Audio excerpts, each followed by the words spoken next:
Okay, we would love to welcome everybody here that's joining us in person as well as online. We'd also like to thank everybody that helped make this event possible. Let's give them a round of applause. This has been a big event.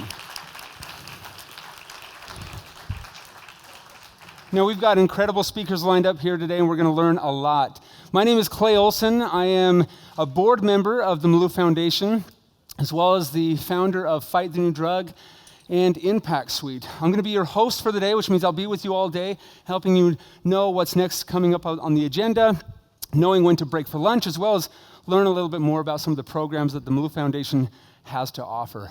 Now, to begin today, we're going to actually be inviting up co-founder of the Malouf Foundation, Sam Malouf, and after his remarks, we're going to hear from CBS Morning co-host Gayle King.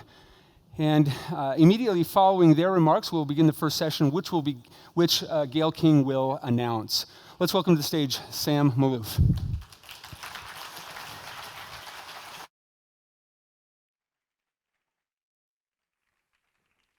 Good morning. Let's see if we got this on. And thank you for being here. We're really excited to see all of you. My name is Sam Malouf. I'm the president of the Malouf Foundation and the CEO of Malouf Companies. Last year, we had the opportunity to have everybody come up to Logan, which we really enjoyed. And this year, we're really grateful to the Utah Museum of Contemporary Art for hosting us right here in Salt Lake City. So grateful to be here. Today, in this downstairs area, the current installation is a wake-up call for freedoms, which seems really fitting for today's event. I want to thank specifically all of our volunteers and sponsors that made this possible. We couldn't do it without you, and we're excited to see how today goes. Specifically also, as you kind of look around the room and the day, you'll see a lot of our volunteers from the foundation dressed in blue. So if they can help you with anything, if there's any questions you have, if you want to engage with them further, feel free to do so. I wanted to give you just a quick kind of background on the foundation and how it started. So in our early 20s, my wife Casey and I started a home furnishings company. And we bootstrapped that company for a lot of years. It was just the two of us. But during that time, we had a lot of opportunities to contribute our product, which was bedding at the time, to a lot of different primary needs situations. So whether it was foster care system or domestic abuse or different shelters, we learned at that time that a lot of abuse takes place right here in our own community. And we wanted to do more, wanted to do something about it. So in 2016, we founded the Malouf Foundation, and it's just been 6 years. We've learned a lot, we've changed a lot, and we're really excited about the future. Earlier this year, probably the biggest milestone that's taken place in the foundation is that just at the beginning of the year in January, the Elizabeth Smart Foundation officially became a part of the Malouf Foundation. So we're very excited about that. Thanks.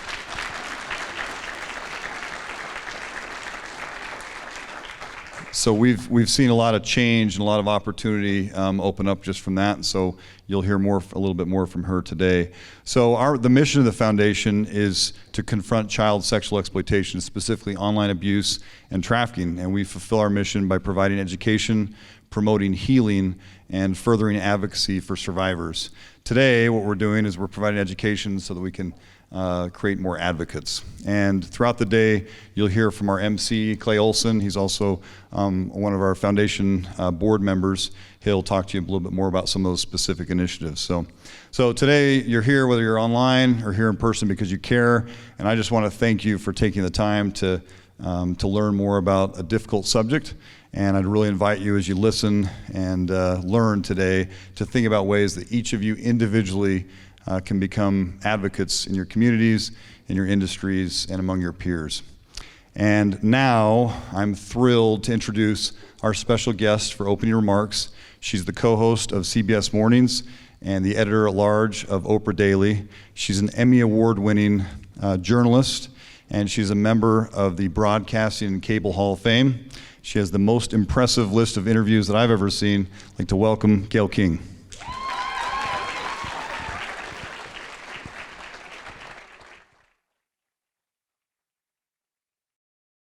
I have bad knees, so I need a staircase.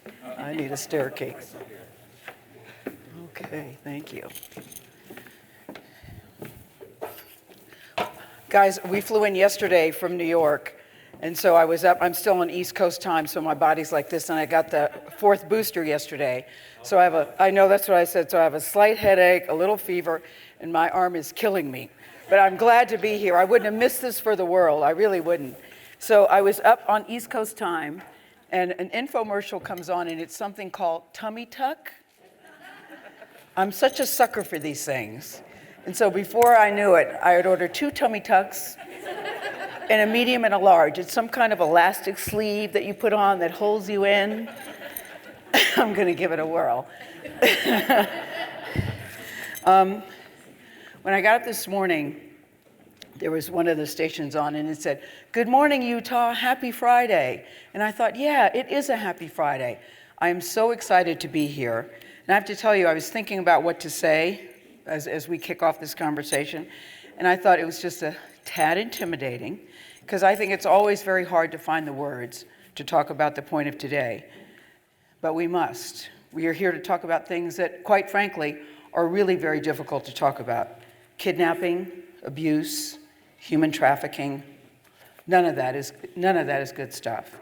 But I'm here because if I know nothing else, I know the first thing that every person must do to create genuine change, lasting change, is very simple. You gotta show up. And that's what you all did here today. You showed up. Listen to the numbers. According to the FBI last year, I was blown away by this, 337,195 kids went missing in this country.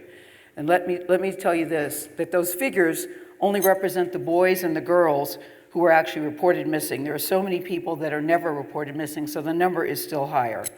I showed up, we all showed up, because these children, whether they're finally found or forever disappeared, deserve to have their voices heard, their stories told, and their lives honored, and that's why we are here today. Give yourselves a round of applause for that. So it feels like a personal story for me. I'm sure it does for you too, because so many of us remember on that day in March 2003 when the news broke, Elizabeth Smart is alive. It was like a lightning bolt from the sky. I still remember being in the newsroom that day thinking, how can that be? It almost seemed too good to be true. It felt like a miracle. It really did, but we're in Salt Lake City. It never hurts to talk about miracles here. You all know that very well. As we would see, this miracle was just getting started. Elizabeth was held captive, we know her story, for 9 months. She did not allow them to take a second more of her life away. And here are a few things that Elizabeth did after she was rescued. No slacker, Elizabeth Smart. Listen to this. She visited the White House, met with the president. She went to college. She served as a missionary in France. The criminal case about her story took years to wind in the court system, and she finally got to face her captors in court. A lot of people never get to do that. Elizabeth, if you've met her, you know this. She's poised, she's courageous, she's lovely. She was forced to relive her private trauma in a very public way, and she emerged, and this is my favorite word, triumphant with a capital T. She became a network correspondent. You can stop doing that, Elizabeth. Don't need that competition. No, all kidding aside, I say welcome to the club. But here's the best part. This is the best part. She fell in love. She got married. She could have settled a private life with her family, but that is not what she chose to do. In large part, that's why we're here today. She wrote a book. She found the words to describe the unspeakable things that had happened to her, because Elizabeth wanted to do more than just tell her story. She wanted her story to make a difference. She wanted to change things.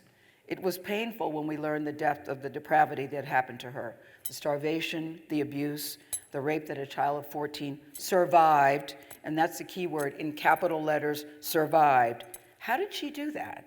We all wondered about that. In fact, as I sit here before you today, and I just saw her again backstage, I said, I just marvel your life and who you are as a person. I still wonder, how is that possible? So many questions hung over a storm cloud, and many people asked, well-intentioned, but just ignorant. Like questions like this: why didn't you run away? Why did you stay with your captors so long? Couldn't you have escaped them? The world needed to understand the mind of the victim and the manipulation of the captor. We needed more than just to hear her story. We needed to understand it. We needed to learn from it. Elizabeth Smart had something few people have experienced firsthand, and she is here to tell this tale. The Elizabeth Smart Foundation is designed to educate, to give hope, to change things for other people. I don't even like the word victims. I do prefer the word survivors. And Elizabeth has been unstoppable. In 2018, a 30-year-old Elizabeth Smart sat down with me for an interview. I was in awe of this young woman, and let me tell you, she's still young, and I'm still in awe of her. I still am. I'm so smitten with her. So here we are 20 years after Elizabeth Smart was taken from her bedroom as her parents slept. I know her dad, Ed Smart, is here today. Hello, Ed.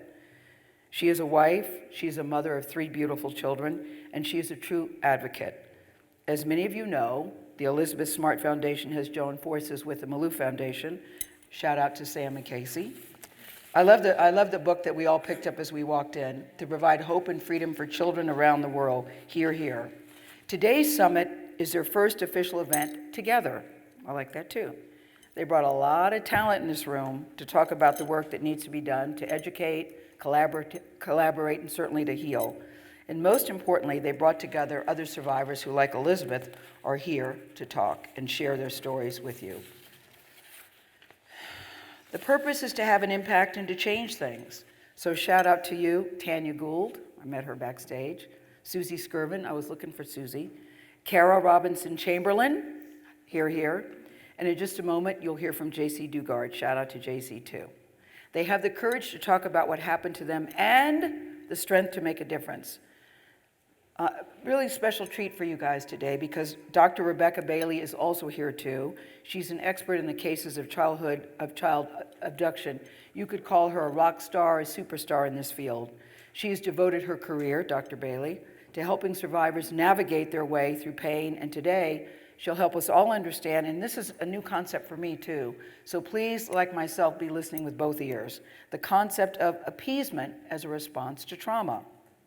I thank you, Elizabeth Smart. I thank you, Sam and Casey Malouf, for inviting me. It's an honor, really, to share the stage with you today. Without further ado, please welcome Elizabeth Smart, Jaycee Dugard, and Dr. Rebecca Bailey.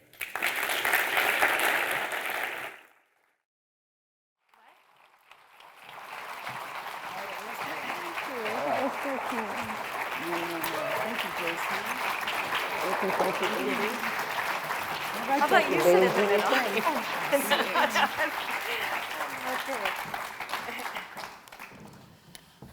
It is such an honor to share the stage with these 2 incredible women, and thank you so much to Gayle. I mean, I don't feel like I need to say anything now, because the words that she said were definitely too kind. And she must not know me well enough yet. But it is such an honor to be here with Jaycee. She is kind and beautiful, and she has the most genuine heart. And Dr. Bailey, I met her a few years ago, and I haven't stopped calling her since. And for me, that says a lot, because if you know me that well, sometimes you know that I am not the best at returning phone calls or answering texts. But I always answer her texts, and I always answer her phone calls, so it's a big deal. This topic that we're talking on today is so meaningful to me because for years after I was rescued, I did get those questions of, why didn't you run? And why didn't you scream? And you were brought out in public. Why didn't you say something? Why didn't you do something? And I didn't understand why I'd always feel so defensive. Immediately, as soon as those questions were asked, I'd always be like, did you think it was fun? Did you think I enjoyed myself? Because I didn't. It was terrible. I did everything I could to survive, and I just immediately, every time, I'd feel so defensive when that happened. And it took me actually a really long time to be able to articulate why I didn't run and why I didn't scream and why I wasn't able to escape successfully from my captors. And because in my mind, everything that I did was to survive. And I remember thinking that if I was nice enough, if I was kind enough, if I did exactly what they wanted, maybe they would like me enough not to kill me. And that's how I went through my days. And so I actually wanted to start just right straight off the bat and ask Dr. Bailey if she wouldn't mind actually defining these different responses for us a little bit: fight, flight, freeze, and appease. Thank you so much, and I am honored to be sitting up here with these two women. I sort of go, what am I doing here? But so thank you so much. Should I advance this, or? Should you advance it? Would you like to? Okay, so we have a little, well, not that. It's not working. That's not working? No. Okay, well, I'm going to start, that's the PowerPoint.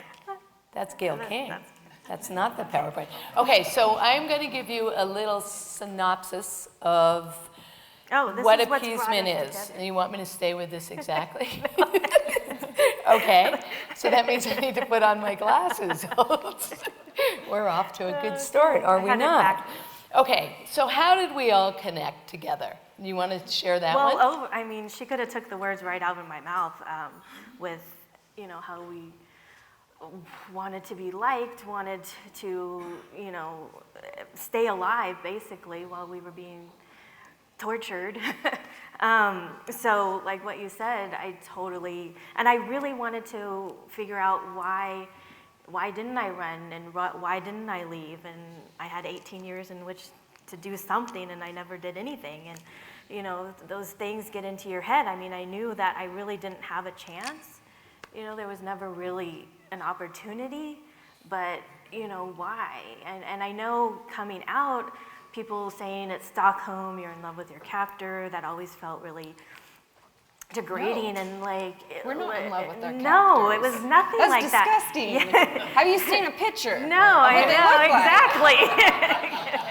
Like? Exactly. Yeah. And so it's like, well, what is it? And I really wanted to understand, like you know, why, and you know, the impact on my family, you know. Well, I mean, maybe they didn't think, of course, you know, I wanted to stay, but of course they have questions in their minds too, and you know, just saying it's Stockholm Syndrome, which is the broad term, you know, is really not very helpful.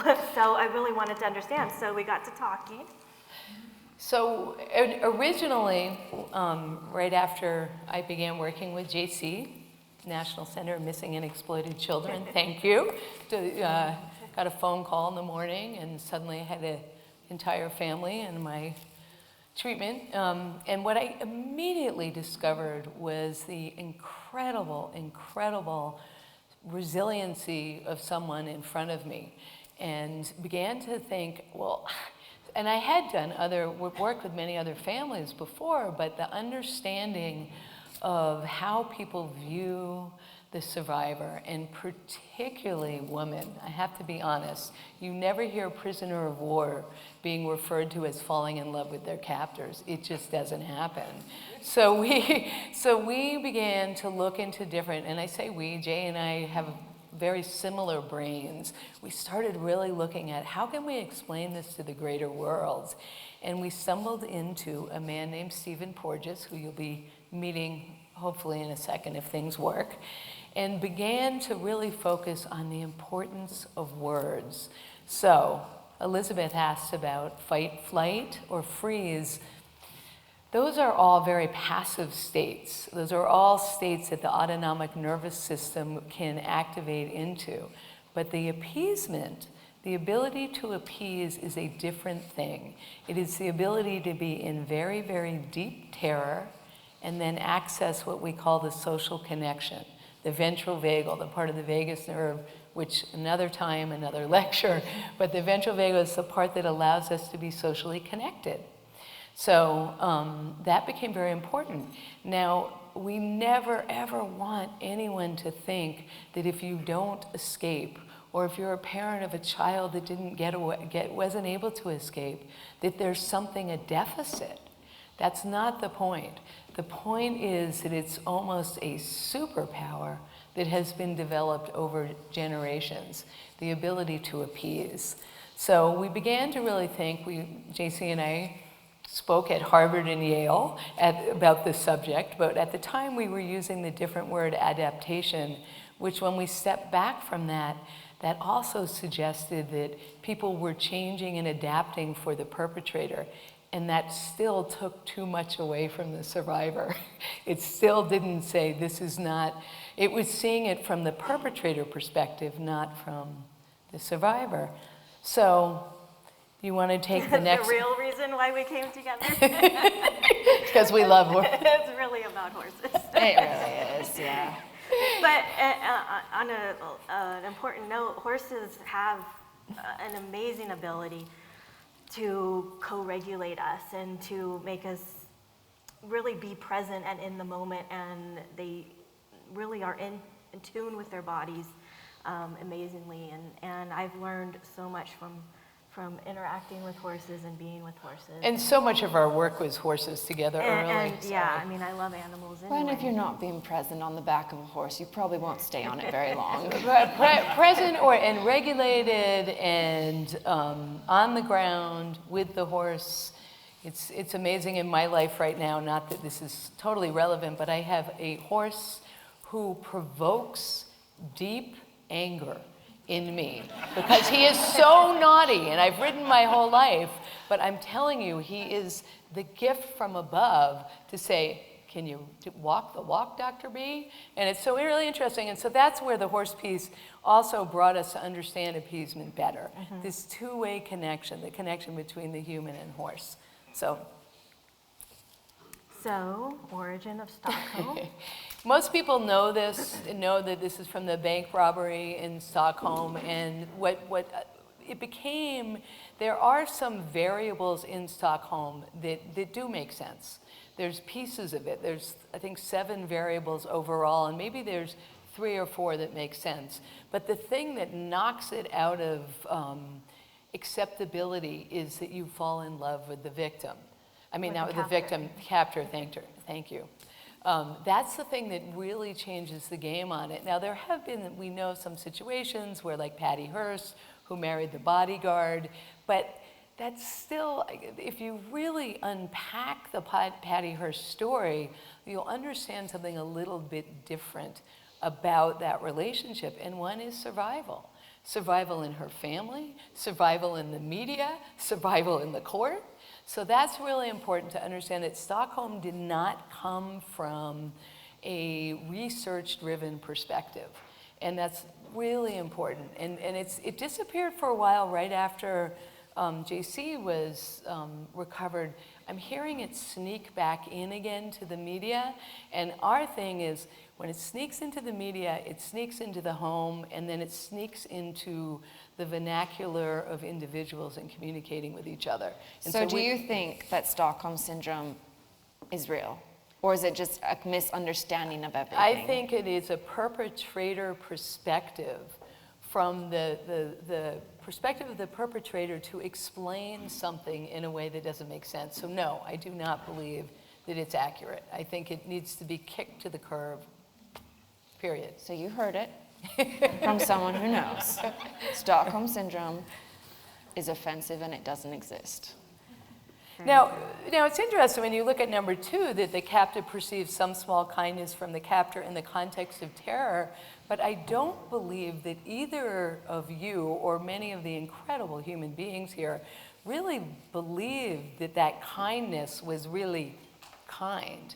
Like, you didn't say, oh, what a nice man who brought me something to eat after 3 days. It's just our perception of it. Like, that could have, been our perception of it, because that's the way we need to feel inside in order to survive. To survive, to bring hope. And we know that about hope. Like your book, yes. Didn't you write a book named Hope? Yes. You did? Yes, I did. Yes. So understanding that how important hope is. And hope also means that you, and this is the one that's sort of a little bit hard to describe, but a sense of agency for victim and survivors. And I say victim and survivors because I actually believe some people have to accept they're a victim to then move to the survivor piece. But to be able to believe a sense of agency, I have control over something. So that's another reason why we want appeasement to be out there, to also say, like, look, there is something that may be out of your control, but there is something that can change the course. If you make it feel like it's in your control, even if it's not, you have a small sense of victory almost over your captor. And she used the word co-regulation earlier, and I think that's really important people understand that. Co-regulation is what the caregiver gives with the baby early on. And often we think about regulation, how do we mindfully meditate in these things? These are all good, but what's even more important is the ability to be soothed by another. That's so important, and that's an autonomic nervous system response. Sorry if I go off on a geeky tangent. Give me a look. So, okay. Well, So, we kind of already touched on all this. so the Patty Hearst and Colleen Stan were the first cases where we really heard about Stockholm. Colleen Stan was an amazing woman, was held captive for many years, actually kept in a box for a long chunk of it. And if you read, there's one of the books about her has the first example of, I think it's Chris Hatcher, who is talking on the stand and explaining Stockholm, which kind of backfired. Because then later it became a thing that people would say, oh yes, we all know Stockholm. So why is it important, ladies, to change the term? Let's hear it from the... Well, I mean, I remember being accused a lot of having Stockholm Syndrome when I got home, because once again, it did seem so impossible that someone could exert so much manipulation and control over you that you could be brought out in public and not say something or not run away. And I just want to go down this path for just half a second, because I think that this is actually so much more common than we think. I mean, it's not just in my case or even Jaycee's case. I mean, we see it across the board in human trafficking, in abuse, in domestic violence. So I mean, true, yeah. How many people have you heard, question a domestic violence survivor being like, you had a car, you had a phone, you had access to money. Why wouldn't you just leave? It's not that easy. I mean, I'll happily use my own story as an example. From day one, I felt like I couldn't fight back. I woke up to a knife at my neck. There wasn't an opportunity to fight back. I mean, my sister was asleep in bed next to me. What would have happened to her had I fought back? So that immediately made me feel powerless. I was brought up into the mountains behind my home where, upon arrival, I was forcibly raped. I was chained up. I mean, that immediately seemed to crush any chance of escape right there. Plus, it also made me question my own value, because I felt dirty and I felt filthy and I felt like I was ruined, that I wasn't as good as everyone else. That happened immediately, and that continued to happen every single day that I was kidnapped. I was raped every day, and it wasn't just rape, but my captors would force me to do all kinds of things, and if I didn't do them, they would come up with different punishments, and I quickly learned that they would follow through with those punishments. So as soon as they started threatening me with, if you don't do what I say, if you do anything that I don't want you to do, I will not only kill you, but I will kill your family. And once again, I mean, I was a 14-year-old girl when I was kidnapped, and I'd lived a very sheltered life. I mean, I was very lucky in that sense. But he seemed to be invincible. And I remember just thinking, well, one big tragedy's already happened to my family. Would they ever suspect another tragedy of such epic proportions to happen to them? Would they ever think that it's possible? I mean, what are the odds that it's possible that this same man who kidnapped me comes back to try to kill them? What if he catches my brother walking to the bus stop? What if he catches my little sister, at school on the playground? I mean, what if? And so not only did I feel like it was my responsibility to protect myself, to survive, but I also felt responsible for my family's survival as well. And that became so ingrained, and as time went on, he would bring back missing posters of my face, and he'd be like, you would not believe Salt Lake City right now. There's not a window in Salt Lake that doesn't have your face in it, and there's not a tree that doesn't have a light blue bow tied around it, and it's all for you. Everyone is searching for you, but no one's ever going to find you because I have you. And it seemed like he was right. It seemed like no one could. I mean, I remember helicopters flying overhead so close that it not only shook the trees around us, it shook the actual tent he was hiding me in. And it just went to further confirm to me that he was invincible. And I knew what he was capable of, but I didn't know what the police were capable of. I didn't know what really anyone else was capable of, but I knew what he was, and I just remember thinking, what do I do what happens to me if I don't do this? What happens to my family if I don't do this? And I think that you would find that even survivors of human trafficking, like I mentioned, survivors of domestic violence, it doesn't always start out big. It's little steps, and it's ultimate power and control over another person, I believe, is what many, many predators desire more than the sexual act of rape. They thrive off of power and control. He seemed like he was like excited about the posters that they were looking for. Oh, he was They couldn't very find proud you. of that, Yeah. yes. It's interesting, you brought up something that I haven't really thought of before too, is the term of appeasement. As humans, all mammals, and particularly humans, we're social. So to feel good, we need health, growth, and restoration. We need to be connected to each other. So the ability, when you are told and manipulated by these people that present themselves as omnipotent, of course they're using the family. And the one thing you're thinking is, how can I keep my family protected? You know, and that's so important that we understand that. And that also plays in with the whole notion about appeasement. Exactly, I agree. It's really important. Did you want to add anything, Jay? I don't think so. You sure? Yes. Got nothing to say? You had nothing? We talk about this subject like 24/7. Whenever we run into each other, we talk about it on horse rides, we talk about trail rides. So, okay. So, what do you want to say on this one? Well, what has your experience been? I mean, have you felt that you were doubted or questioned a lot, or that No, maybe absolutely. it was... In the beginning, not so much now, but like in the beginning, I felt like it was my fault. And I mean, internally, I knew I wasn't to blame, but when you hear it out, people saying it, or you know, or you just think people are thinking it, it changes your attitude towards it. And I really wanted to know what did happen to me and how did I survive, and that's always been an important thing of always learning about myself and you know, how did I do it, because sometimes it seems kind of impossible. Do you feel like you found your answer?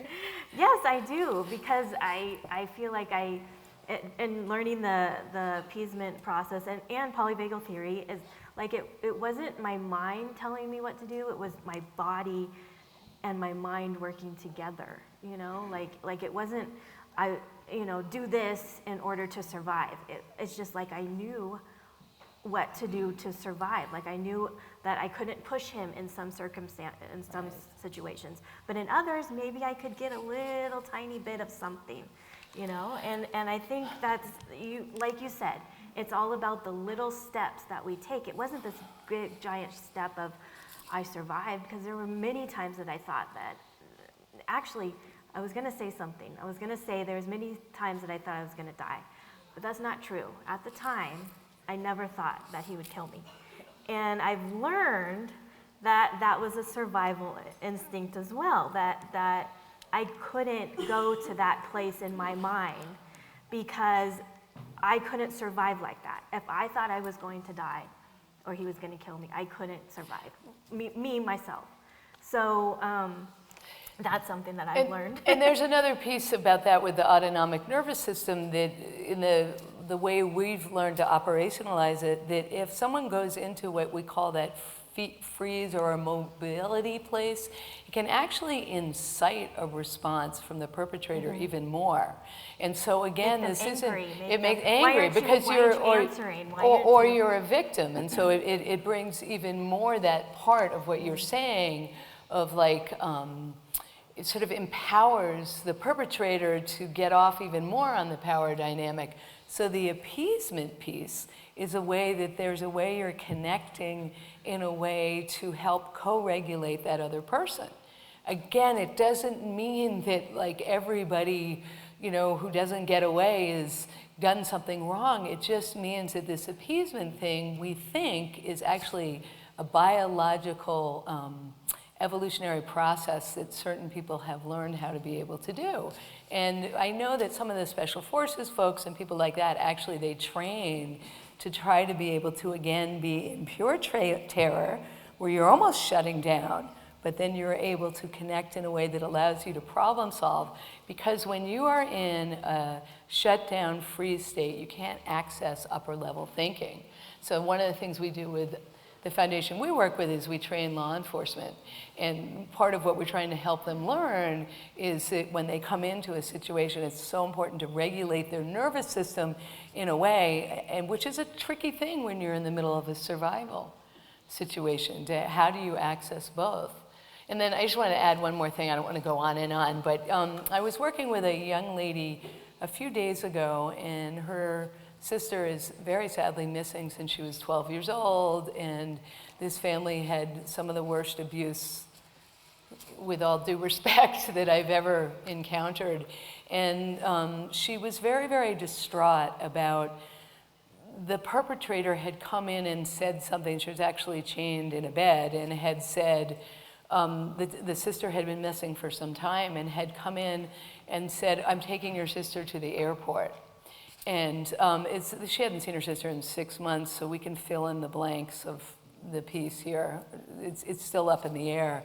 But this little girl said to me, she's 18 now, but definitely trying to process the world, and she got very, very sad, and she said, I told the perpetrator, she didn't call him that, but she calls them actually icky people. She said, I told the icky man that I didn't care, that I knew my sister was okay. And she said, why did I do that?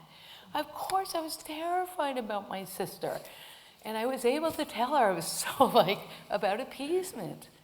You had to stay calm, and you had to say you knew everything was okay, and for that reason you're here today.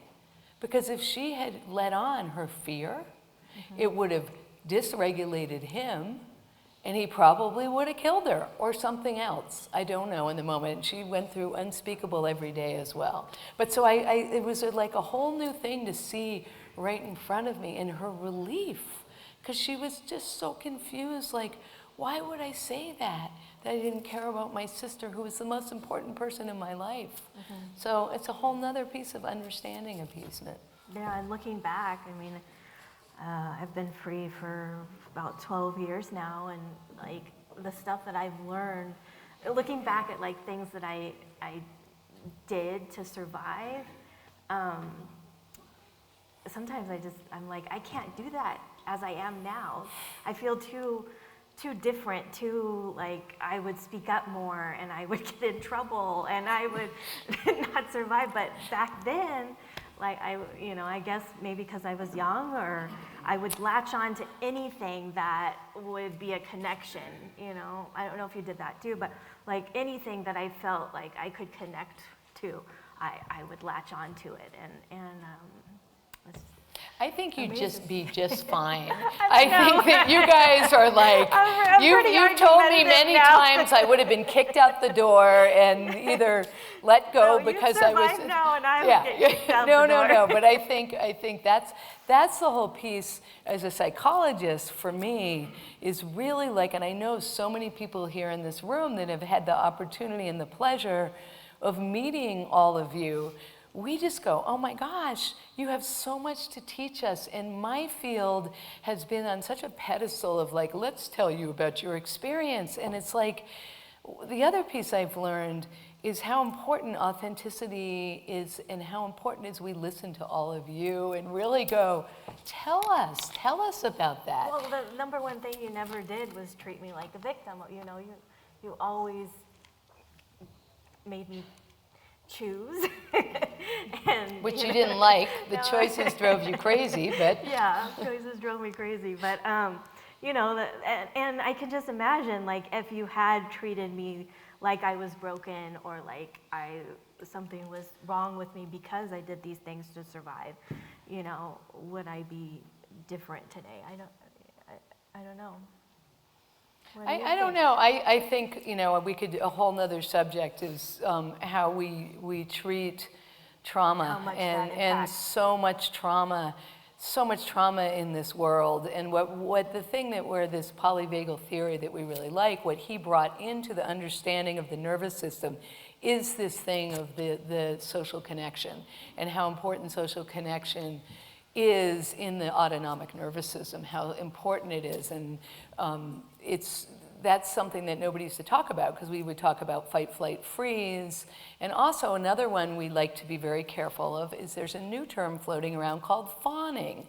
And fawning is perhaps one of the most offensive terms, second to Stockholm, because it implies a flirtation piece that people do in a situation to survive in extreme trauma. And I put that out there because it is popping up in the literature. And that's what's so important. Words matter so much. The words that we put on people, the words that we help people explain their narrative, really makes a difference in how they go out into the world. So it's a long-winded answer of saying, yes, I think that it is important that you've been allowed to see, that you have supported yourself in studying this yourself in order to be able to explain it in a different way. I agree. And I think it's really interesting, Jaycee, that you talk about,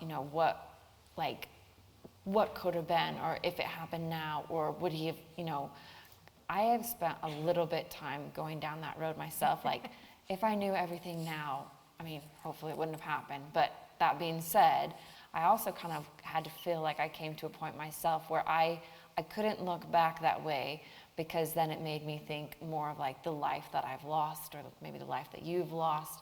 And I felt like it made me feel guilty that I didn't do more. Mm-hmm. And I guess for me, I've always tried to remind myself, I was a child. Like, I was asleep in my bed. This was not a choice. No. This was not something I wanted. And at the end of the day, I'm still alive, and I'm still here. And could he have killed me? Yes. And, could your captor have killed you? Yes. Yes. You were a child. You were held captive for years and years. At the end of the day, I don't regret anything that I did, because I am alive. And I will stand by that forever. I totally agree. Yeah, we do talk about that sometime. If you turn back time, I wouldn't turn back time, because I wouldn't have my kids. Right, so which I just think is so... I wouldn't change anything that, I just, being who I am now, I feel like I'm so different than that little girl that was taken, We'll never go back to being no. Jaycee Dugard as an 11-year-old. But I did hear Smart. you were from your mother that you were always kind of bossy. What was your nickname? The Bull, because I'm a Taurus. Do we want to go on with that? Yeah, I feel like I did. It. Okay, so here's just a little video of Dr. Do I have Porges. to push it again? Push it again to get the video to play? Nope. Yes. Nope. Yep. Nope. Oh, but you can't hear it. This concept of appeasement.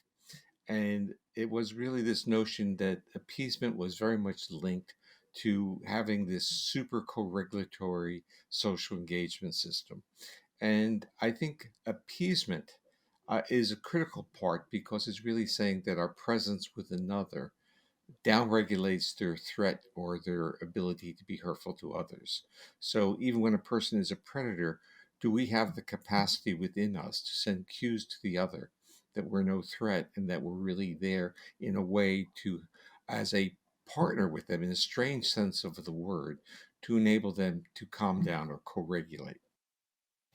We're actually working on a paper with him right now, and Dr. Porges is a brilliant researcher. He's done lots of research on the vagus nerve. Sometimes his writing is very, very hard to understand. And so we've considered some of the work that we're doing is sort of bringing it forward to have other people understand it. But right now we're about, Jaycee's and I and Dr. Porges are about, what would you say, about halfway through a paper, which is kind of exciting. Very exciting. Where will this paper be released or distributed to? Well, that's the thing. We're sort of stuck in the world between the psychologists So we'll find out, and maybe Right. you never know. Maybe somebody hearing this today will be like, I'll publish that. No, probably it depends. It's very hard sometimes. And that's where you're also, Elizabeth is helping as well in getting questionnaires out to different survivors so that we can begin again to have it more of a survivor-informed perspective.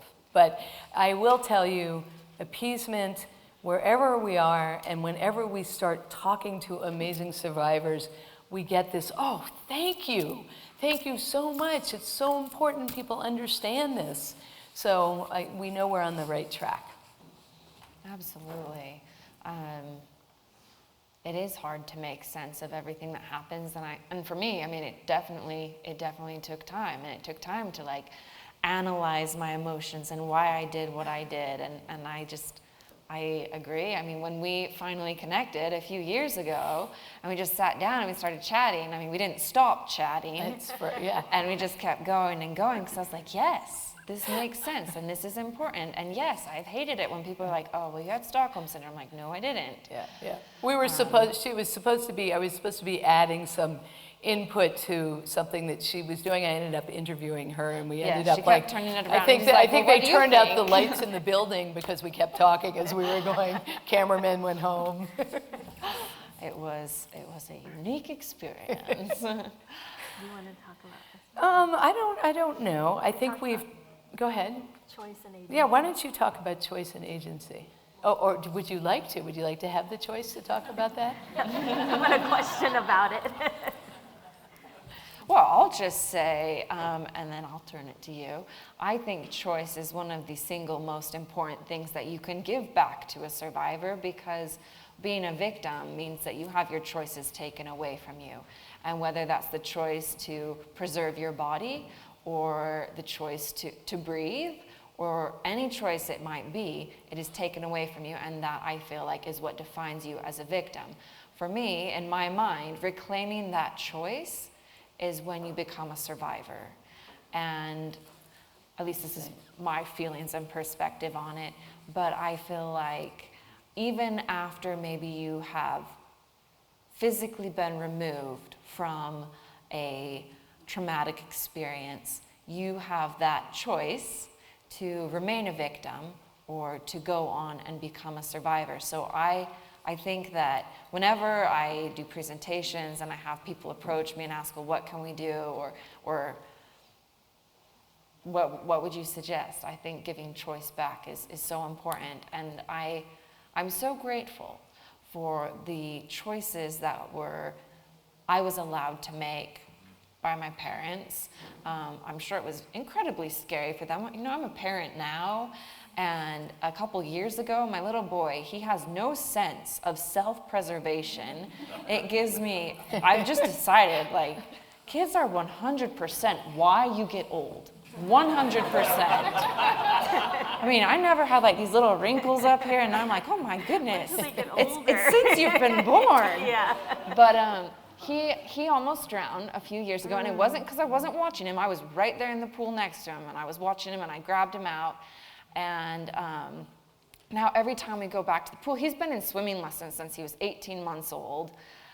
Every time we go swimming, whether it's in a pool or at the beach or anywhere, I have this uncontrollable desire to not just like clasp him, like buckle him in, like little floaties, little life jackets. I want to like duct tape it around him, put it on backwards, duct tape it around him, because he, first of all, does not want it. And he, like I said, has no sense of self-preservation. And I feel like that must have been something that my parents felt about me when I came home, because, I mean, I can't even imagine losing my child and then being like, yes, go back into the world, go make decisions. And yet I don't know, honestly, how they did it, because I struggle with letting my son in water, as I have just explained to you. But they did, and I'm so grateful for that, because I feel like that gave me power back into my life, and that's what helped me go from victim to survivor. And Jaycee, as Dr. Bailey said, you did not like all the choices. Not at first. But I mean, how do you feel about, I don't know, having choice and agency and how it helps you move from, or did it help you, or do you feel like that applies I think it at helped all? me. Yeah, no, I think having choices, even though in the beginning they were hard, because it's like, well, whatever, just give me juice or water. I don't really care. But yeah, in the long run, it is making my own choices. Even like figuring things out for myself has been, you know, something that has made me grow. And what you said about being a mom and just thinking about my mom, and I was 31 when I was recovered. So like she didn't have her little daughter anymore. She had to let me make my own choices, my own. So I can imagine, you know, how hard that was for her. But she's just been so supportive and amazing through this whole life that we've had together. So it just made me think about her and how she probably wanted to wrap me up in duct tape. I'm sure she probably did. Yeah, I'm sure she probably did, but she didn't. And she let me make my own choices and decisions. And I was a mother myself, so I had to make choices and decisions for my kids when we were first recovered. And you know, I'm very, very proud of them. They're in college and they are doing as well as you can imagine, you know, going through what they did. And I am proud, and I hope my mom is proud of me too, you know, all the choices that I've made. I can't imagine anyone not being proud of you. Oh.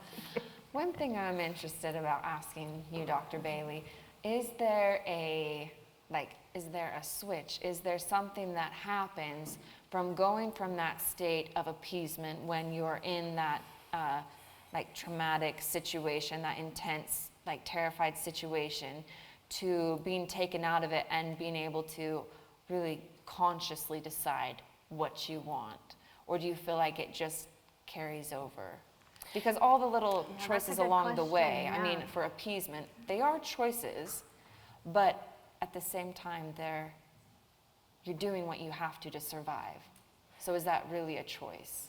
I'm not sure that I think it really is a choice. I think that it is really a natural autonomic nervous system response, which is when the biologists, of which I am not, but the biologists understand and so much more about how all the autonomic nervous system really functions. But from my perspective, it isn't really a choice. It's a switch, as you said. And human beings really, really have a drive to thrive and survive. It's so important to thrive and survive, and then also to be connected. And so even the very act of having to be kind and expecting some kindness from a horrible perpetrator is also a way of keeping hope alive. And it's not a conscious, and that's what's so different about the way, you know, I look at, and maybe other newer trauma therapists look at. Everyone knows The Body Keeps Score, that book. Most people know that. And what that book did was it began to say, it's not about up here. And then what Porges's work did with that was took it another step and said that the nervous system basically sends the message to the brain that then fills in a narrative. And the narrative is usually based on past data. So that's really important to understand that piece. And so when we say, is it a choice? Porges, the purist, would say, no, it's not a choice. This is something you either click into or you don't. However, when I talk to survivors, I often hear the moment it clicked in. They'll say, like someone said to me earlier, I remember sitting on the couch and saying, I've got to be very nice in this moment for my very survival. And that, I think, came from an autonomic nervous system response that said, how can I feel safe right now? Yeah, it wasn't up here. It wasn't a choice. Up here. That's what really clicked for me too in the polyvagal theory, is that it wasn't choices that I was making. Like, I didn't not choose to go, you know, to leave or to not fight back or to not do this or not do that. It wasn't up here. It was something that I felt, and then the narrative came into my mind. Which is what's so important about therapy, of understanding that sitting in an office and talking to somebody directly maybe it's all we got, but we got to do better. Just never Going worked out for on a me. walk, Yeah. talking, not looking eye to eye. When you look eye to eye from somebody who's been traumatized, that's really scary. And so walking, being around the horses, animals, connecting, cooking together, these type of things begin to get the nervous system, begin to get the nervous system to feel calm enough. And when you begin to feel calm, then you can start realizing the choices you have going forward. Then the choices come. Because, right, Yeah. because you didn't have choices. And that's that whole thing that we got to really like bring home to people. And it's so important. This is why we're asking all of you here to really carry this message, to really understand that, no, that wasn't about the choice. It's about this survival instinct. But the words we tell and the way we help survivors explain their story can either perpetuate it, perpetuate the victimization, or help them understand the incredible like superpower that they had to engage with to get through their situation. And again, I'm going to say it again, prisoner of wars, we have more understanding of that. We really do. We tend to give more of that perspective and awareness of that, and even more of, I'm going to say it, a pass. You know, and a pass for not a path, a path, a path. My lisp came out after 60 years. Okay. Well, we kind of talked. It's hard to know which one's coming next. I'm sorry. Well, and also I think we have just about filled up our time slot, but we do have a couple of minutes additional if you have questions. I will say though, should either of them decide not to answer, that is okay. But if you do have questions, please. So first of all, thank you for sharing your story. So great. And for people like me who are trying to understand how to help other, especially young people, young for themselves, and for themselves. Elizabeth, the question is for you. I actually sat behind you on your flight to Paris in the middle of your mission when you came back. You'll never remember me, but I was surprised when, a few years later, when you were assaulted on a flight, that when you said, look, this happened to me, and were you rolling back to, okay, I've got to preserve myself? Because I'm thinking, oh my gosh, I thought her head would come off and just stand up and start screaming on the flight. Are you kidding me after everything I've been through? But you didn't. And so at first I was like, I gotta do it for you. And then I thought, this is part of you surviving. So not being critical of that, but just trying to understand that. You were assaulted on a plane? Well, I had a very early morning flight, and I was really, really tired. So I got on a plane, and I sat down, and as soon as I sat down, I fell asleep. And it wasn't like that long of a flight, so I slept for almost all of it, and I woke up to a man, and he had his hand right here rubbing the inside of my thigh. And I woke up with a start, and I just remember thinking, wait, what is happening to me? I was in such shock because I had been upgraded to first class. There was like the big divider there. And I remember just thinking, wait, what is happening to me? It was shock. It was total shock. I couldn't believe this was happening to me again. And I remember just looking at him, waiting for him to apologize or remove his hand or give me some kind of explanation as to why he thought it was appropriate to be rubbing my inner thigh. And I remember looking at him, and he didn't say anything. He just looked back at me, and he left his hand there, and I had to, physically pick up his hand and move it off me. But I was in such shock. I couldn't believe it was happening. And the plane, the flight attendant came on and was like, we're on our final descent, like, stay in your seats. And I just remember saying, what am I supposed to do? What am I supposed to do in this situation? Once again, no one's ever told me what to do. And it was just that complete shock that set in, that you would think that, yes, I would like jump out of my seat and like sucker punch him to the face or something and be like, what is wrong with you, you disgusting pervert? But I didn't. It was those, and like, I just froze. And then as soon as we got off the plane, that's when the anger hit, like that's when the shock finally melted away and the anger kicked in, and I was like, are you joking me? did this happen to me again? Do I just have like victim tattooed across my forehead, or like easy target? This is not possible. I cannot believe this is happening to me again, which actually, now that you've opened up this doorway for me to get on my soapbox a little bit more, that's actually why we started the Smart Defense program through the foundation, which is self-defense, but it includes information about, situational awareness, about fight, flight, freeze, and appease, about, being aware of what's going on, trust in your gut, recognizing you have the ability to stand up for yourself. Like, you have the ability, all of you in this room are strong enough to punch someone. Because I think before I got to this point, I was like, am I really that strong? I mean, I've been through self-defense before, but like, am I really strong enough that I could do damage? I can say yes, because I got to hold the mats for other people going through the program. Every one of you is strong enough to do damage. And it ended up being it's been really empowering for me, and as great as self-defense is, as I'm sure Dr. Bailey could enlighten much further than me, but it's amazing, and fighting back is great, and it's wonderful if that's how you naturally respond. But if that's not how you naturally respond, if that's not your natural instinct, I mean, it's a tool. But if you want to be able to use that tool in a moment of stress, it's not enough to take it just one time and be like, hey, check the box, I've done it, I'm good. Like our director of the program, she's reigning world champion of her weight group in jiu-jitsu. Like, wow.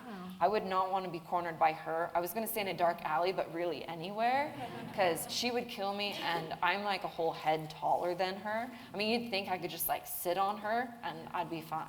I'd be fine, but no, she'd kill me.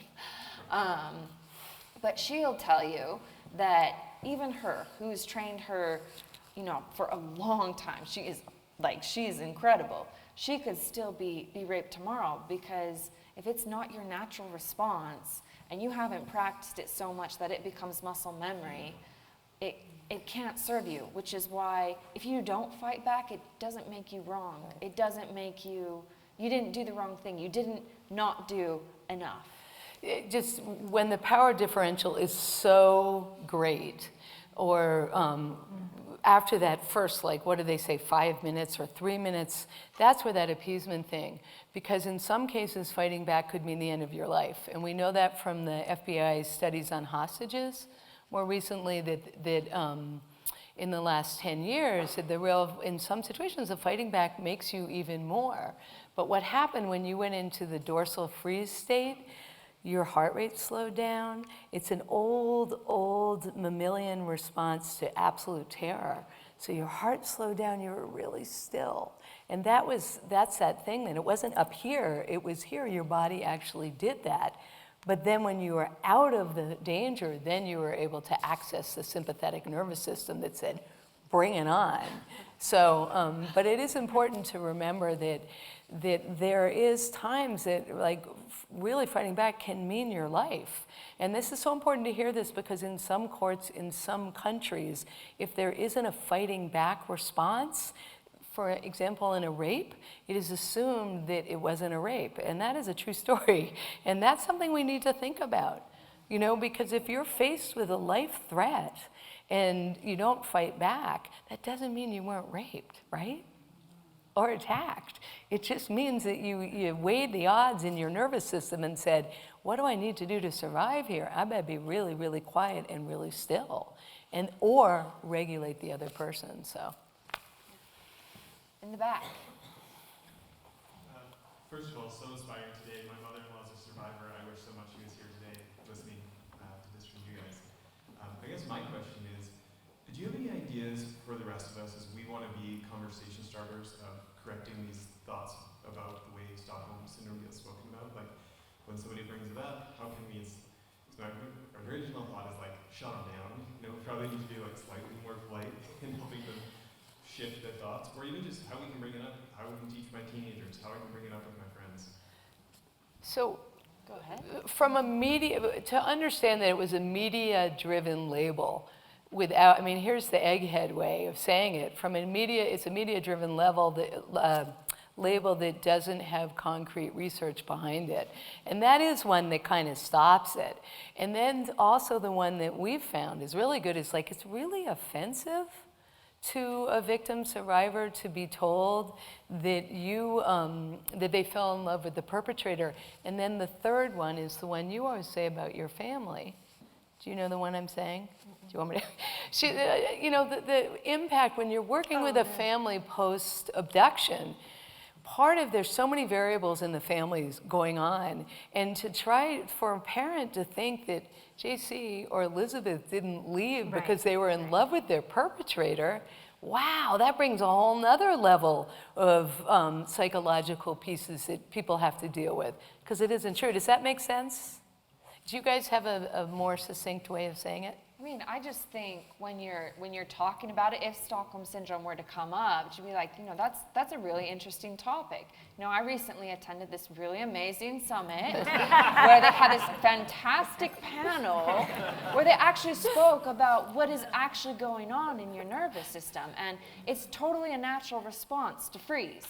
And it's a completely natural response to appease. Have you ever even heard of appease before? Well, let me enlighten you further. I see it going down very well that way. Yeah. As opposed to my way, which is to roll my eyes and go, oh gosh. So that's probably a much more subtle way to address it. All right, maybe last one. Thank you so much for everything you shared today. I think this idea of appeasement is interesting. I wanted to ask a little more about it. I think women in our society are often socialized to appease others, to be nice, to not ruffle feathers.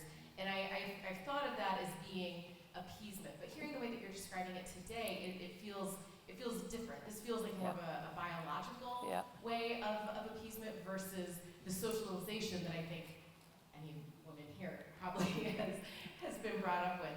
I'm curious if you can talk about, are there similarities there, or are those different things? And I'm using the same. And by the way, I missed that memo as a woman, unfortunately. And growing up in Boston, I've had quite a year of socialization with my horses to get the memo that I'm supposed to. But what you're talking about is that term fawning, and you're absolutely right, the greater socialization. We hope that the world is changing. We hope that the Me Too movement wasn't just a hashtag, right? That it's really something where people are beginning to be allowed to look at different roles and role differentiations and different ways of expressing. But you hit the nail on the head. You're talking about fawning, and that's why it's important that we don't go there. And as a society, we need to continue to support and really pay attention to the words that we use to describe things. It's so important. So appeasement is it's very, very different. It is the nervous system response, we believe. So does that make sense? Yeah, it does. Okay. Thanks for that. All right, well, thank you so much for being our captive audience for this past hour. Turn the table. Captive audience. That's a great term. Thank you, Jaycee. Thank you, Dr. Bailey. The doors will remain locked for the rest of the afternoon. We are going to turn the time back over to Clay, but thank you for having you guys.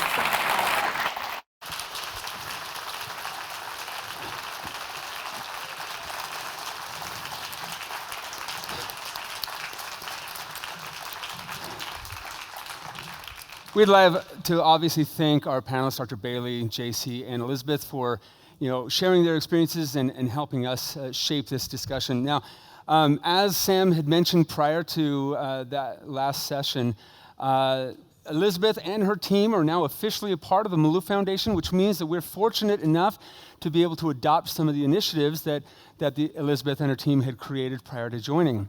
One of those programs is, as Elizabeth articulated, the Smart Defense Program. Now, this is an amazing program that empowers women and girls to through emotional and physical self-defense, to be able to help them feel empowered, to help them feel in control of their bodies and their boundaries. Now, Smart Defense is available in Salt Lake City, Riverton, St. George, Colorado Springs, Colorado, and Pocatello, Idaho. You have to meet Mio Strong. Mio, are you back there, right there? Mio in the back here. She is, as Elizabeth mentioned, she is the reigning Jiu-Jitsu world champion. She's also the program director of Smart Defense, so please go find her either in the back or up at the booth, Smart Defense booth, where you can learn more about how you can bring this to your families, your organizations, and get that information. We are going to now break for a short bit. We're going to come back at 10:35 back in our seats to begin the next session. Thank you so much.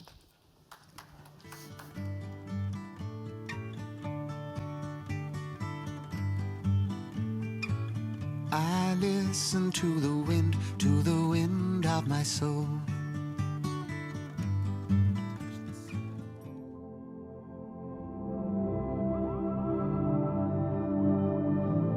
It's the awareness piece that helps us realize this is going on in our backyard. That's where you see real solutions and real action take place.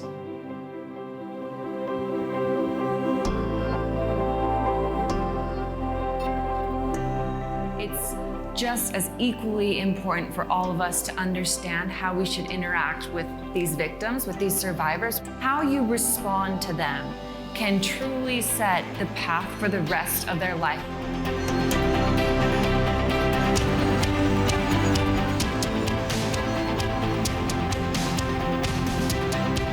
Your job is just to be there and make sure they're not alone.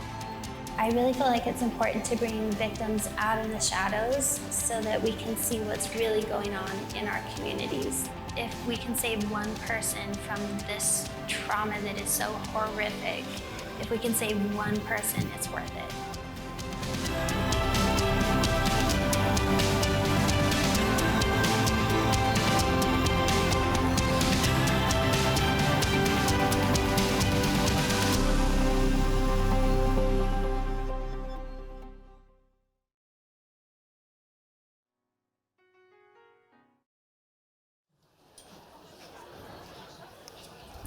Okay, everybody, we invite you to come take your seats again. We'll start the next session.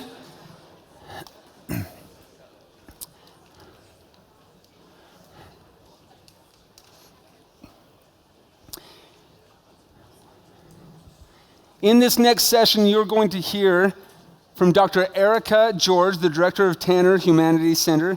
And this is all focused, by the way, on aligning business objectives and philanthropic efforts. And I'm excited about this particular session. You're going to hear from Dr. Erika George, the director of Tanner Humanities Center at University of Utah, Dr. Kelly Gage, director of advancement at NAMI Network, and Scott Anderson, who is the CEO of Zions Bank. Derek Miller will be moderating the panel, and he is the president of the Salt Lake Chamber. He's also a member of the U.S. Chamber of Commerce Task Force to eradicate human trafficking. We look forward to that panel, but to introduce this panel, I'd like to welcome survivor leader Julie Whitehead to this stage. Julie is a good friend. She's a fantastic individual, and she's an advocate for survivors of abuse and trafficking and serves on the Malouf Foundation Advisory Board. Julie, today she's going to share ways that business intersects with her experience and as a trafficking survivor and the role the business leaders can play to address the challenges of human trafficking. The panel will immediately follow Julie's comments, and so please welcome to the stage Julie Whitehead.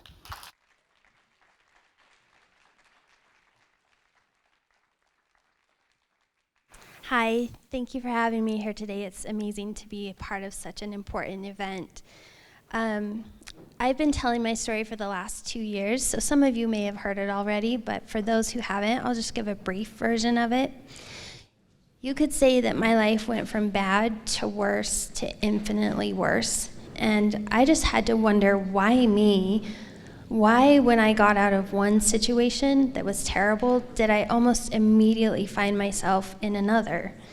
Well, it took years of therapy and learning about trauma to fully understand and come to grips with the cycle of revictimization and the way that the trauma brain works and responds. Looking back, I can see that one event just primed me for the next, and it was all evident to my perpetrators that I was vulnerable, and that's what they took advantage of. So I was born and raised here in Utah. Beginning around the age of 4, I began being sexually abused by someone close to me. And this abuse lasted through my early teen years when I met a boyfriend who I thought would rescue me from all of it. Turns out this boy was abusive as well. And I had been abused for so many years that I was conditioned to take his treatment and disregard the red flags if I saw them at all. Well, we married young and had 3 children, but his abuse kept escalating year after year until finally I was so hopeless and devastated that I decided to end my life. When I came out of the hospital, my then husband told me in no uncertain terms that I was to be instantly better and to stop shaming him with my stories of depression and anxiety. Well, I didn't know how to do that, and so I thought maybe getting a job would help. So I found a job teaching preschool that I really loved, but unfortunately it put me in contact with one of the fathers of one of my students who just happened to be a trafficker. I was now divorced. My husband had been arrested for domestic violence, and I was at the beginning of what would be a terrible custody battle. Meanwhile, this father groomed me over a period of time, and then when I least expected it, he turned on me, and he made me take trips with him where he sold me to other men. I actually lost custody of my children at this point, and I felt like my whole world was just caving in. He threatened harm against me and my family. He even threatened to kill us if I told anyone or tried to get away. This left me alone to survive for my kids' sake in the hopes of one day being reunited with them. This man trafficked me for 5 months throughout the state of Utah and into the surrounding states, even across the US-Mexico border. But despite his threats, I did try to escape several times. One time I made it to an auto parts store, another time I made it to a Home Depot. But each time my trafficker was able to catch up with me and diffuse the situation with lies and manipulation, leaving the clerks and attendants confused about what was going on, and they didn't feel like taking any action and just let us walk out the door. Then one day my trafficker made me meet with his employer to discuss the sale of a vehicle, and something really amazing happened at that meeting. His employer saw me. He actually saw me. He questioned what was going on with me, and he would later tell me that something just didn't feel right in his gut about what he was seeing. It was this man, my trafficker's employer, the owner of several local businesses, who saved me from my trafficking situation. And since then, this man has incorporated the on-watch training into all of his companies, and he is a voice for anti-trafficking and anti-exploitation. Although my trafficker used the business as a means to traffic me, it was also the owner of this business who rescued me and took the cause to heart. I tell you all of this because I can say personally that I know businesses can make a huge impact in the lives of trafficking victims. This business owner told me that by taking on this cause, his companies have become more unified and see themselves as doing something together greater than they ever imagined. Their employers are happier and more engaged, and they've spread the word to their customers and colleagues.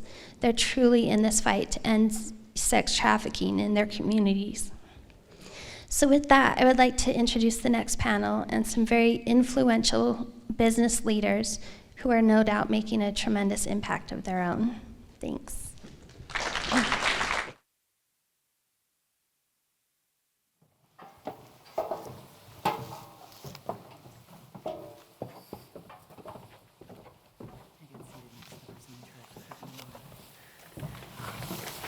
Well, good morning, everyone. We are grateful to be with you, and thank you, Julie, for sharing your important story. As all of you know, and many of you represent businesses, business has an important role to play not only in the issue that we are discussing at this conference today, but in a number of important social issues. And I'm so grateful to be joined by three great business and community leaders. In just a moment, I'll give them the opportunity to introduce themselves. To set the stage on this issue of businesses being involved, I'm Derek Miller. I'm the president of the Salt Lake Chamber. And 3 years ago, the Salt Lake Chamber started the Utah Community Builders Foundation. It is a foundation with the purpose of being an outlet for businesses to be able to get involved on important social issues. In particular, the three issues that the Utah Community Builder Foundation is focused on include poverty, upward mobility, mental fitness in the workplace, and child care. But this issue of human trafficking is also a cause that is important to us, and I'm grateful for the opportunity that I have to serve on the Anti-Human Trafficking Board of the U.S. Chamber of Commerce, and especially grateful to the Malouf family and to the Malouf Foundation for shedding light and bringing the right people together to have this important conversation. With that, as I said, I'm grateful to be joined by these colleagues, and I will let them introduce themselves, the organizations they represent, and then we'll get started with our conversation. Maybe we'll start on the end, Scott, and have you go first and come this way. Good. Well, I'm Scott Anderson, and I'm president and CEO of Zions Bank, and I too want to thank Casey and Sam for setting up this foundation and for hosting this summit. This is an important topic, and the more information we can get out, the more we can do to stop this. And I hope everyone read the article in the April 4th Desert News about the Maloufs and how they started. It was a fascinating story, but what really got me there is that they wanted to create a company that was community centered, and they certainly have. And so anyway, it's a pleasure to be here. Thank you, Scott. Erika. Hi, thank you. My name is Erika George. I'm a professor of law at the S.J. Quinney College of Law, and I direct the Tanner Humanities Center at the University of Utah. I'm here actually because one of my former students, Jeff Steed, has invited me, and I wanted to thank the Malouf Foundation for all that they do. One of the things I teach at University of Utah is a corporate citizenship and human rights course. So I've been always interested in the ways in which power can be used for good, and business can do an immeasurable amount of good. So my research has also focused on corporate social responsibility, business and human rights, and there's been a tremendous amount of progress with the power of business behind detecting abuses and working in ways to address them. So I'm deeply grateful to the Malouf Foundation for being here and having the opportunity to discuss this important issue with you today. Kelly. I'm Kelly Gage. I am the Director of Advancement for NOMI Network, which is an anti-trafficking organization with workforce development programs globally. I actually came into anti-trafficking work from other angles, though, through the business lens, being part of Carlson Companies and the Carlson Family Foundation, which has had a very high focus on anti-trafficking work for over 2 decades. So that is really, we'll talk about that more as we move through the questions. And I met Casey and Sam through another mutual friend and was just so excited to learn about their foundation and learn the anti-trafficking work that they are doing within the community and even the broader community, because there isn't anywhere in the world that isn't touched by trafficking. So Kelly's visiting us from Minneapolis. Yes. The rest of us are locals. So we're grateful to have you come specifically for this conference. And when we were back in the green room there, I asked you this question: How did you and how did your organization get involved? And she had an answer that I was not expecting. So I'd love for you to share that with the. Okay. Getting involved in anti-trafficking work, as I said, started a couple of decades ago, and it was actually at the request of the Queen of Sweden. Oh. So she like sent someone. I know. So she, the entire Carlson family wears their Swedish heritage quite proudly on their sleeves and have had engagement with the royal family in Sweden for a long time. She sent someone, she had an experience in a prison in Russia with a child being trafficked out of the prison system. And she, of course, was horrified and started the organization World Childhood Foundation, which works globally against child sexual exploitation. And as she was launching this, she was looking for co-founders. She came to our foundation, asked us to become co-founders. I was on the board at the time and asked some very pointed questions about the program in Brazil. I was an exchange student in Brazil between high school and college. And the man that was there, my mother-in-law at one point said, it was like, oh, you know, Kelly lived in Brazil, that's why she's asking so many questions. And it was this really, I want to say, outside of an American realm of this back and forth of him going back to Sweden, telling the Queen about me, and her coming back and saying, well, you know, if you were asked to be on the foundation board in Brazil, would you say yes? And so I did say yes. I had to meet her, and I have met her several times. But it's, and this is like for a girl from like a small town in central Minnesota, that is not what you grow up thinking you're gonna do. So yeah, that was my entree into anti-trafficking work and really brought me, I'm on the board of Childhood in Brazil still, and that brought me into the introduction of the nonprofit that I'm working for now. Thank you. Erika, I want to ask you this question because of your work at the University of Utah, and you talked a little bit about it. But let's start broadly and then narrow in just philanthropy in general as it relates to businesses. Why is this important to businesses? What are you seeing and what's the business case for it? Sure, absolutely. I actually want to begin with the O.C. Tanner Foundation. One of the things I do is direct the Tanner Humanities Center. That's been sustained support for education, for research, and for public outreach.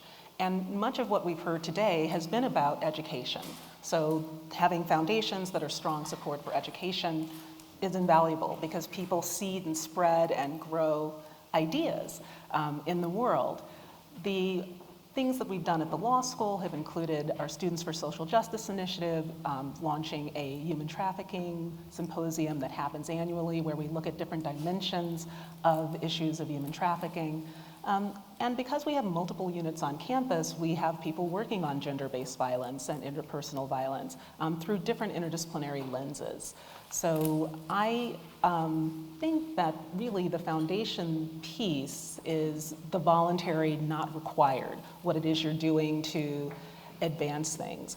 I also think important is a piece of having corporate responsibility and accountability. I looked at the Malouf Foundation, well, the Malouf Company's Code of Conduct, and in it you'll see not just the commitment to donations and foundations and philanthropy, but doing business in a way that is respectful of human rights, that incorporates provisions on looking for forced labor in our supply chain and advancing ways to address that. So I think of philanthropy and business ethics as interrelated and interdependent, and they must be in conversation with one another. It's important to give back to the community, but the way you are a corporate citizen in the community is, I think, also equally vitally important, because if you can change the way business is done, you can change the world. And it's been exciting for me to be a part of those conversations, to help guide students to thinking about ways they might incorporate human rights or understanding of the environment, or ways that power and choice, if we are in a position to be in leadership or to know leaders, to have conversations with them about how they can deploy that power in ways to uplift others and enrich our community. Your comment about doing business the right way and being a good corporate citizen is the perfect segue to Zions Bank. Absolutely. And Zions Bank and the Chamber of Commerce share something in that we both run organizations that predate the state of Utah. Not many organizations can say that, but it certainly speaks to the pillar in our community that is Zions Bank. And Scott, the question I'd love to ask you is, well, two questions. Why is that so important to Zions Bank to be involved in these efforts? And then how do you drive that through the culture to what Erika said about the volunteerism, getting your employees involved, not just a corporate level, but down at a grassroots level? Well, I would start by saying that my belief, my strong belief, is that businesses should use their power and their resources for doing more than making profits. They should look at how they can create value, obviously for their customers, but their communities and for their shareholders and for their employees. And I like the comment, and we've adopted it internally, that Henry Ford said, that if a company only makes money, it's a poor company.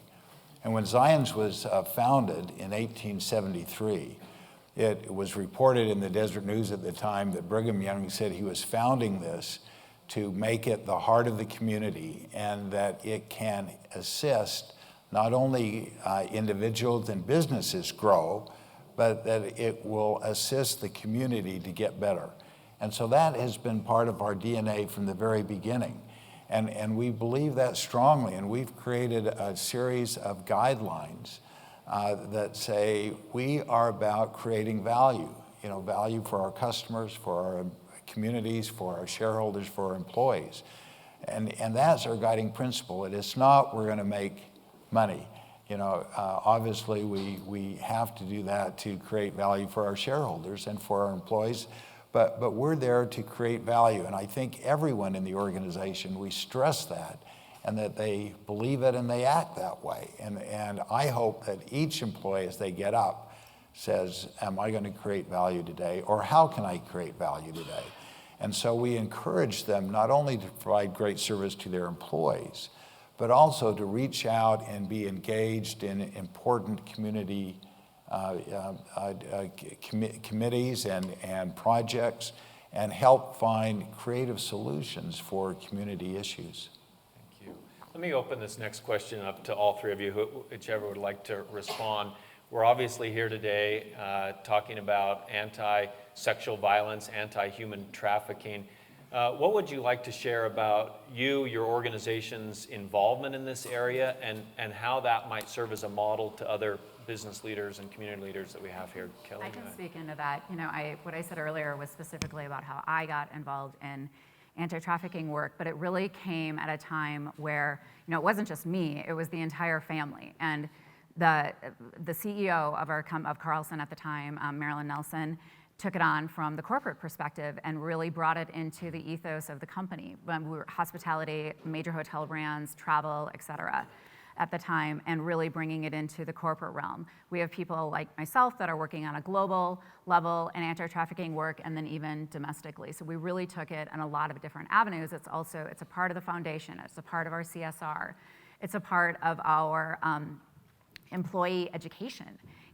Particularly when you're talking about hotels and people in businesses that are out there, a bank where somebody is a teller. Julie's comment about what happened and seeing the employer, having people trained to look at what's happening has been a part of the company for over 2 decades now. And so it really can go beyond just a single individual being emotionally grabbed by this horrific thing that is still happening in our world today, to really bringing it into the broader community and making people aware of it. When I first became involved in this so many years ago, nobody talked about trafficking. Like I was like at cocktail parties or whatever and bringing this up, and it was like well, this doesn't exist. It doesn't happen in our country, and that still happens sometimes. But it has been a vast change to more businesses recognizing it and really being involved. Carlson was was the first hospitality company to sign ECPAT. Delta then came in too. So it is something that it can happen at a small 10 people sitting around a table and having this introduced to them bringing it out into the world. So it can really go beyond just a single individual. Excellent. Erika or Scott? So we were talking before this when I was so excited to learn you were at Carlson Hotels. So I've been for a decade researching corporate social responsibility, business and human rights.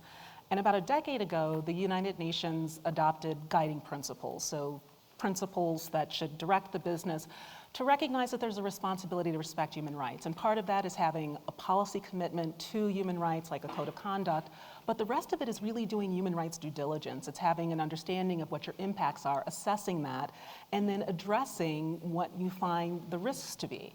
Human trafficking is a very real risk that touches businesses. So Carlson Hotels was among the first to start training people to identify victims of sex abuse and trafficking, because team wasn't happy about that either, yeah, so, well, you know. but you know, it goes up and down. Nestle also has problems. So when you have the problem, but you get ahead of it, you identify it, you are open about it, I think there's a lot of grace that businesses get. So I mentioned Nestle. They've had challenges in their supply chain. There is actual modern slavery, slavery on Ivory Coast, cocoa plantations, children trafficked from Ghana and in between, and they're picking your cocoa.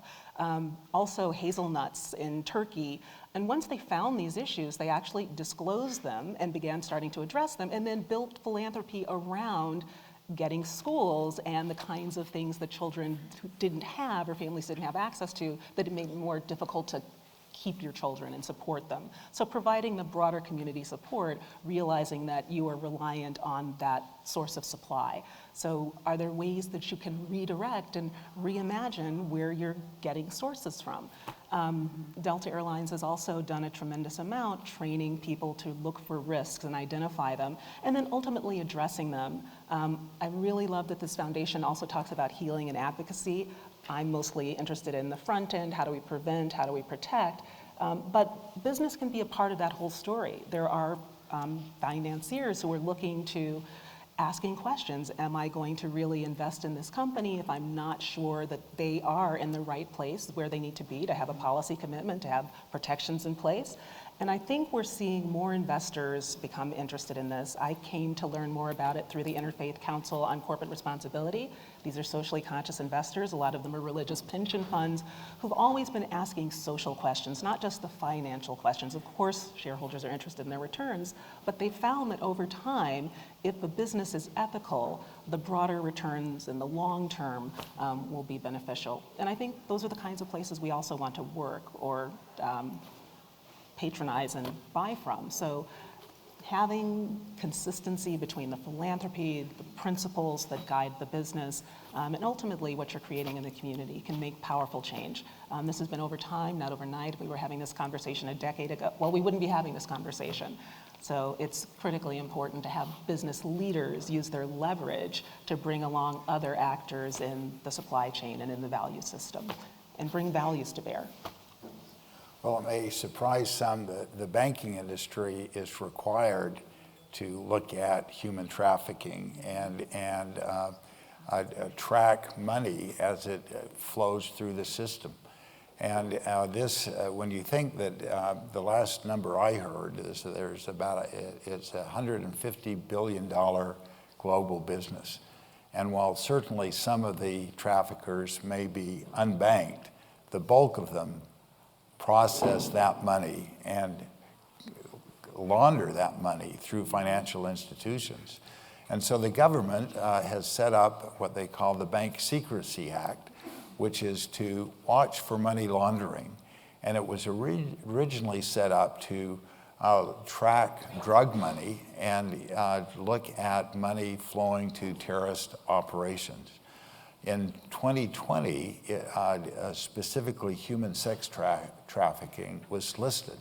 And so banks have to go through all of their accounts and all of their transactions, and they have to identify individuals and transactions that they think may be suspect. And this is done by very sophisticated algorithms on is this transaction outside of the normal course that this person normally does? Is it coming from numerous sources? Are they trying to package their services so that it won't be noticed? And then we have to submit this information on a monthly basis to the Treasury Department, to the financial,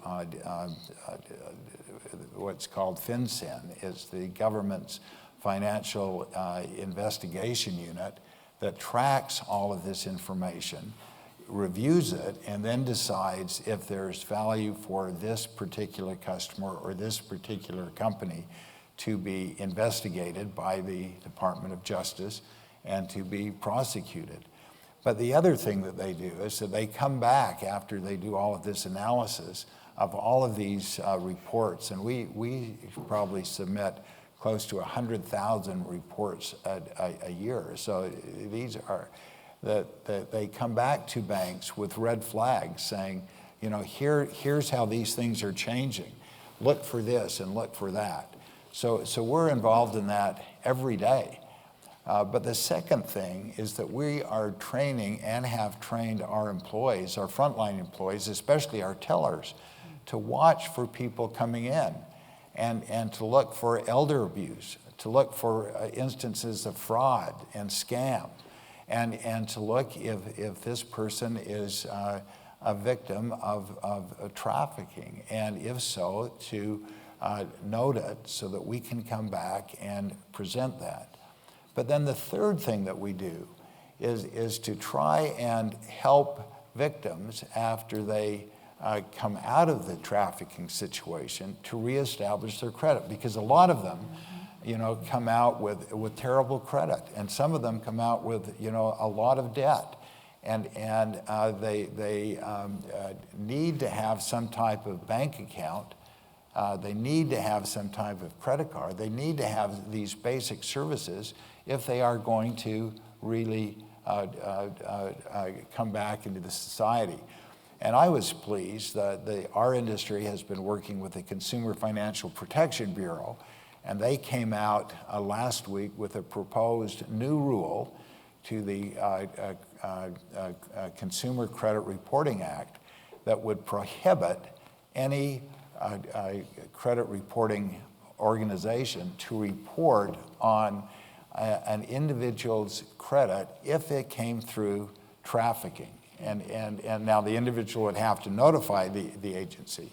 And that is currently, that proposal is currently up for comment through May 9th. And I would encourage everyone, and I'd encourage the Malouf Foundation to submit a comment supporting that, because that can go a long way in helping customers you know, rebuild their credit. Excellent. Scott, I want to stay with you for just a moment. The title of our session is Aligning Business Objectives with the Philanthropic Efforts.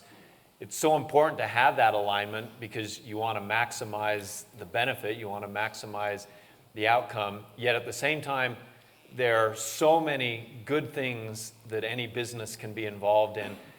How do you decide? How should a business go about deciding how they're going to make that alignment so that they can maximize the benefit? Well, I think and what we do, and I think this is a best practice, is that you have to look into your community and you have to say, what are the pressing issues that our community is facing, and what can we do to help solve them? Now, we can use our balance sheet in ways that can be meaningful. We can lend in ways that are meaningful. But we can also encourage our employees to volunteer and to donate. And we can make grants and donations to help nonprofits specifically to accomplish these efforts. And so we do that. Erika, what advice do you give to businesses who are trying to figure this out, where they should get involved?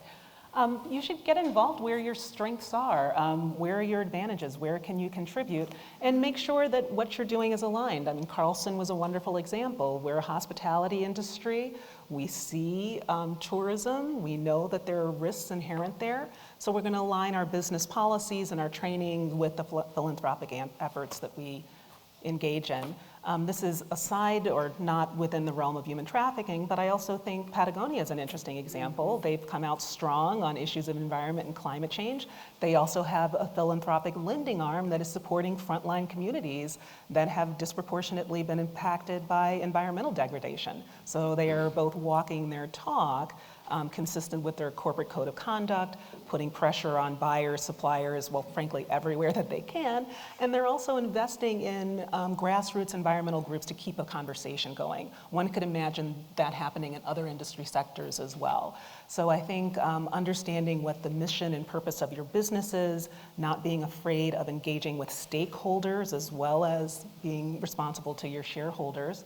And also, as Scott said, understanding and knowing the community that you are part of. But I would encourage you to think expansively about what community is. I am worried about the us-them that seems to be in ascendance right now. And I think business can have an important role in helping us to see the ways in which we are connected. Kelly, you already shared the Carlson story, just as Erika mentioned. There was good alignment there, but yet I would imagine that even with that initial alignment, there's times along the way that you have to realign and figure out, are there some things where we need to put more effort, more time, and maybe some things we're not going to be able to do. Right. Well, that is true. I mean, the human trafficking vein has really continued on in support of women and women moving into the workforce. So that has really kind of maintained a strong focus of our CSR efforts, particularly in workforce development. And that's actually where NOMI Network, the nonprofit that I work for, came into my realm of knowledge, was through support from our foundation. And I'd like to tag on to the question that you guys answered as far as like the corporate involvement, but it goes beyond just, yes, knowing your passion, knowing your strength areas, and working out that, thinking expansively, thinking within supply chain. I mean, I would venture to say probably every single one of you is wearing something or has something on your body right now that is touched by human trafficking and forced labor. So just thinking about that, and that is where the nonprofit that I work for comes at anti-trafficking work from a workforce development perspective, educating the women about their rights. We help them open bank accounts in India and in the US and know their legal rights, help them find secure employment, safe employment, looking within the supply chains. Shahi Industries, which is a very large apparel manufacturer in India, is one of our partners. But beyond that, so we're working at it from the education, women's side, girls' side, anti-trafficking side. But then also another thing that we're doing as a nonprofit is working with corporations to start creating policies within their own HR and hiring to hire victims. Because in addition to coming with a lack of credit, they often come with a criminal record. And how do you get through a background check and get into the HR hiring process with that? So we're working, I could go on and on. I mean, creating a trauma-informed work environment, a hiring environment. So it's also coming at it from that perspective. It's great, and obviously I've been very involved in going out from a business perspective and into the community from the nonprofit side, but it's also, what are you doing to bring people up and into having their own safe employment and their own income to protect themselves from revictimization? Okay, second to last question. We've got lots of great community and business leaders out here. We've heard a lot of good stories, good examples, good advice. A piece of advice that we haven't heard yet that you'd love to share, and Erika, maybe we can start with you. Anything that we haven't shared yet that needs to be shared? Sure. Well, there are a couple of things I'd like to highlight. I sit on the board of the Fair Labor Association. This was an organization that was started when students started protesting sweatshop labor in the athletic equipment. So we ensure that University of Utah has only been selling licensed goods that are traced through the supply chain. This is a collective of companies, of nonprofits, and they co-create leadership and learning. So identifying where are risks in the supply chain. Most recently, the member companies, including things like Adidas, Nike, have been thinking about how are we sourcing from regions of China and trying to engage with one another and with the government in ways to work together. So I think one thing I'd like to emphasize is multi-stakeholder initiatives like the Fair Labor Association. Nestle's a part of that. You get learning, support, and other business leaders engaging in how we're going to do sustainability. The other thing I'd like to say, and this comes from hearing Scott and Kelly, there are ways in which law has been less than helpful for getting victims back on their feet, survivors back on their feet. So being cognizant of the rights and responsibilities that we are setting up. There are developments in the UK. There's a Modern Slavery Act that's emphasizing the responsibility of businesses to disclose and detect. The state of California also has a Modern Slavery Act. So we're getting more information about this phenomenon. With more information, we can do better and do more and make a difference. So I guess I would say continual learning, support to advance policies, and to be a leader in this space. So it's so critically important that Malouf Foundation is doing the work that it is. I also noticed that Malouf Company is a B company, which means it's a benefit company. They're thinking more broadly about what being a business is about, and changing the conversation in those ways, I think, is critically important to our path forward. Thank you. Scott? I would just follow up on what Erika said.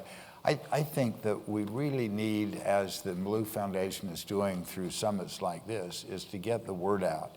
You know, when a lot of people talk about human trafficking, they say it's in third world countries, it's not here, maybe it's in New York, but it's not in Salt Lake City, it's not in Provo. And I think the examples that you've heard today, it is here. And in fact, I think Utah is the fourth largest state in human trafficking in the country. So it's a significant problem, but it's not listed as that.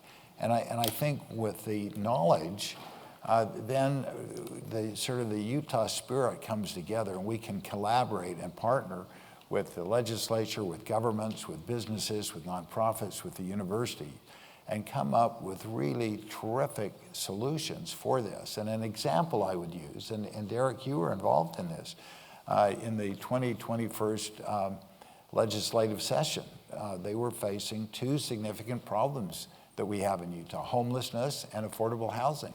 And they passed some landmark legislation that not only reorganized how the homeless services were provided, but they also allocated $50 million for affordable housing and homeless services.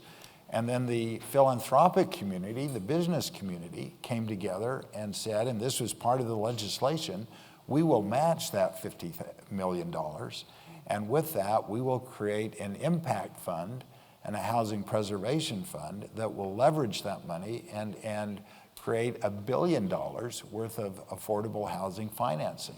And if you use that as an example and you think, if people would say, human trafficking is one of the major issues that we in Utah have to look at and face, then how can we all come together and collaborate and partner to accomplish and find a solution? Great example. Thank you. Kelly?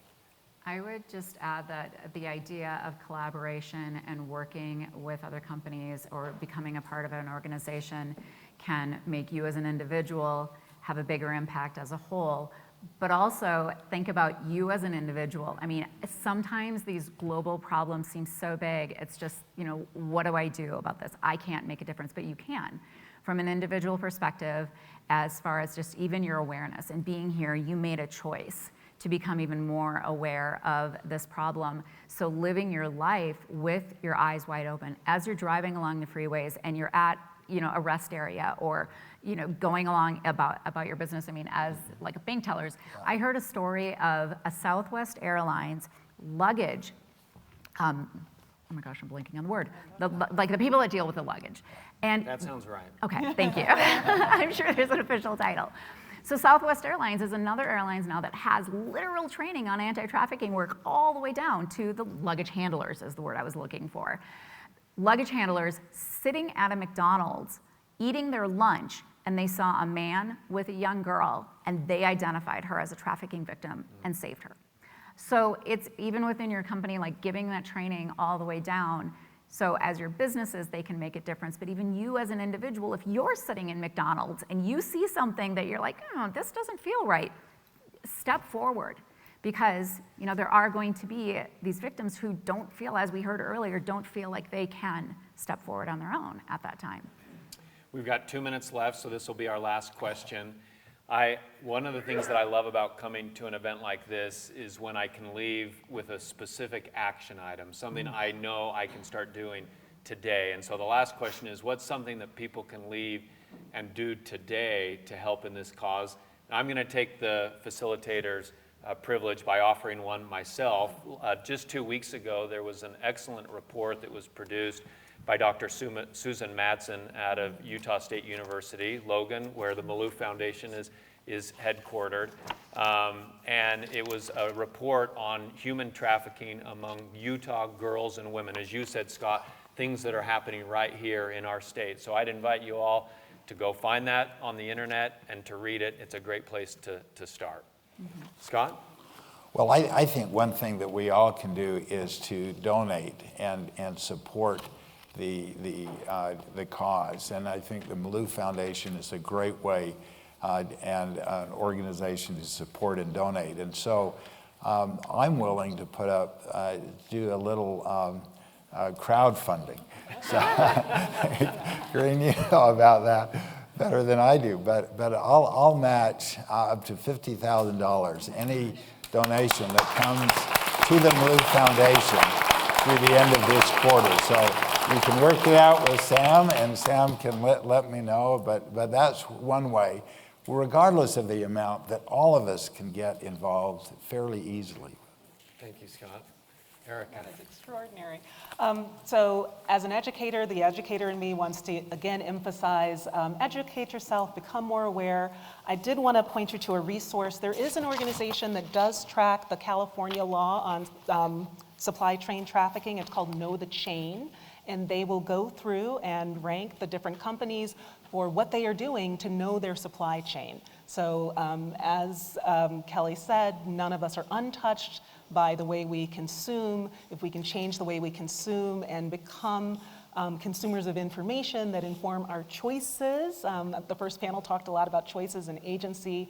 That is something we have the privilege of enjoying. So I leave you with going to the Know the Chain initiative and figuring out where you are along the chain of consuming from different places. Excellent. Kelly?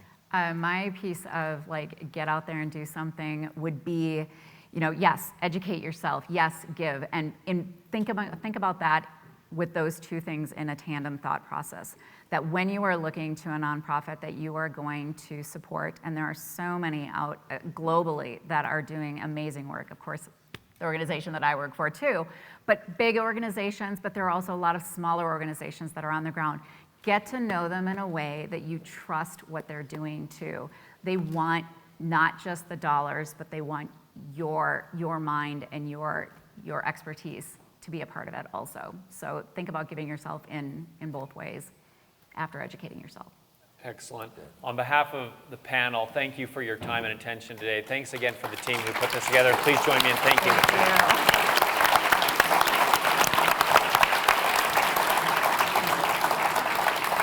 Thank you. Great moderator. Thank you to our panelists, and thank you again to Julie for sharing her experience. And again, special thank you to Scott Anderson, who has decided to make a $50,000 matching grant, and that's so incredible. Thank you, Scott. And you know, I'm going to join that. I'm going to make a matching $10. Anybody can match that. I'm going to be Sam. Let me know, and I'll be sure to give that up. So. No, I know many of you here in the audience are business leaders, and we hope that you have a cause, something that you're passionate about, something that inspires you to make a difference. And for those of you who are interested in furthering your organization's charitable efforts, please don't hesitate to reach out to our team at the Malouf Foundation. There's incredible information in the back of your booklet. In the back, there's information about each one of the initiatives, and you can get involved. Please talk to our team about that. Right now, we're going to break for just over 15 minutes. We're going to break. We're going to get back here at 11:45 to start the next session. So thank you so much. Appreciate it.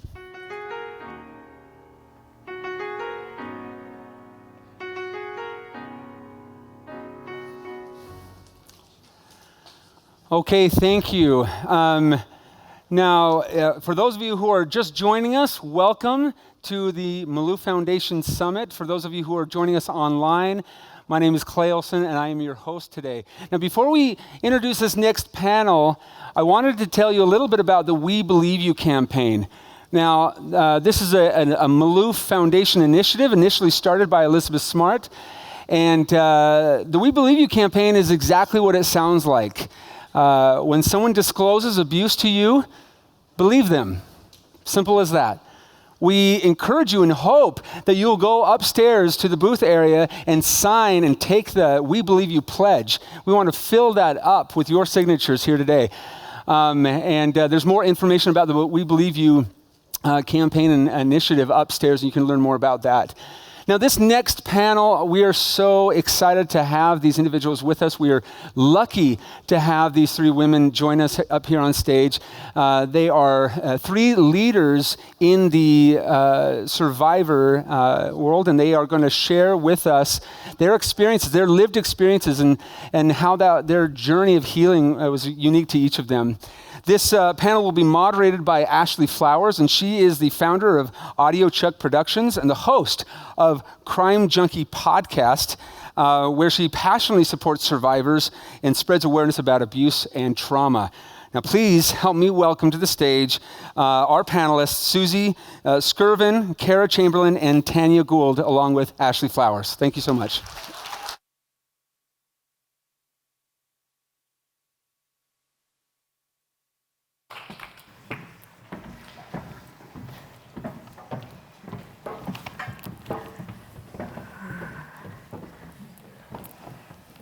Hello, everyone. I want to start off by introducing you. He did a wonderful job. This is Kara, Tanya, and Suzie. And I do want to start off by saying thank you to the Malouf Foundation. So I work in media, obviously, and I can't tell you how many conversations I've been a part of about survivors.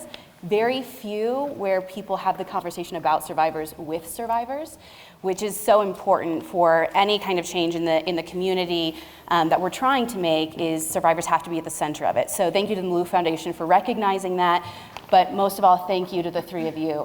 Part of being a leader survivor that all three of you are is telling your story, and it's amazing that you're willing to share that with all of us.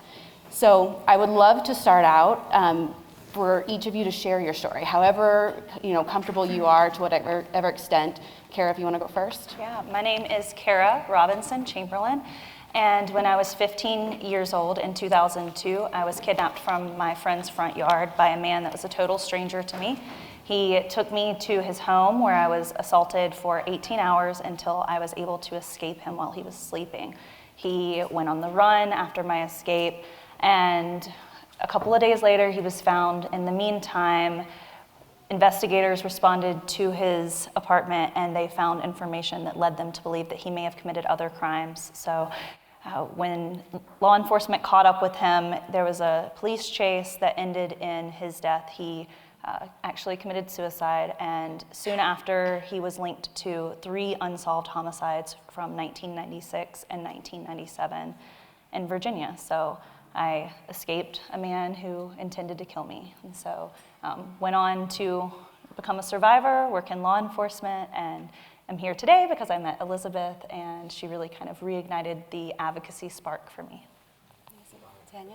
Awesome, thank you for sharing that. Thank you. So my name is Tanya Gould. I'm a survivor of domestic sex trafficking. For my situation, I was actually exiting high school, went on a senior field trip, and met my trafficker there. Of course, he didn't look like a trafficker. He was well-groomed. He wasn't what we appear to be when we hear of, and I say this term because this is the culture of it, but when we think of pimps, right? Didn't have the big hat, alligator boots. He was actually very handsome, well-groomed, well put together. He was my date for my senior field trip. He groomed me for about 4 months, and then as I was about to go into college, I had a scholarship to go to our local community college. I need to let you know that I had a ton of vulnerabilities, but I did receive a scholarship to go to the community college. So I have every intention of just really doing remarkable things in my life then. So my trafficker convinced me that, trafficking was a business. I never heard of it in those terms, that, this was a business. It was something that his mom was giving over to him. And he also convinced me that it wasn't the old school type of pimping and hoeing, right, is what it's heard of in our culture, right? So that is how I understood it. I understood that because that's what I understood. When you listen to music, entertainment, rap songs, that's what I was accustomed to. And so he led me to believe that it was very much different, that I could be empowered. I reluctantly said yes, right? Because he had loved me through these 4 months that we were together. I also had a little one. He took the initiative. I was sexually abused from the time I was 7 to 14. I had child exploitive images passed around. I was involved in cult church community as a child. So I had no trusted adult in my life. So this was the first time a man showed me something as to what I thought love was. And so I fell in love with my trafficker. And so when he asked me to be a part of this, for me, it was about keeping something that I thought that I never had. I thought it was healthy, and I thought it was something I could never have. So it was with that he used to convince me to work for him. It didn't, as you can imagine, right? It didn't work out as what I thought. I thought he told me I would be his queen. I wouldn't have to do some of the things that I thought I would have to do, but it ended up turning around very different. So I was trafficked for about 18 months. And then after that, it was a law enforcement officer who actually went with his gut and helped me find a way back home. And since then, I've been advocating for all types of issues. And now I am a director of anti-human trafficking for the Attorney General's office in the state of Virginia. I'm also a member of the United States Advisory Council on Human Trafficking. I serve on a ton of boards and commissions. And what I love doing the most, I worked as a mentor for our children's hospital and to work with kids who were identified as being trafficked. And it's amazing being on the other side of this and looking at kids and just letting them know that their situation doesn't have to define them, but that they can still do anything they want to do. My name is Suzie Skirvin. I was trafficked when I was 19 years old. I had just recently moved from Arizona to Los Angeles. I wanted to go to nursing school at UCLA, and I began dating while I was, when I first moved there. And that was my passion, was helping people. And I also wanted to go into the military. But then, like I said, I started dating and I met my trafficker. And again, he wasn't dressed in like you would think a pimp would be dressed like. He was very well groomed and very soft-spoken to me. He found all my vulnerabilities. He studied me. I was his business. And that's how he saw me throughout the grooming process. And I was groomed for about 2 months. And in those 2 months, everything moved so quickly. He started taking care of me. He started paying for things for me. And so I began to trust him. And later he's like, you know what? You want to go to UCLA? You want to go into the military to pay for school? How about you don't do that and you just stay here and I'll help you and I'll help you follow your dreams. And I believed him. And I moved in, and that same night we went to dinner like we always did, and he told me, we were just having a casual dinner conversation, and he just asked me, so how are you going to make all this, how are you going to pay for everything? And I said, well, you told me that you were going to help me financially. And he had the most evil grin I have ever seen. And I can still picture him. He just had his utensils sitting right across from me, and he looked up and he grinned and he said, yeah, about that. And at that moment, my stomach just sank. And I knew that this was not going to be good. So I acted casually, and I sat there and I continued to eat my dinner, and he's like, you're actually going to be my bitch now. And I laughed, I kind of giggled, and I was like, what? Like, what? He had never spoken to me in that way, so I was so shocked, I didn't even know what to say. And so I finished up my dinner. He kept talking, but in my mind, I was like, how do I get out of here? What is going on? This is not right. But I stayed, and from that day on, he had me working in strip clubs, and he had me finding clients, and he would set all the appointments up for me. And that was my life from Monday through Sunday, and I wasn't allowed to tell my family where I was or where I lived, and he controlled everything down to my nail color. And that's how my life was until I was able to escape. And I had a friend help me. We actually grew up together, small world. Again, how close this is to us. We went to seminary together here in Alpine, Utah, and she had now been living in Malibu, and her boyfriend was best friends with my trafficker. I didn't know this when I met him, but I asked to hang out with her one time, and I showed him a picture, and he told me I couldn't hang out with her. And I tried to call her for some help, and she told me that he was dangerous and that she couldn't help me at that time.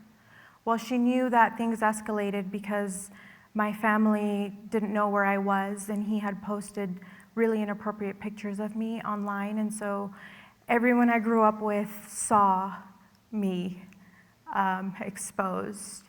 And he tried to do that because he knew my family was really religious, and he thought it would be a way to have them not let me come home, to disgrace me. And so that was his attempt when I first escaped. Well, I went back to him, actually, because that same friend convinced me to go back to him.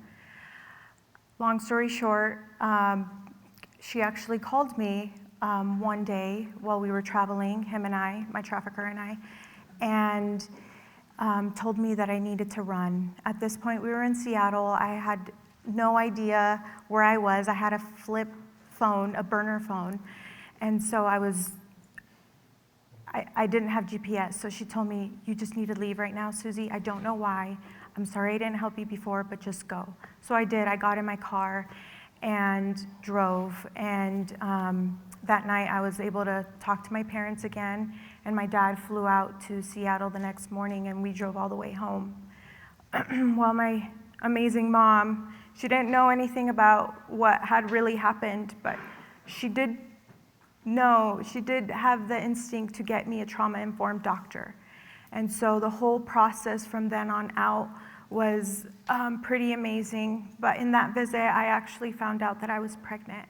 And so I am a mom to a beautiful 5-year-old boy now. But with that,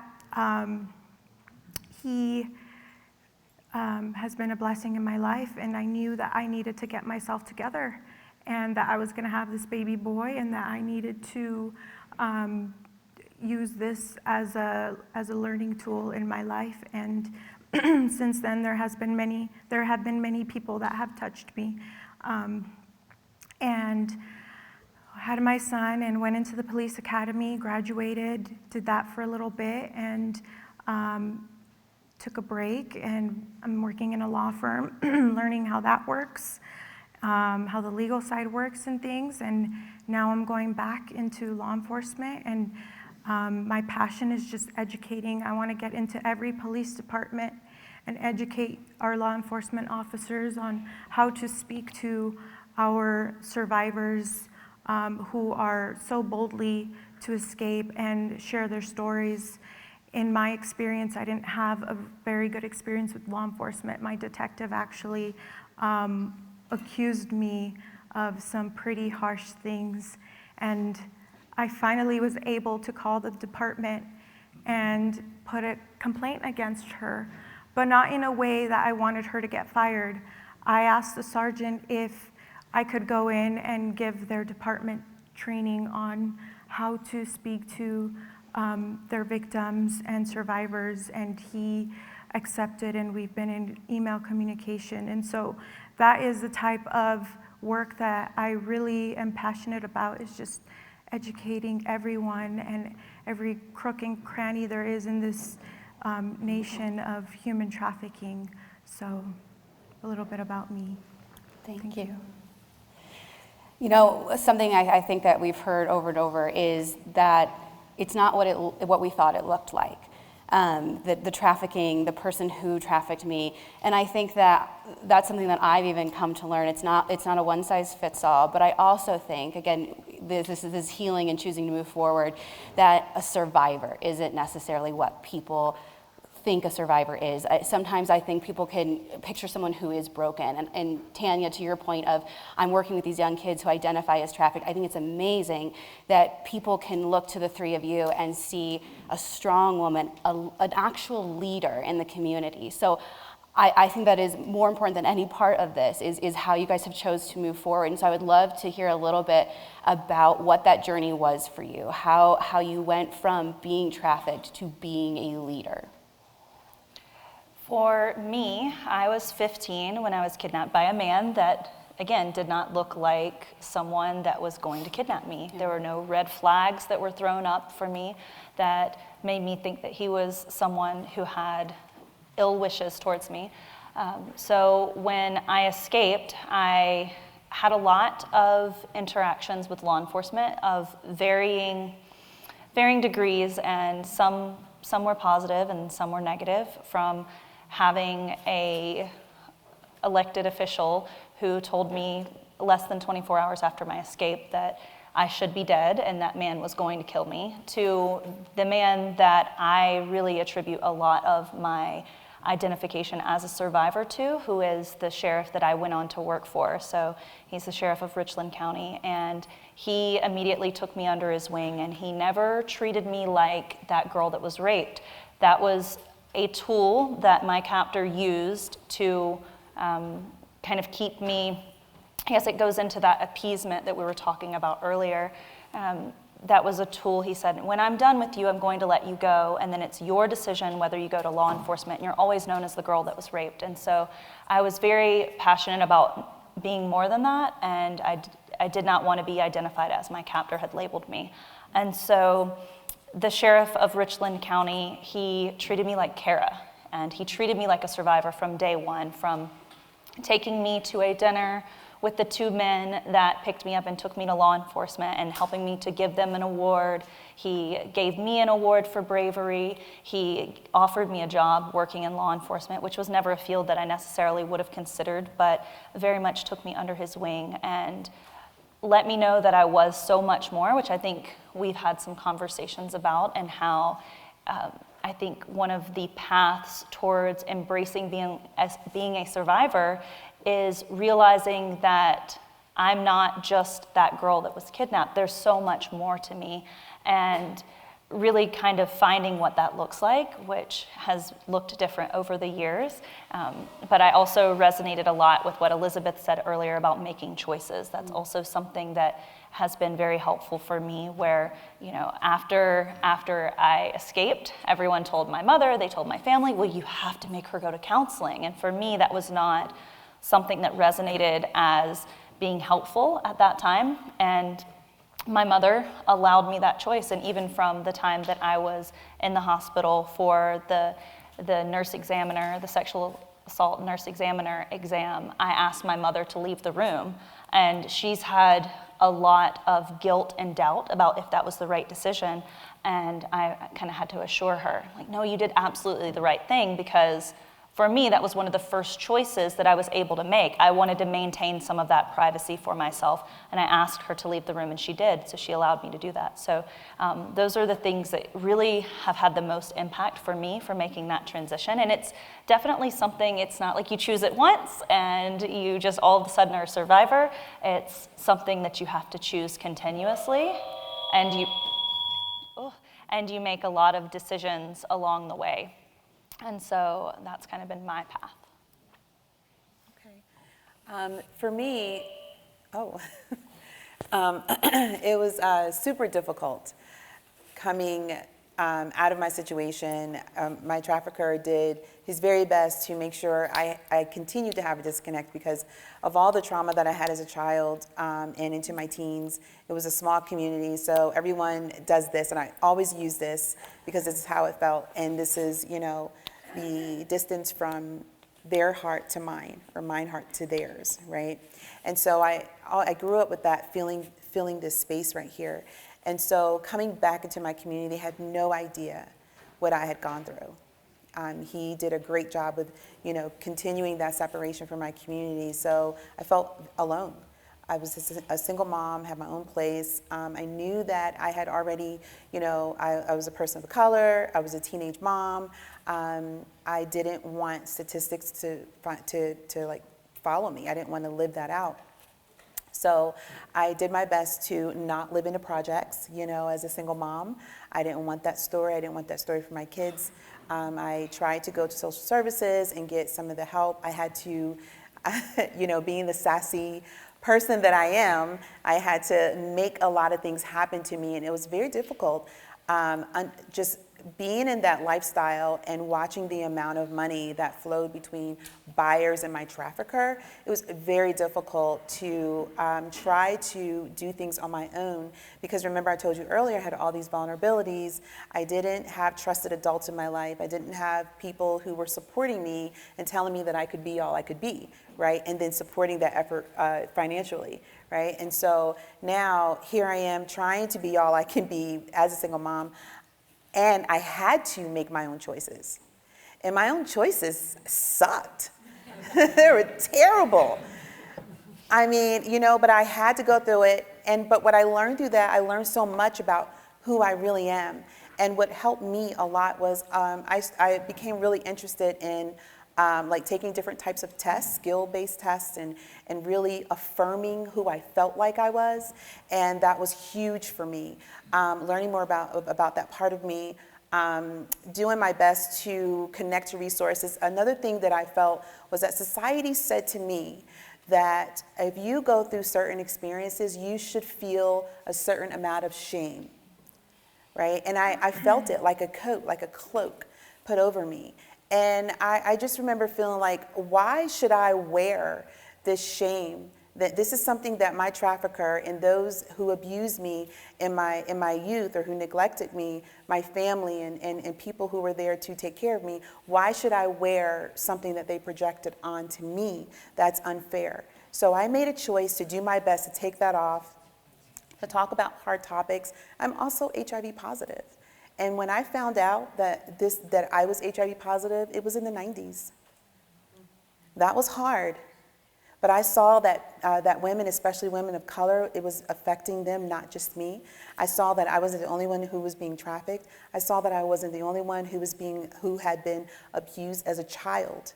And this is just not okay. And so coming from, it's like I was seeing all of this and understanding that, you know, here I was in these controlling situations, you know, with people who did not supervise me appropriately. And then I come out to the world, because in my mind I'm like, I can't wait till I become an adult, because I'm just going to do better. And then I come out into the world, and then you have a whole society that wants to control you. That was so disappointing. There was a whole society of adults and caretakers that I felt like we just didn't do our best to take care of our children. And so I just made it my purpose and my job to advocate as much as I can and as hard as I can, because I don't want what happened to me to happen to anyone else. It's just not okay. We have to do better, and I feel not responsible like woe is me, but as an adult, I want to be responsible. And so, you know, I don't want to save the world. You know, it's not that. I don't want to, it's not, you know, who do I think I am that I can save the world? No, but I do want to do a humanity check. Because why did these things happen to us? And why are these statistics continuing to grow? That's not okay, and we have to do better. And so it's that passion that happened, that, you know, that stirred in me. I got angry, and I wanted to heal, and through my healing process of learning about myself, understanding things about myself, and I did talk therapy. I also did bioenergetic work to help and support me. I also have my faith. to help me through what I had, or my journey. But I just learned lessons, and I realized we're all on this planet, and I'm not alone. And none of us get to come to this planet and just not experience something. And so, so it's just, for me, it was just about taking all of that, understanding it, and moving forward, and really doing my best to leave a better legacy for people to come. So. Thank you. Sorry, can you repeat the question? Yeah, about what your healing journey was like going forward from the time that you escaped your trafficker. Yeah, so I'm still on that journey. But something that I just want to get out really, really fast is, you know, as a survivor, you know, I have had a broken heart, but I'm not a broken person. And I think we need to remember that and keep that when we're interacting with other survivors and other people, realizing that they might have had their heart broken, but they're not a broken person. There's always hope for them. And I think, you know, recently I've been digging deep into learning about myself, but something that has helped me in my healing journey has definitely been my son. He has been my biggest teacher. Seeing him do things that are amazing, it's like, okay, all right, he's getting it. We're doing good. But also seeing those subtle habits that, reality check, where is he learning that from? Oh, it's me. And realizing, wow, you know, if I want to really make an impact, I need to learn things that I didn't learn when I was his age. I grew up in foster care. I was in foster care from the time I was 4 till the time I was 13. So bouncing around from home to home, low income, you know, areas, very poorly treated. I felt like I was a second-class citizen being in the foster care system. So the system failed me. And I had to see that and acknowledge that and relearn some of those skills that I didn't know. I was oblivious to them. And my dear parents had adopted me at 13 years old. They had me for 6 years until I moved out. That's nothing. And, you know, oftentimes they say, Suzie, I wish we would have known. I wish we could have helped more. How did we not prepare you for that?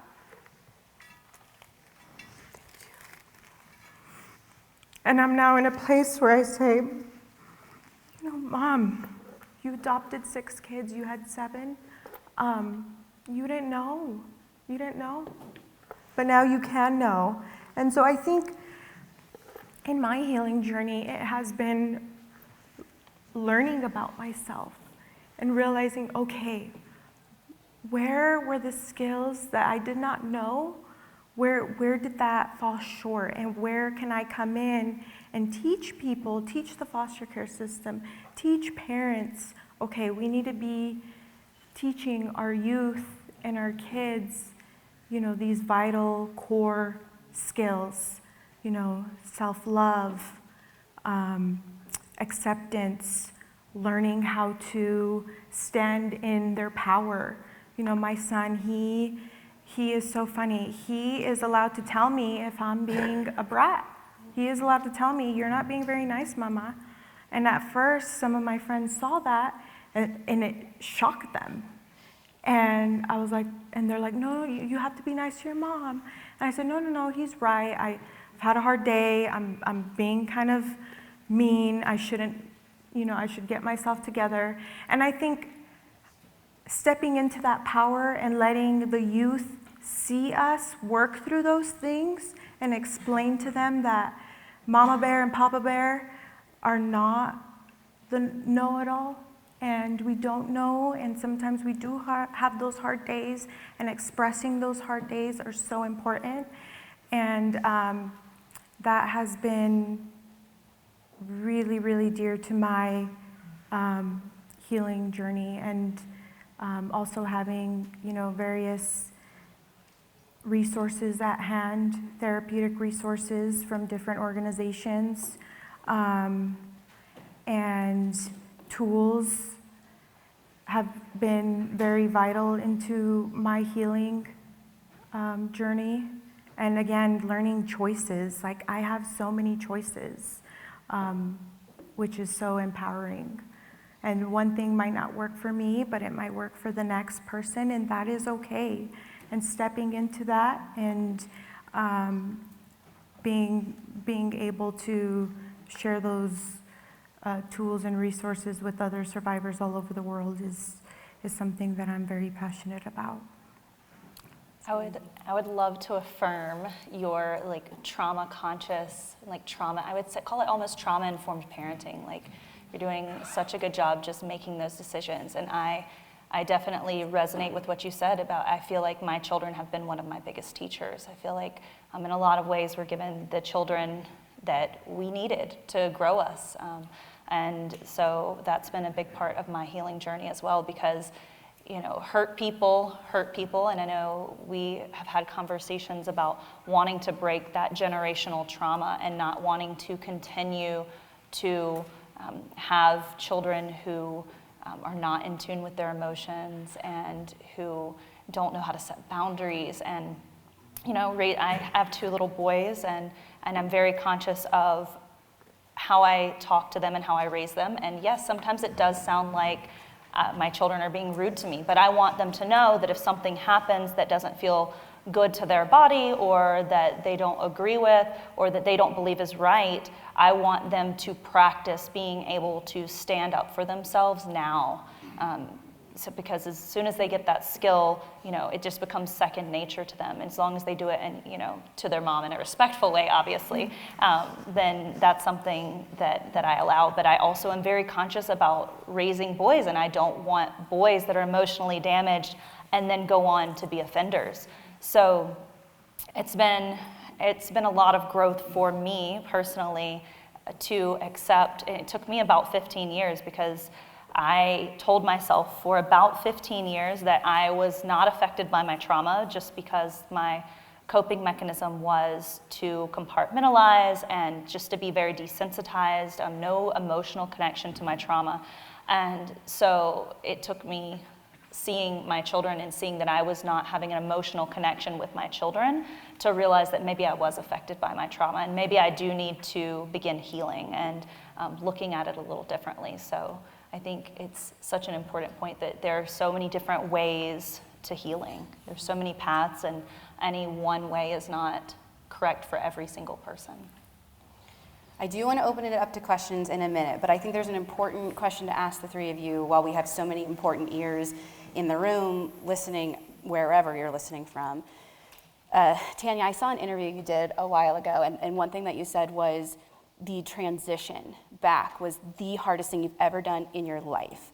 And you talked about some of the resources that helped you. But I think the important question for people here to know and to go home and think about and to feel like how they're going to act is, where are the gaps in the resources? How can we better provide resources to a wider demographic?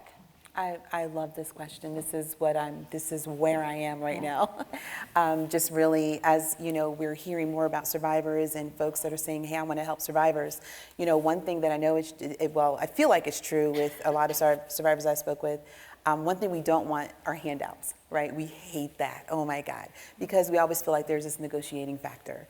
Right? There's this give and take, and I have nothing else to give. Right? I don't want to give you anything. But I do, but I don't want to owe you anything, basically, right? So this is what I read Booker T. Washington's autobiography. If you have never read it, I suggest it. It's just amazing how we're continuing, we haven't changed much in our society. But he made me think of this, so he was straight out of emancipation, and he was seeing some things, just looking at people coming right out of slavery. And when he was talking about it, my thought was, oh yeah, how do you empower people who've been bought and sold? Like, how do you do that? Well, if you've never been bought and sold, you don't know how to, right? Because this is something that messes with and deals with this part of you. For us, it's about our worth and our value connected to our sexuality and connected to our performance in a way that you, people who are not survivors of this, you just haven't had, that experience. So sometimes there's some relatability, right? And that's why you want to do good, because you know this is wrong and you know you want to fix it. And you can imagine what a survivor of human trafficking or a person who's been bought and sold probably had gone through, right? But take a step back a moment and understand that this person's been bought and sold. Now, I need this program, this nonprofit or this agency, this business I'm doing, to be able to empower this person who have had this experience. Now, how do we do this? Well, you go to people who've been bought and sold, right? And now, in Booker T. Washington's experience, he started the Tuskegee Institute, and if they wanted to go to school, they had to actually come and build the school. They had to put their hands to it. They didn't bring in a contractor, they did it themselves, put their hands to it. And so, that's one way. I don't know how to do it today, but I know that in my own life, I had to put my hands to it. And I had to make sure that I'm understood, and I found a place at the table where I didn't have to perform, where I didn't have to have any of those other attachments. And when I found people that were able to do it, few and far in between, I brought those people around me to support me. I'm thankful that I was smart in that. I need to know that skill because I didn't learn it when I was coming up. I didn't have that, right? I didn't have someone to teach me how to have healthy communication, like how to negotiate in a healthy way where it benefits both of us, right? So just kind of all of those skills that I didn't have and I had to learn. And so, yeah, it was really hard. And I was a single mom and I just kept having babies and, it was difficult, to take care of them, to take care of myself, but I finally did it. Had there been organizations that were there to help me figure that out earlier, to help me put my hands to it and build it myself and teach me some of those really foundational skills, not to make jewelry or clothes, and there's nothing wrong with it, but sometimes I didn't want to do that. But, helping folks learn more about who they are to the core, right? There's nothing like that, knowing who you are in the core. For me, it was about asking the question, all of us have to do it because in all of us, we are all humans, so you can relate to that. And all of us are asking the questions, where did we come from, right? Who are we, and where are we going? Well, I'm asking that question too, right? So it's just some of the common places where we can all, come together in order to help each other grow.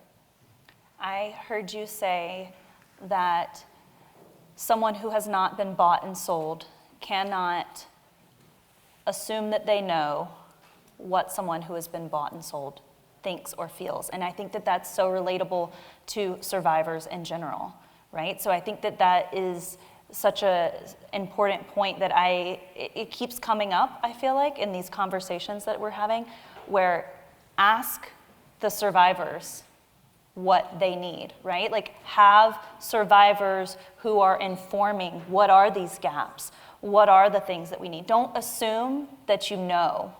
I think that's one of the common threads that a lot of us feel, and that really is kind of offensive when someone says, well, you have to do this, or this will help you.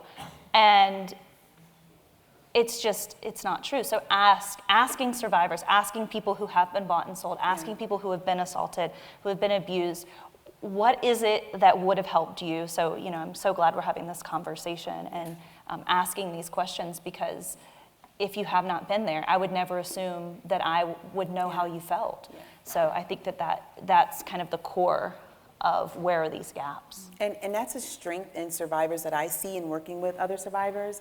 Even though we've been through something very similar, I have valued my own uniqueness, right, and my own experience. And so because I value that and I understand it, I also value the experiences other survivors have. I don't even assume that we all know or we are coming from the same place. In some places, the complexity of it, having that understanding, yes.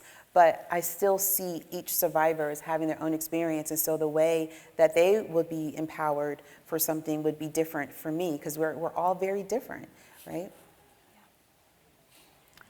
I think for me, too, keeping in mind, and I love seeing that there are so many good people that do want to make an effort and an impact against, this horrible crime.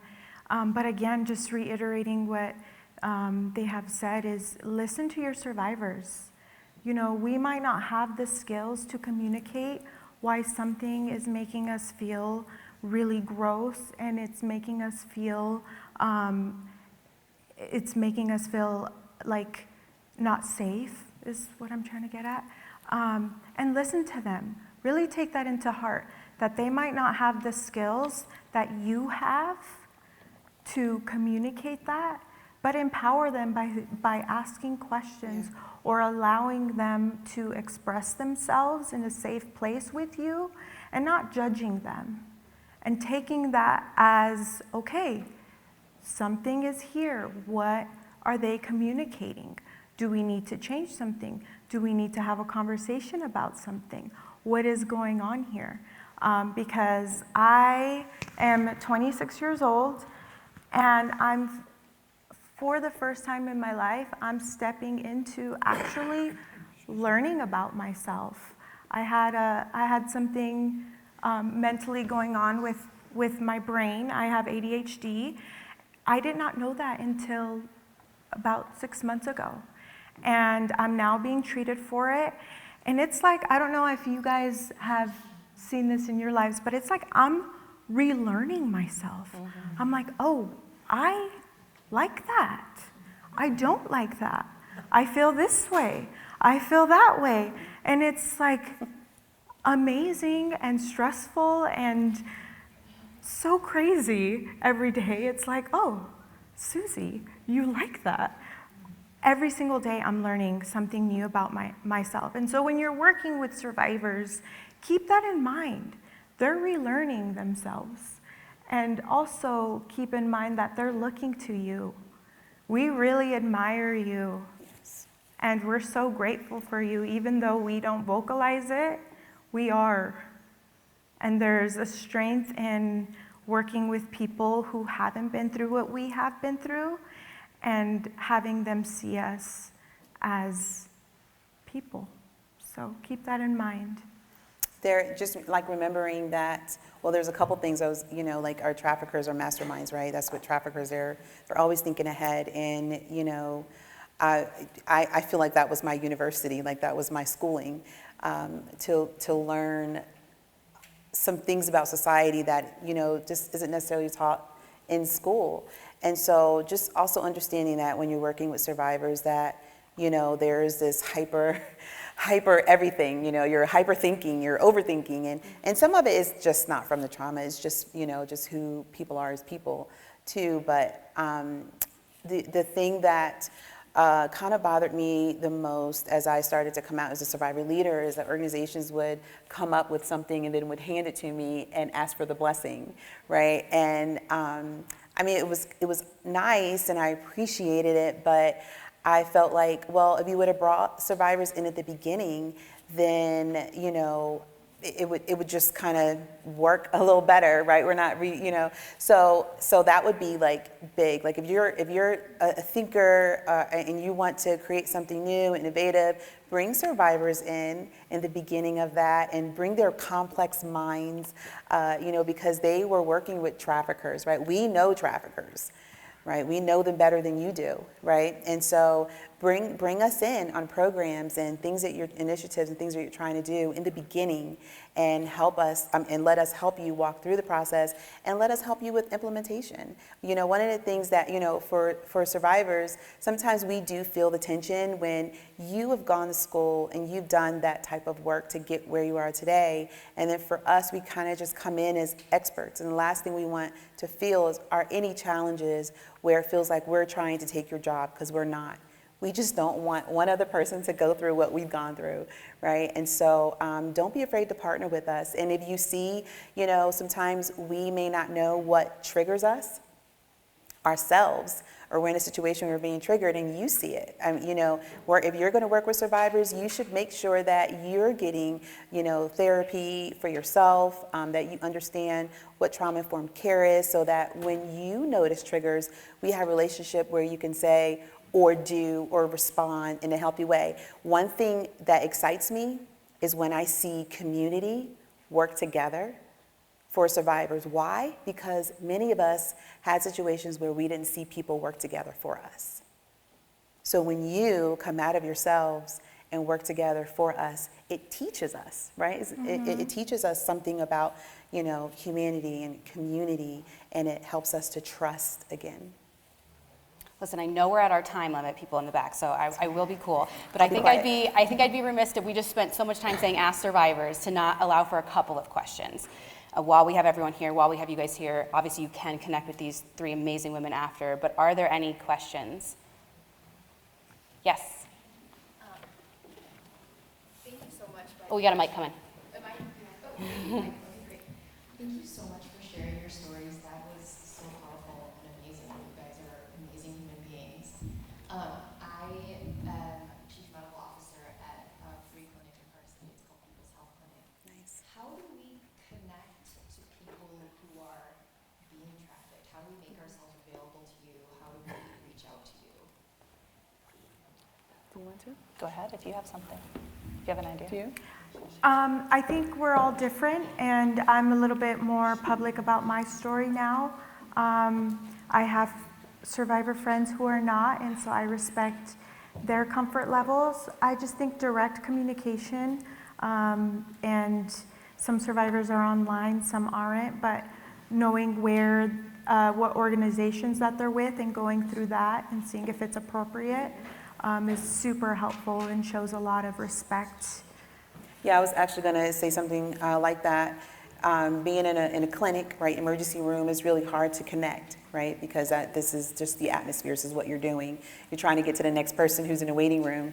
So it's really important that you as a medical professional, in that situation to connect with the resources around you, because if you know them really well, you don't feel the pressure of having to identify and then to report. But you have your community that you're connected with, you can always call them and say, hey, I think I have a situation here, right? Can you come in? And that way you can continue to do your job.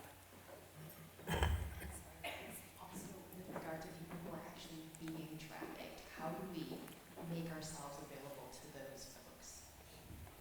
I didn't hear her. Yes. How do you make yourself available to people who are currently in this situation, who they have not gotten out yet? Like you see it and you want to know what to do? Or just we want to be Available so that they can know who to reach out to. Yeah, Okay. Yeah, go ahead, Suzie. I mean, every nonprofit that I've worked with, they always want different skills. And so learning where you want to work and doing a little bit of research of the organizations that are in your area and just extending a hand and saying, hey, these are the skills that I know. If you ever need to utilize me, I am happy to do so. I think would be very appropriate. And I think one of the things, as I was flying here, I was obviously hyper vigilant about human trafficking, and something that seems like such a small, insignificant step, but really can be so impactful for so many people, are those signs that you see at the airports on the back of doors. Are you being trafficked? Here's a number to call. So having those kind of covert resources, I would imagine, would be a way to reach people who maybe would not be able or willing to, come out and come to they're being too controlled to get to a medical facility. So I think the kind of more covert ways that we can get those resources out into the public where someone can come across them, then maybe that would give someone a little bit of a better ability to escape that kind of situation. I don't want to speak for you guys, but that was that. Okay. Well, thank you all so much. Again, these are your survivor leaders. I encourage you to connect with them. This is what they're here for. They want to be part of the conversation that all of you are having about them and about other survivors. So thank you, ladies, so much for sharing your stories. Thank you. Thank you. Appreciate it.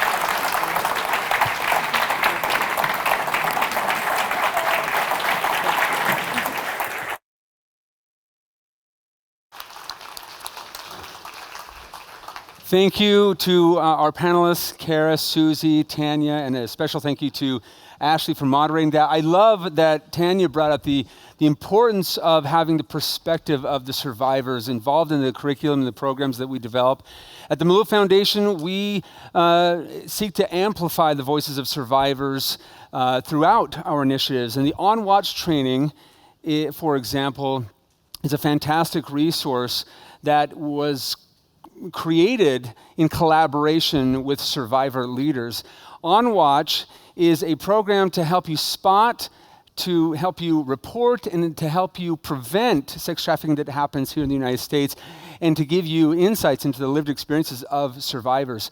Many have already taken the On Watch training. Is there anybody here that has taken the On Watch training? Raise your hand if you've taken the On Watch training already. Wonderful. There's many that have not, and we encourage you to do so. It's completely free, and it only takes about 1 hour to complete. So we encourage you to go take the On Watch training. And how many of you have taken the On Watch training to your businesses? To your business? I know Barry has, several others have. Now, that's another great opportunity to bring this to your businesses and encourage your employees or your groups or your members to participate and become On Watch certified. Now, if you get 90% of your or more of your organization to take the On Watch training, you can become a certified On Watch advocate, and we encourage you to do that. And you can learn more about the On Watch training from Luke Madsen, who's the program director, upstairs at the On Watch booth, and we encourage you to go learn more information from him. Okay, now it is time for food. How many of you are hungry? Many of you, okay. We have food, we have lunch available to you upstairs. Now, there are 2 food stations. They are identical to one another, so don't think that you're missing out if you get in one line and not the other. Just go to the line that is shortest and that you can get your food the quickest. There will be some volunteers upstairs over here in this area that will help guide and direct you. We will begin our next session at 1:30, so please be back in your seats by 1:30 so we can begin the next session. Thank you so much. Praise for the morning, praise for them springing fresh from. Okay, while we are allowing individuals to take their seats and find their seats from lunch, how was lunch? Did everyone enjoy that? It was wonderful, right? Good job. Now, while everyone is taking their seats, we are excited to be able to invite the One Voice Children's Choir up to the stage, directed by Masa Fukuda. They are incredible. I was in here while they were practicing and rehearsing, and they are just phenomenal. This is a real treat. So please join me in welcoming the One Voice Children's Choir up to the stage.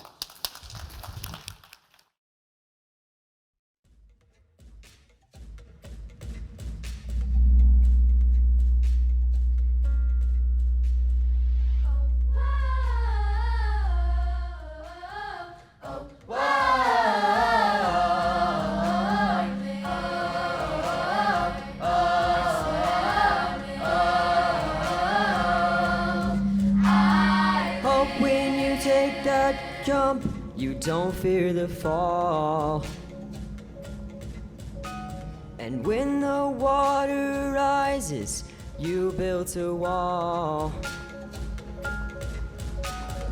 Hope when the dust sing out is screaming your name.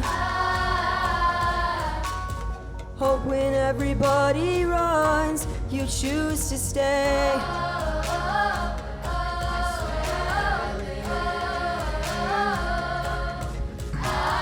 Hope that you fall in love and it hurts so bad.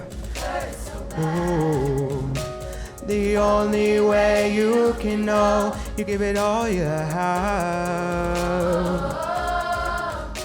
I hope that you don't suffer, but take the pain. Hope when the moment comes, you say,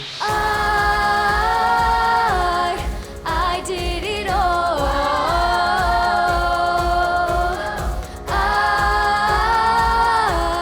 I did it all. I owned every second that this world could give. I did it all. So many places, the things that I did. Yeah, with every broken bone, I swear I lived. that you spent your days, and they all add up.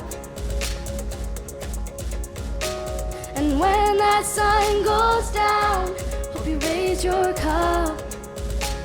Oh, I wish that I could witness all your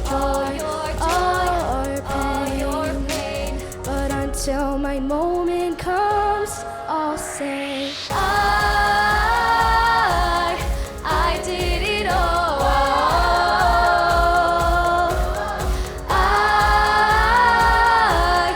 I did it all. I owned every second that this world could I give. did it Saw all. so many places, the things that I did. Yeah, with every broken bone, I swear I lived. I swear I lived. I swear I lived.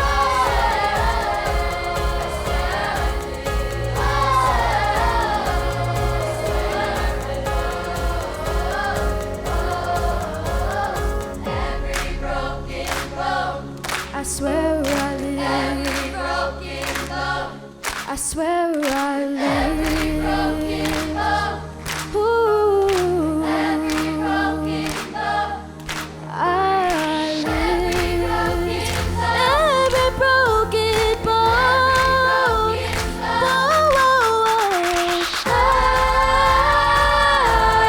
I did it all.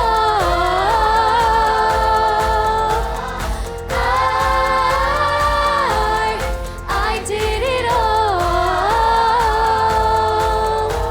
I owned every second that this world could give.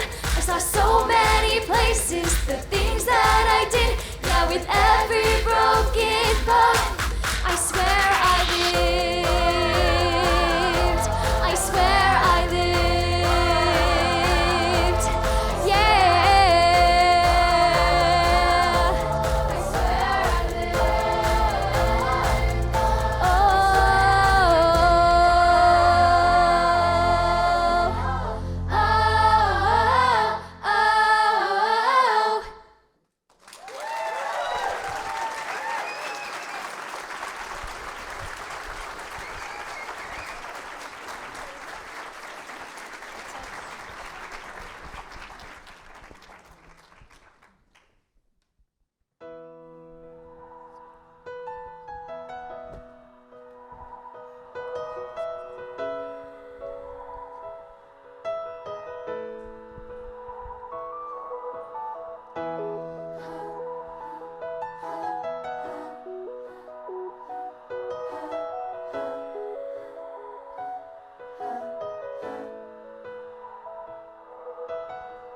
Tell me a story and I'll tell you mine. I'm all ears, take your time, we've got all night. Show me the rivers crossed, the mountains scaled. Show me who made you walk all the way here.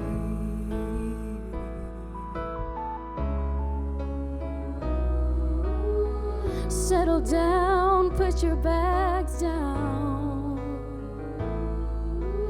You're all right now. We don't need to be related to relate.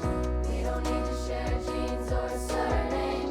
You are my chosen family. So what if we don't look the same? We've been going through the same thing, yeah. You are my chosen family. Hand me a pen and I'll rewrite the pain. When you're ready, we'll turn the page together. Open your heart, it's time to celebrate who you were, who you are. We're one and the same, yeah. We don't need to be related to relate. We don't need to share genes or surname. You are my chosen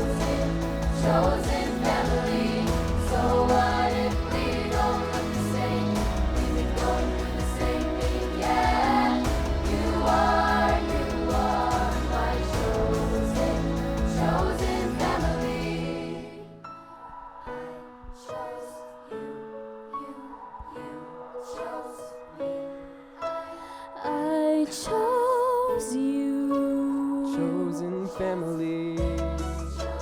I chose you, you chose me. We're all right now.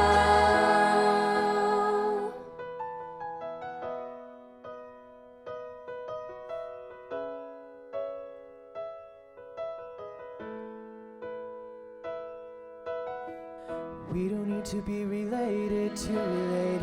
We don't need to share genes or a surname. You are my chosen family. So what if we don't look the same?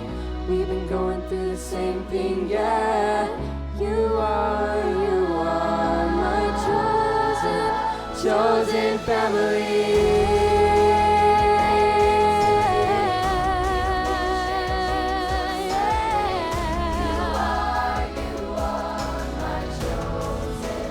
Chosen family. So what if we don't look the same? We've been going through the same thing, yeah. You are chosen family.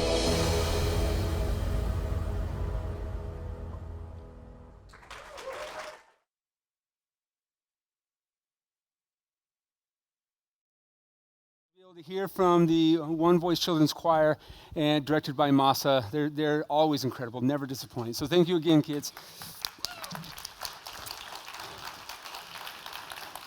That performance was actually brought to you by the Forever Young Foundation, a fantastic organization that is equally focused on supporting in these areas. So we are grateful to them for sponsoring that event. Our next session is with a team of experts in the field of child sexual exploitation. Now, the National Center for Missing and Exploited Children is the nation's comprehensive reporting center for all issues related to the prevention and recovery of children victimization. NCMEC, or the National Center for Missing and Exploited Children, was founded by John and Reve Walsh and other children advocates to help find missing children, reduce child sexual exploitation, and prevent child victimization. For nearly 40 years, NCMEC has been working with families, victims, private industry, law enforcement, and the public to make a difference. We are excited to be able to welcome to the stage CEO Michelle Delon, Exploited Children Division Director Lauren Coffrin, and Team Hope member Nicole. Thank you so much. Welcome. Thank you, thank you.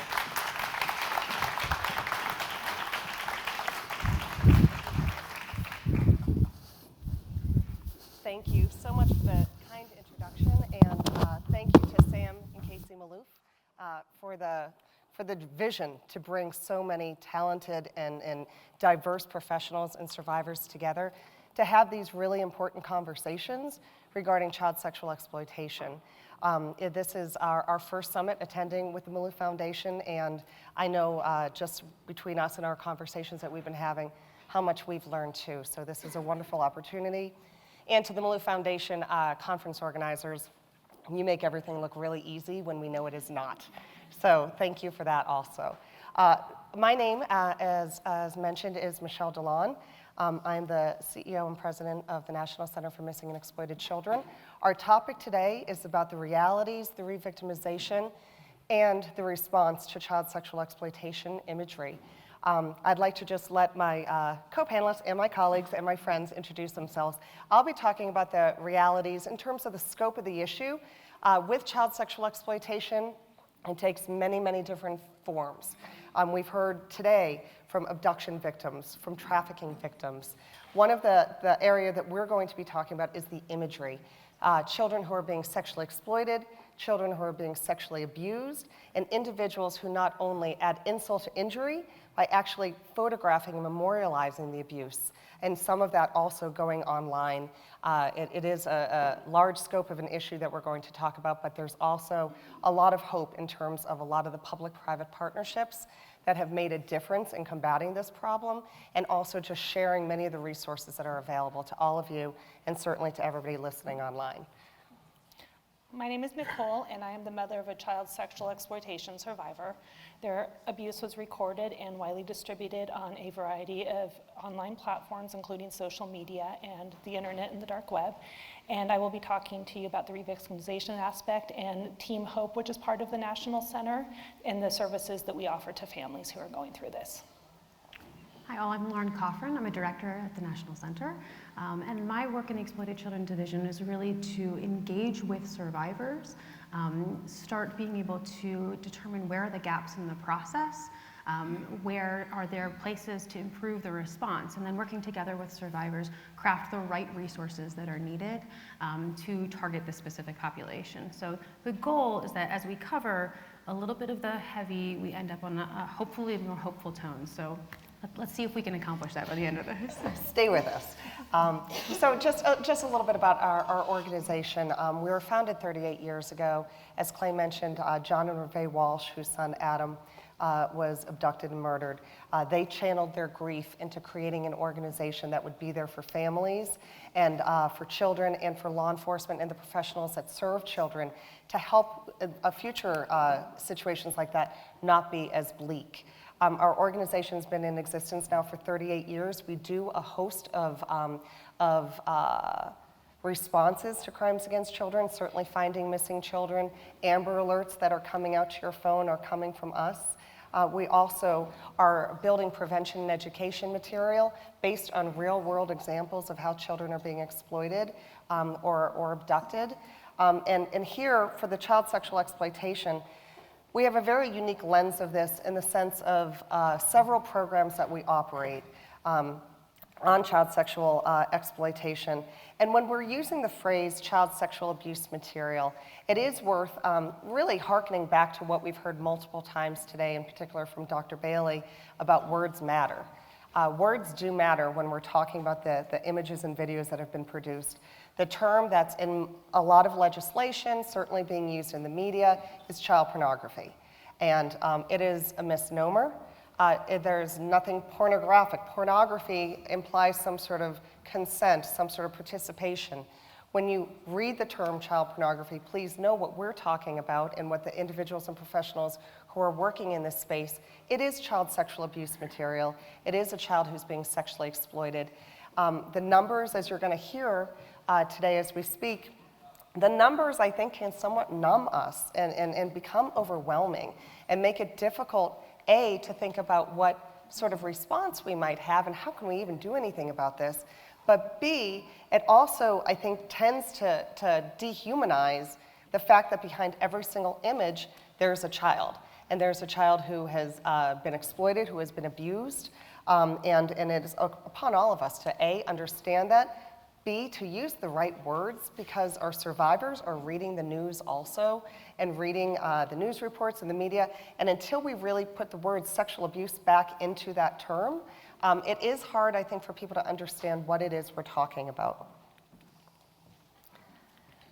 So we do have a unique perspective in this area due to the fact that we also are statutorily authorized to work with law enforcement with child sexual abuse material for two purposes. One, to aid in the identification of individuals who are trading and in exploiting children, but B, part of what we're going to be talking about, again, back to the people, back to the human side of this, is also to identify where the children are who are in these images. As everyone knows, the internet has no boundaries. There could be an individual arrested here in Utah or any state in America whose computer has a photograph or a video of a child in Germany or a child in Australia. And what we're working as a global community in the victim identification world is to make sure, regardless of where a child is located, that we have a safeguard, we have a net behind them, and we have law enforcement and trained professionals ready to help serve that child and their family. The perspective of where we're coming from as we talk about the realities of child sexual abuse material is staggering, and this goes back to the numbers being very high. These are simply reported images to the National Center for Missing and Exploited Children of child sexual exploitation, child sexual abuse. We've analyzed more than 650 million images and videos, and our goal there is certainly to learn the scope of the problem, to find the individuals who are trading this material, but most importantly, to find the children who are actively being abused, to save them and provide the information to law enforcement to help them from that abusive situation. Because there are many children who are suffering abuse right now who doesn't know that anybody is looking for them.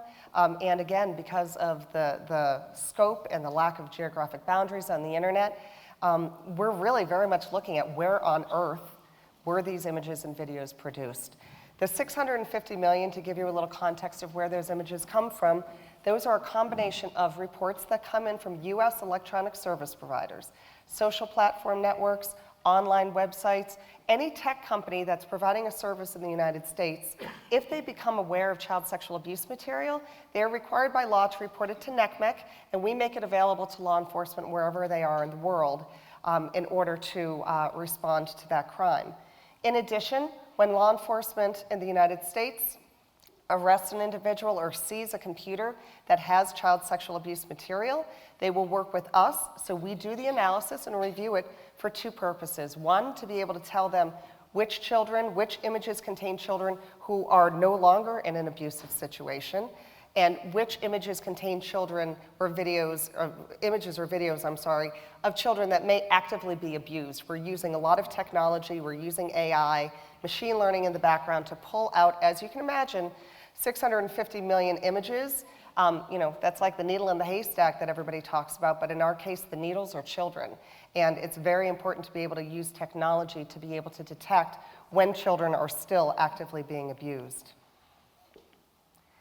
One of the trends that we've been detecting over the last few years is the massive spike in videos and video imagery of child sexual abuse material.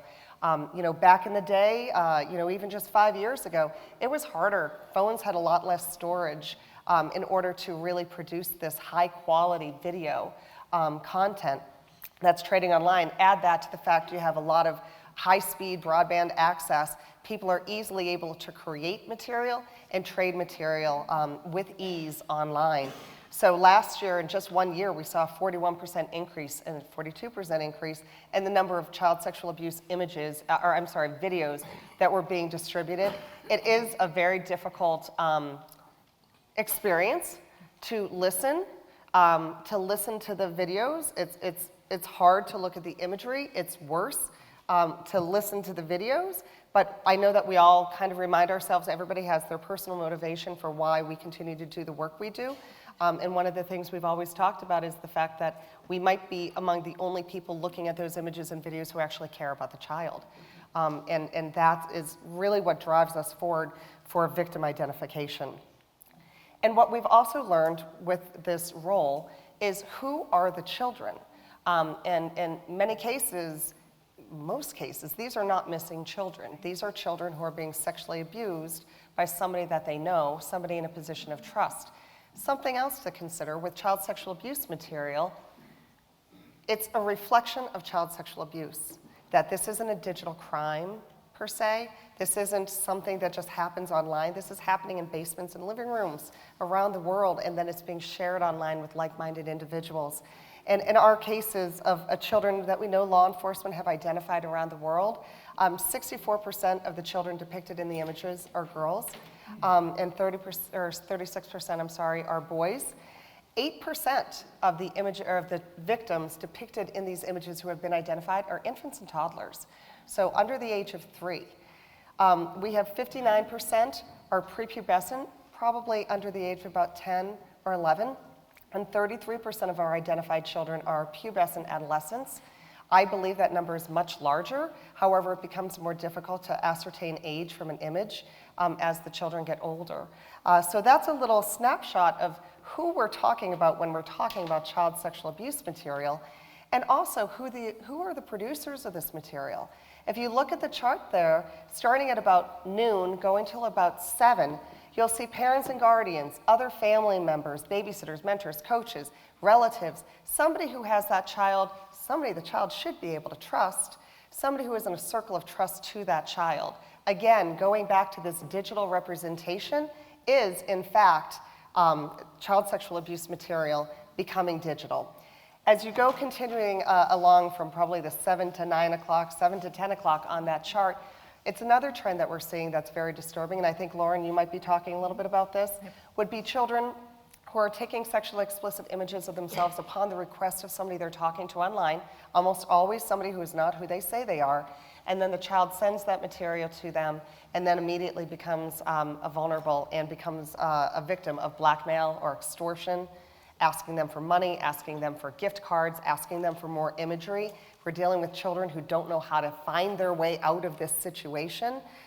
In self-production, we also all hear about the cases of the children who may produce images and then it goes around in a school or in a community. And certainly child sex traffickers who are advertising many times their children, the victims, on online classified sites or on the dark web in different areas. So it's very important, I believe, to understand what child sexual abuse material is, so we understand the revictimization that Nicole's going to be speaking about, and also the response. Because again, numbers can be overwhelming, numbers can be numbing. There are children behind all of these, there are things that we can do, and I think the first step is awareness and education. With all of these images, 650 million in images, in videos, first thing, most important thing we do is try to figure out where that image was produced. If it's new, if there appears to be, it was recently produced, where on earth did it happen? We work very closely with law enforcement here in the United States. We work very closely with Interpol. We work very closely, we have direct connections into over 140 countries with law enforcement agencies. So if there is an image that is found from a case here in Utah or anywhere else in the United States, we will make it available to the appropriate country, or the appropriate state, so they could then respond and hopefully take a child from an abusive situation that they may not have any other way to get out of. On that note, Nicole, I'll give you the clicker and let you begin speaking and sharing your story. My story began when law enforcement notified me that my child's images had been found out of the United States. They literally called me in the middle of the workday and asked if they could come to my house. That's where I begin, because what happened to my child is not my story to tell, that is theirs. All I can talk about is the aftermath of the images being discovered and distributed around, and how we navigated that, and how as a mom, I tried to take care of my child and help them heal from all of the trauma, including the images. When they were discovered, I was actually relieved, because my child had been sexually abused for years. And there were images of all of it. And my first reaction was relief. Good, there are images, there are pictures. The person who did this, the perpetrator, is going to get caught. He can't talk his way out of this. There's evidence. And then as we navigated the next few years with the judicial process and the common justice, which didn't help as much as I thought it was, to be honest, I realized that the healing was there, but those images were going to be there forever. And that every time we found out that there were more images out there that were being viewed by people, my child was re-victimized all over again. I was glad for their existence, but after 2 years, after the court process, after the conviction, I thought it would be done and we would go on with our life, and that did not happen, because when you are the victim of a crime, especially a federal crime, you get a lovely notification letter every time something progresses with your case. And I didn't recognize the scope at the time, but I started getting letters. I'd get a letter when images were discovered. I'd get a letter when the court date was set. I'd get a letter when the court date was extended. Anytime something happened on a case, I would get a letter, and this was happening thousands of times. At one point, I didn't know what to do with them anymore. I thought I had to keep them all, and I had 2 wardrobe boxes. You know, the big ones that you have when you move? I had 2 boxes full of those in my garage with letters. And that was 3 years into this. I had no idea what to do, and I was very lucky that people like Michelle and Lauren did know what to do, because I was able to get a lot of services for my child and myself in order to go through this. One of the biggest things that helped me was Team Hope. And Team Hope is a peer support group. We are all parents and family members of children who have been missing or exploited. 97 of us have received support from another parent who has gone through a similar situation. And as I was being mom, I wasn't taking care of Nicole. I was doing everything I needed for my child. And I said, I can't tell people this. I can't tell people what happened to my kid. This is their story to tell. And I was going through some paperwork, the mountains of paperwork, and I came across a flyer for Team Hope, and I called, and I talked to a woman who understood every single thing that came out of my mouth. And all of a sudden it was like, I know how to help my child better because I can put my feelings into words. And that inspired me that day to say, I want to learn something from this, I want something positive to come from this, and I want to help other parents. And at the time, a decade ago, there was not the technology out there that we have now. The numbers were high, but they weren't as high. Things weren't as known as have established. So being able to be part of that group of people and talking to other parents and just letting them know from the very beginning, hey, we're out here and we can talk to you about what's going on and you are not alone and we can help you as a parent, as a caregiver, as a guardian, as a sibling, was just amazing. And last year we actually started a team called the Lived Experience Team, which is survivors of all of the case types that NCMEC handles, helping other adult survivors navigate it. So that's been a really inspiring thing, just survivors helping other survivors and letting them know that you're not alone out there and we will help you with what you can, with what you need help with. These are some of just the numbers, which numbers are kind of boring, let's be honest, so I'm not going to spend a lot of time on them. But these are just the scope of people we helped. And one of the numbers that is not on here that really stands out to my heart is that since Team Hope was formed in 1998, by two mothers who had missing children and met each other and realized that they could help each other and grew the program. We have helped over 90,000 individuals and supported them through having a missing or exploited child in their life that they care about. Over 500 of them have become volunteers who, like me, said, I want to make somebody's life better. And I'm sorry, this is where I cry because these people became our family. There's just this network of parents out there and siblings and aunts and uncles and grandparents that say, we are here and we will help your family with whatever you need to do. I'm very blessed to lead the child exploitation team of Team Hope. I have amazing volunteers that work with me and support these families. And in the past 2 years, as those numbers were rising, especially with the pandemic, and kids who never would have been online before being stuck at home online, and parents like me who are technology challenged and didn't know all the evils out there, we've just seen a great influx, and all of my volunteers, despite what's been going on in their own life, have stepped up to help these parents. And I just want to recognize that because it's a really hard thing to do. It can be very traumatic, and it's really hard on the children that we have in our life to know, to sometimes walk in on a conversation and hear about us supporting another parent. It can be very triggering. So I just want to acknowledge the team of people that stepped up to say, I want to be part of Team Hope because you helped me.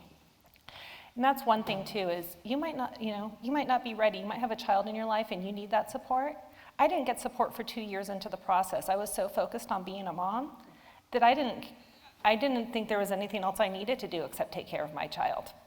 And I called those 2 years later and I was like, I really wish that I had looked at this flyer 2 years ago.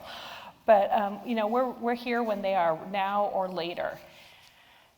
The other parts that Lauren's really going to talk about that help survivor families are just the things. I talked about the notifications before.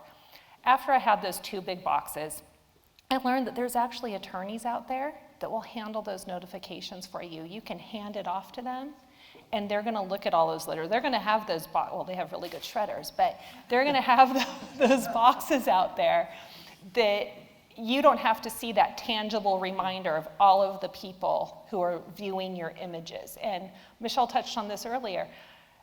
The people at NCMEC and the ICAC teams are some of the only people out there who are looking at it who really care about the children being depicted in those images. I mean, imagine the worst thing that has ever happened to you in your entire life being recorded and then sent around for people to see and view for their own pleasure over and over and over again. I know mine's not as traumatic as sexual abuse, but I would be mortified and it would be very traumatizing. And so to have a child learn that other people are seeing these images and these videos and deriving pleasure, and then to learn that there's people like the CVIP team who are looking at them on purpose to save you is just amazing. My child was saved by the CVIP team. An analyst there was able to get enough identifying information in the images that they could send it to local law enforcement, who was then able to physically identify my child and remove them from the situation. But they offer mental health services. They offer so many things to help survivors and their families move forward from this, that it takes the burden off me as a parent. I can be mom and I can take care of the child, and they can take on those burdens. I didn't know what to do to get her images down. I mean, if I had Googled child pornography, there would have been a red flag on a computer somewhere that would have caused me a whole bunch of different problems than I was facing. And I would have no idea where to start. And as I'm learning about the scope of it, I realized I'm just an average mom in average America.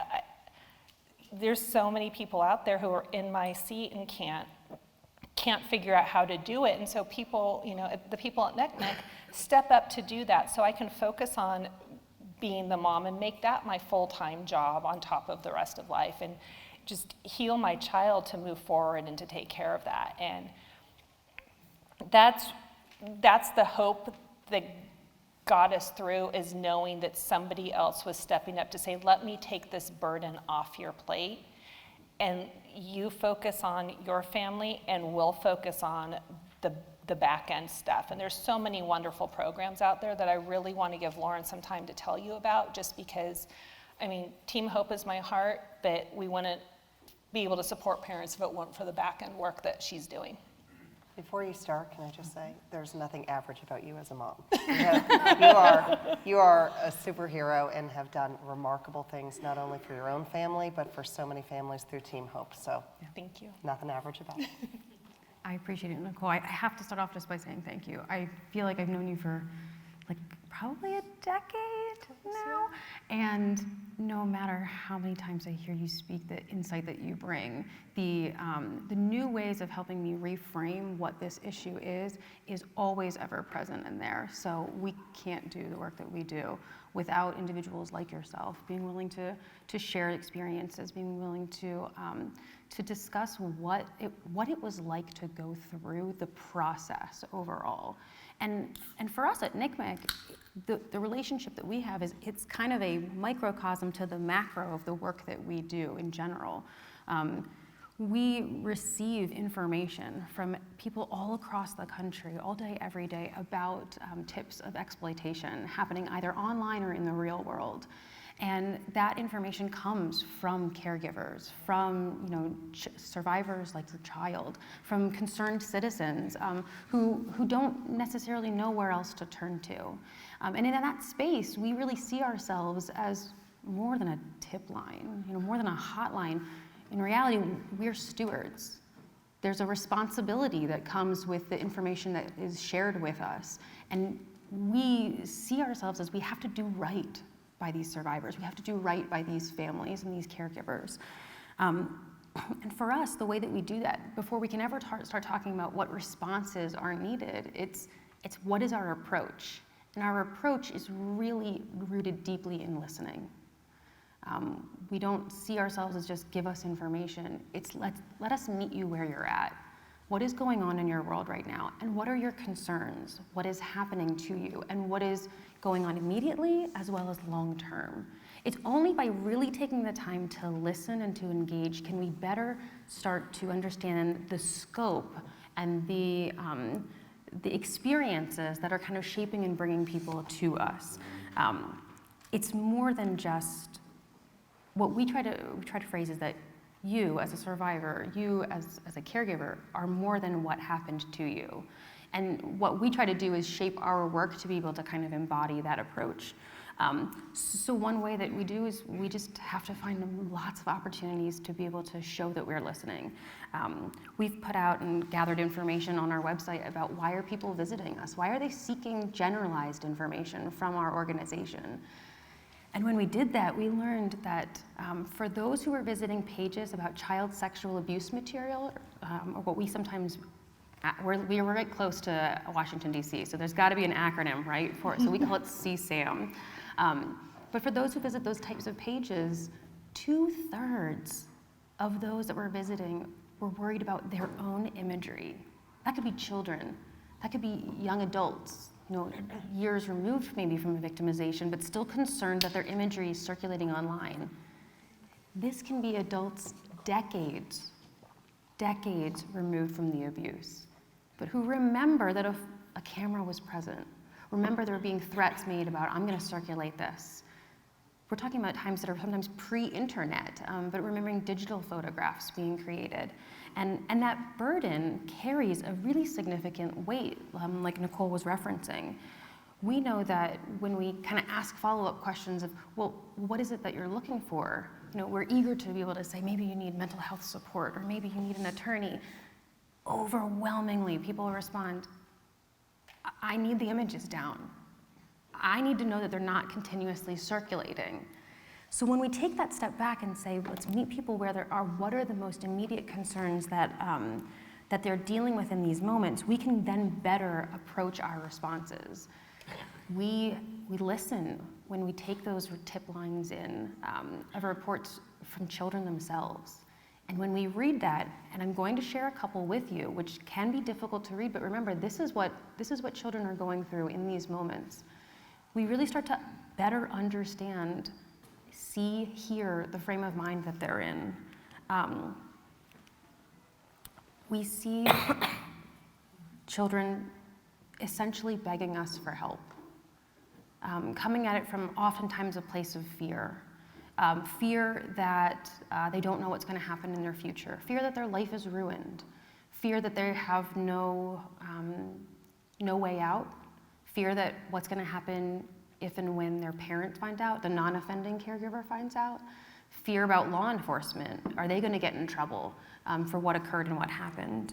Too often we see despair, we see dread, we see isolation, we see anxiety, we see suicidal ideation. And for us, we have to do more. We together, and those in this room and those online listening, we have to do right by these children. What we are hearing is hopelessness. So let's change it, right? Let's work to give back hope. Too often, I think we hear about messaging that is well-intended, but maybe not well executed. So if I say the phrases like, the internet, it's forever, sound familiar? Or I bet you could finish the phrase, once it's out there, it's always out there. And by doing so, I think we're trying to find a way of being able to put some prevention messaging in place. We're trying to be able to educate people to be careful about the imaging, be careful about the information that you're putting online. And yet, what we're doing is really reinforcing this information about, and if something happens, you're sunk. And if something happens, there's no way out. And we have to change that narrative, all of us together. I remember a mother who had called, and it's funny that you said that, Nicole, a little bit about the time and the intensity and how do I find these imagery. A mother had said, I've been searching for over a year, working with companies to try to get my child's image taken down, and it feels like whack-a-mole. It feels like once I figure out where to go, I contact that company and they say, oh, that's not us, it's actually on a different server. And I go to the server, well, it's actually, you have to go to the registrar and a hosting provider. In terms that she says, I don't really know, I don't understand what this is. And so she reached out to us and said, I heard about a thing, I heard that maybe you all can help. And we got that image taken down within a day. And for her, she said, it felt like a full-time job for me and I didn't know what to do. And that hit us because that is our full-time job. It's a resource so that what we can do and be there, not only for just child survivors, but for all victims who've not yet been identified. We are constantly working and sending notices to companies, to major internet platforms, to hosting providers, to registrars, to get the content taken down. And by doing so, what we actually do is start to trigger some of that legislative work that Michelle was talking about. Once a company becomes aware of child sexual exploitation material on their platform, they must make a report. So what we can do is try to make sure that we are both advocating on behalf of children, of survivors, of families, of caregivers, but also be able to make sure that this ecosystem is working in the right space.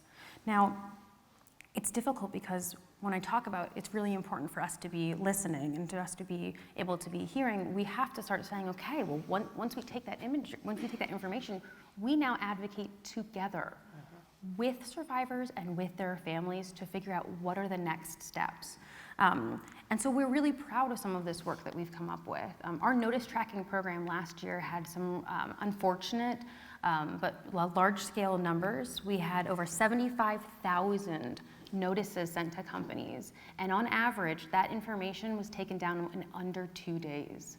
That's just a team of really dogged and passionate analysts who care a lot about ensuring that that information, that material comes down.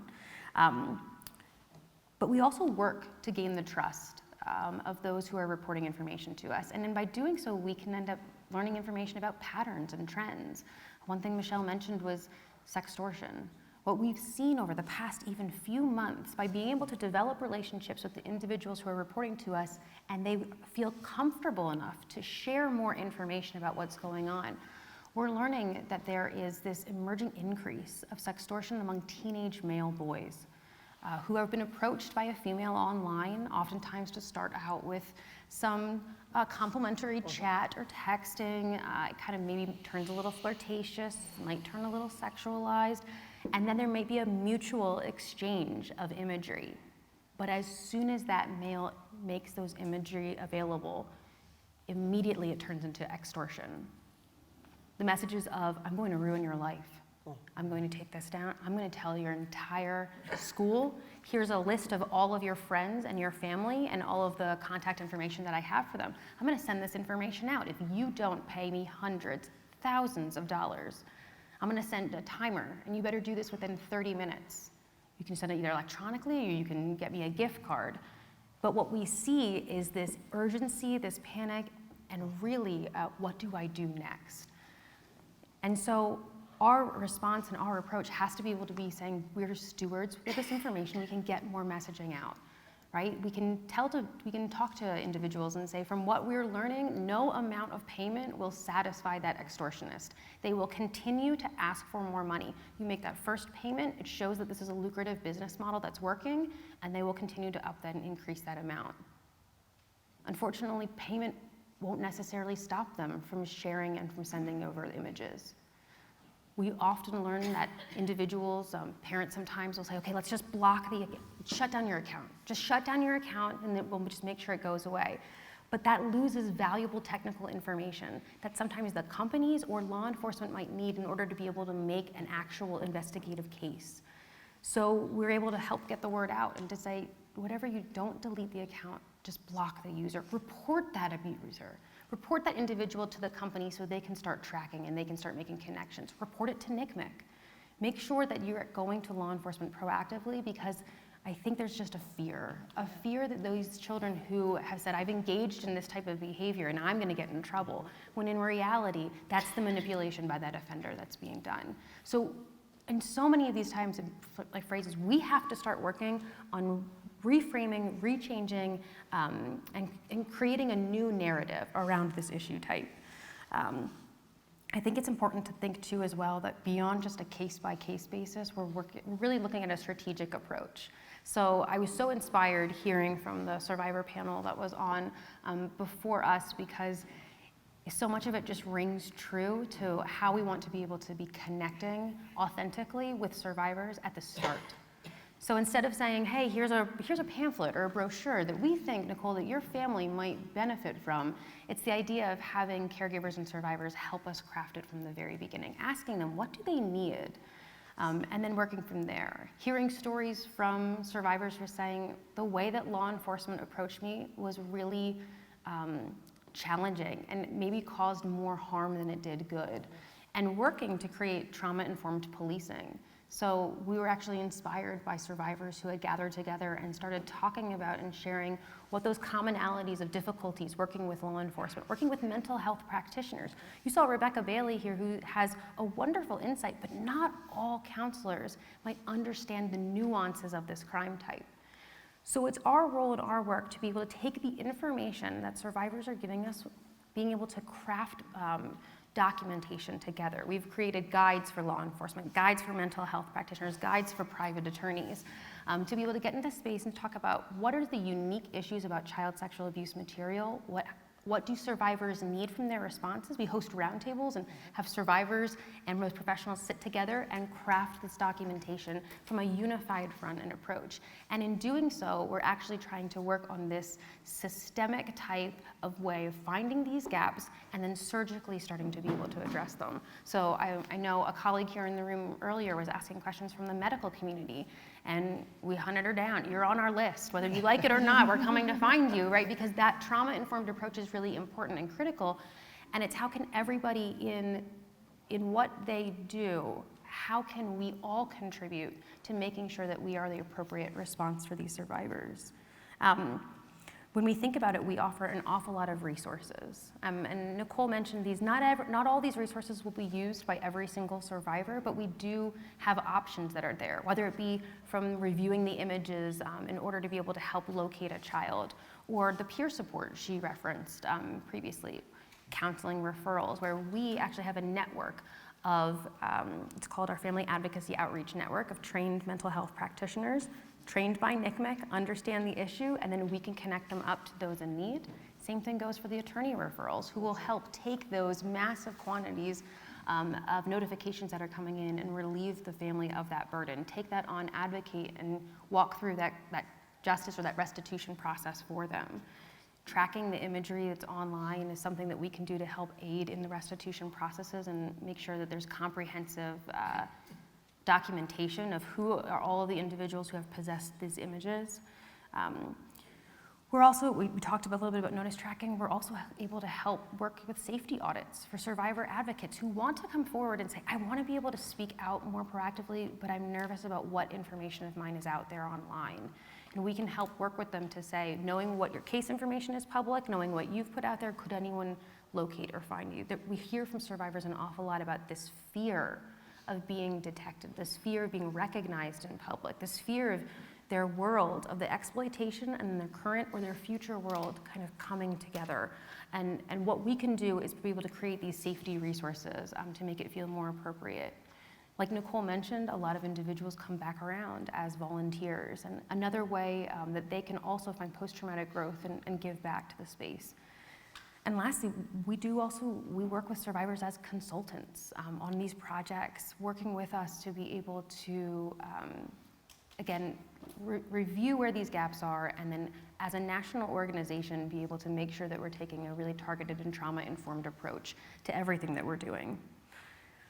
So I'm hoping that gave a little bit of hope in terms of like the wah-wah of the issue, but I think we're a joy at cocktail parties. Everyone in this room, I'm sure, when we all get started talking, right? People are like, available for birthdays. But I think the most important thing that maybe we kind of start talking is about, so what does this mean for you all? What does this mean for us, for all of us here that are in this room?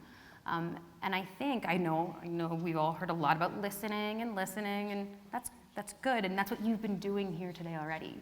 But I think another part is really starting to talk, right? Is really starting to feel empowered enough to be able to not let this issue stay in the taboo, in the secretive, in the burdensome, in the space that makes this feel like there's more revictimization that occurs. Is being able to feel empowered enough in your own world to be able to advocate for this issue type, that we can all start to be able to kind of play a role, that we can intentionally, actively work to create a space for hope, for ensuring that we are holding the course for survivors, changing that narrative for them and helping them understand that they are more than what happened to them. They are more than a story.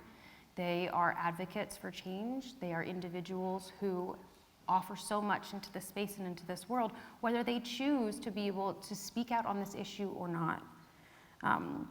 But I think when we start talking about hope, it's about really some key facts. Images can come down.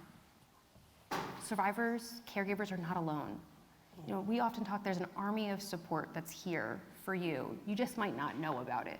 And that is the work that NCMEC does. So as I kind of wrap up and conclude, I think it's important to just kind of start thinking about unfortunately, whether you like it or not, you're now a steward of this information too as well. So what are you all going to be able to do to make sure that you can do right by these survivors and right by these families?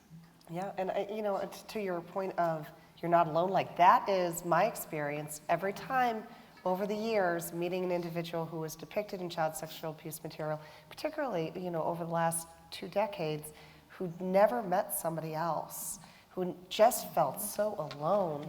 And it was that gap that we recognized also, that bringing people together, like the offenders live, they want us to be quiet, they want us not to talk about these things, finding ways to empower, finding ways to connect, finding ways that people just don't feel so alone, because the reality is, you are not alone. You were not alone. And when you finally met somebody else who had walked in your shoes, it took that off of you. And then you realized how important it was to give to somebody else. And in terms of like the private-public partnership, it is also really important to know, like, the tech companies, not all tech companies, but the big tech companies that we're working with are in this. They are taking information from us every single day. Not only can you please, this is a child, can you get that down? You may not realize you're hosting it, but they are proactively scanning their network for known child sexual abuse material to take it down. So it's action. It's not just passive, find it, report it. We really need a groundswell of continuing to take action.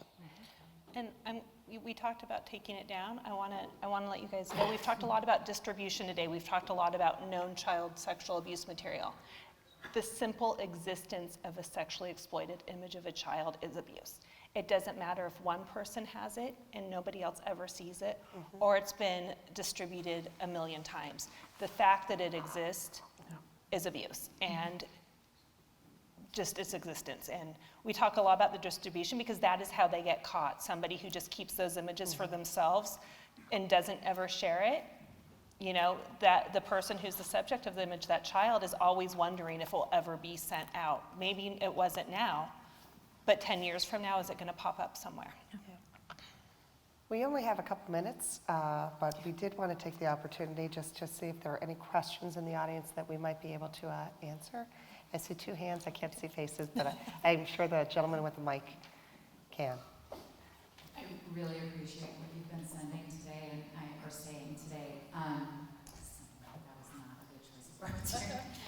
I think as a parent, I find one of the really difficult things, as having had kids go through their teenagers and have 2 that are in their teenagers right now, is that there are times where it doesn't matter how much you educate them on what is happening online and how they need to protect themselves and what they should be doing. There's still stuff that can happen. Yeah. And also even beyond just, you talked a lot about like the sexual predators online, or even on your graph of like who are the people that are just rating, and maybe the self-produced or online comes into that. But there is also, I hear from my children and hear from other parents, this lack of understanding. As much as you educate your kids, that boyfriend, girlfriend, whatever, sending between somebody that you know is also a form of exploitation, and that can go on to have a life larger than what is ever expected. So I don't know if that's just a question or a statement or asking for your comments on that.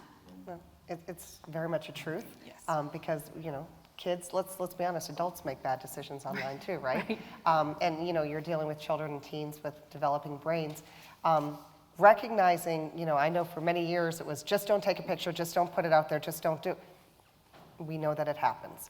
So I think the next step is making sure that you're in a space with, as a trusted adult, that everybody knows that there are steps that can be taken. Can't necessarily undo it, but we can certainly try to make it a whole lot better. And I think that sense of hope that Lauren was talking about is not what was there years ago, even 5, even 3 years ago. I think that there's a way to get the content down. If you go to our website at missingkids.org, and you might know the specific link, www.isyourexplicitcontentouthere is, I believe, what you're going to There you reference. go. But we actually have step-by-step instructions depending on the platform on what it is you need to do to contact them. If you don't want to come through us, which is fine, we still want that information out there that any child, actually any adult, could probably look at that too, and know based on the platform who they need to contact, what they need to provide in order for them to take the content down. So again, it's kind of the aftermath piece of protection. And what Michelle says too is like, it's also, when you think about that, that's also a very like, we're empowering victims to do it yourself. You don't need us to be able to do this. We're here as a resource if you want to, but we also want to make sure that people have the information that's out there to be able to take those first steps and try as well. So we're really trying to kind of combat this from a lot of different areas. And just for the record, if your kid took a photograph, you're not a bad parent and they're not a bad kid.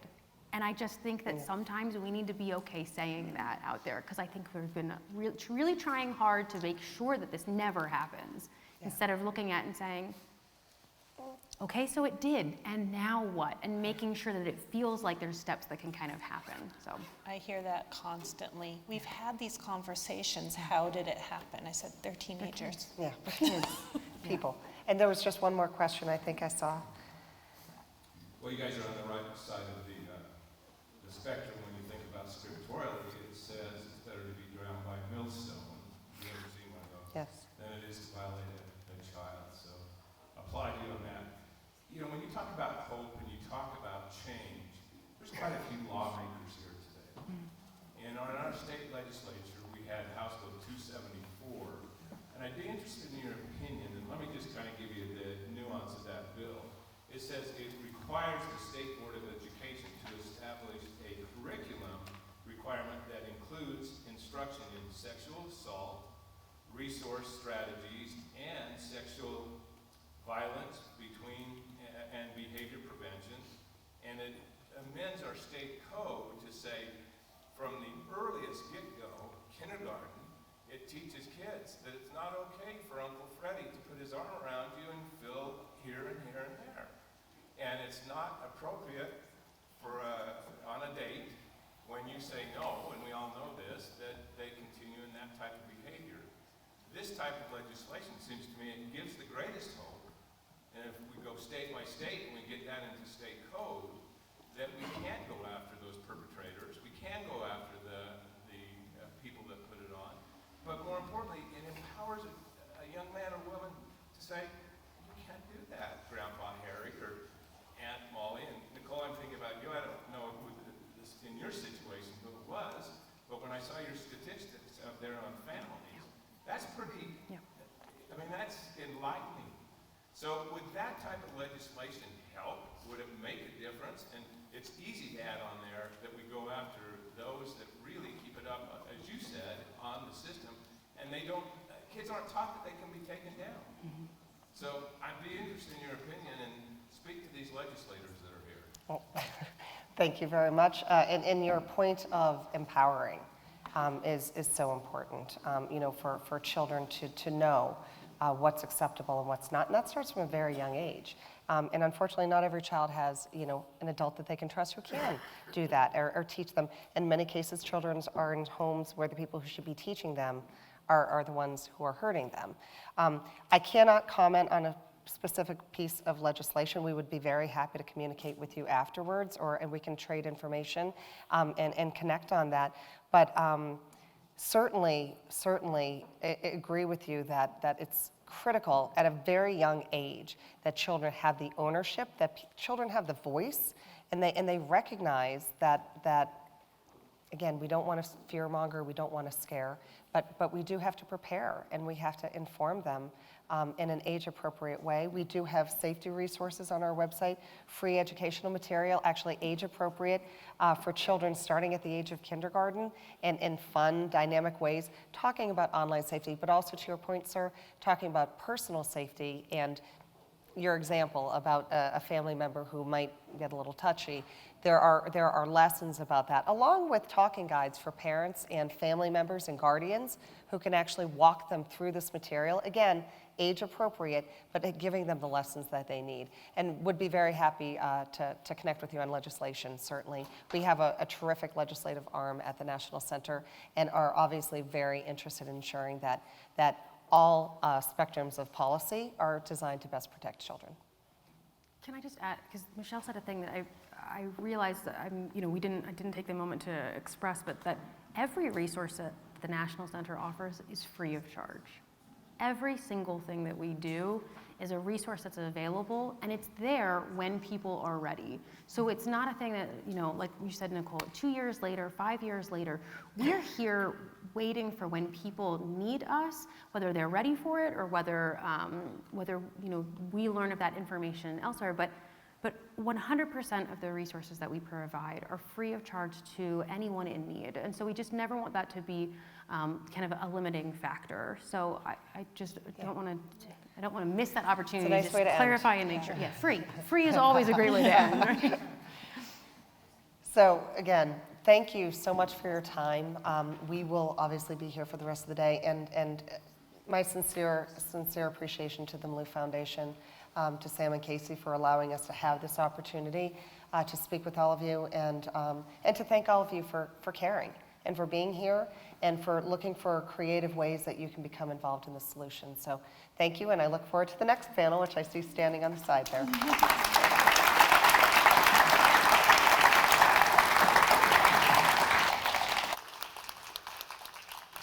Thank you, Michelle, Lauren, and Nicole for that, and the entire perspective that the National Center for Missing and Exploited Children brings to this conversation. We appreciate that. Now, before our next and final break, I wanted to tell you about one more resource. And this is a resource that we're very excited about. This has not yet been made public to the rest of the world out there. So you guys are kind of in on early access to this resource. It's called RAISE, and it's a free parenting resource to help parents navigate the challenges of today's digital landscape with their children and help them develop healthy relationships with their children. How many of you have children in the audience here? Raise your hand. How many of you have grandchildren? Okay, how many of you agree that the world that they are growing up in today is very different than the world you grew up in back in the day? Yeah?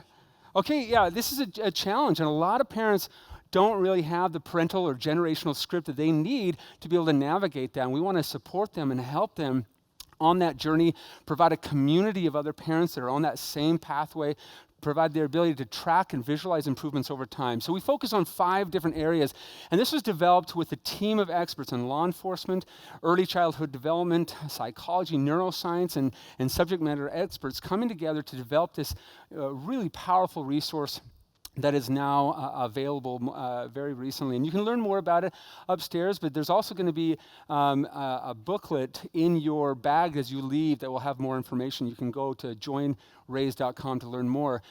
But we focus on 5 primary areas, and it's nurturing a parent-child relationship, navigating inappropriate content, confronting cyberbullying,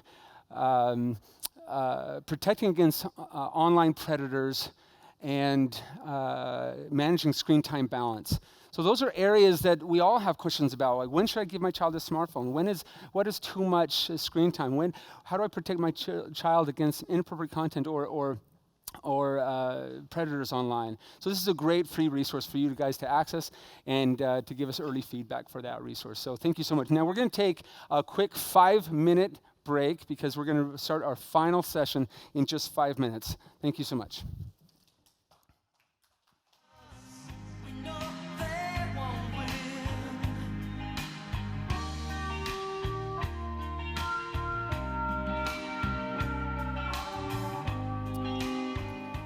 Now, before we begin our final session, I hope that throughout today you guys have felt inspired or felt motivated or felt hope.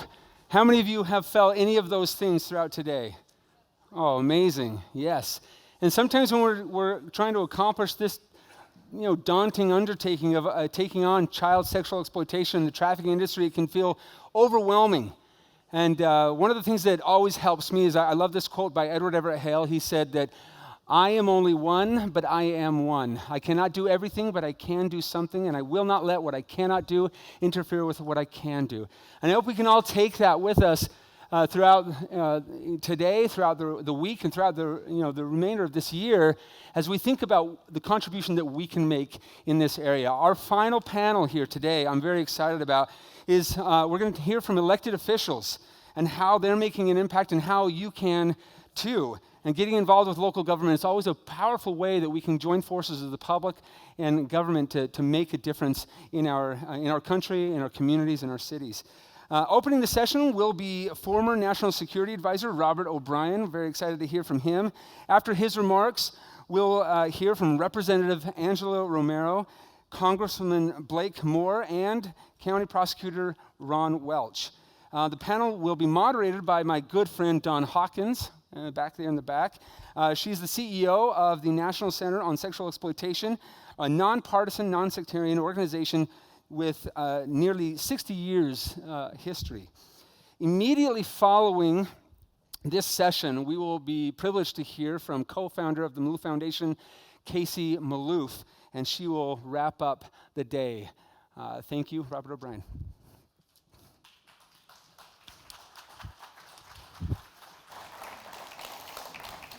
Well, thank you for that warm introduction, and it's great to be here with you. I'm just grateful for the Malouf Foundation and for Sam and Jaycee who founded it. Your leadership and your dedication on these issues, and for organizing this second annual summit. I was here last year for the summit, which was a great summit, and this is a wonderful encore. It's just exemplary. I mean, one of the great characteristics about the United States of America is how good men and women step up and they devote their time and their talents and their resources to helping their fellow citizens. And these traits make America unique among the nations of the world. And so Sam and Jaycee, your generosity inspires us. Thank you. It makes us proud to be Utahns. It makes us proud to be Americans. And for many of us, it makes us proud to be Latter-day Saints. And so you're great Americans. Thank you for everything you're doing. And let's have a round of applause for Sam and Jaycee.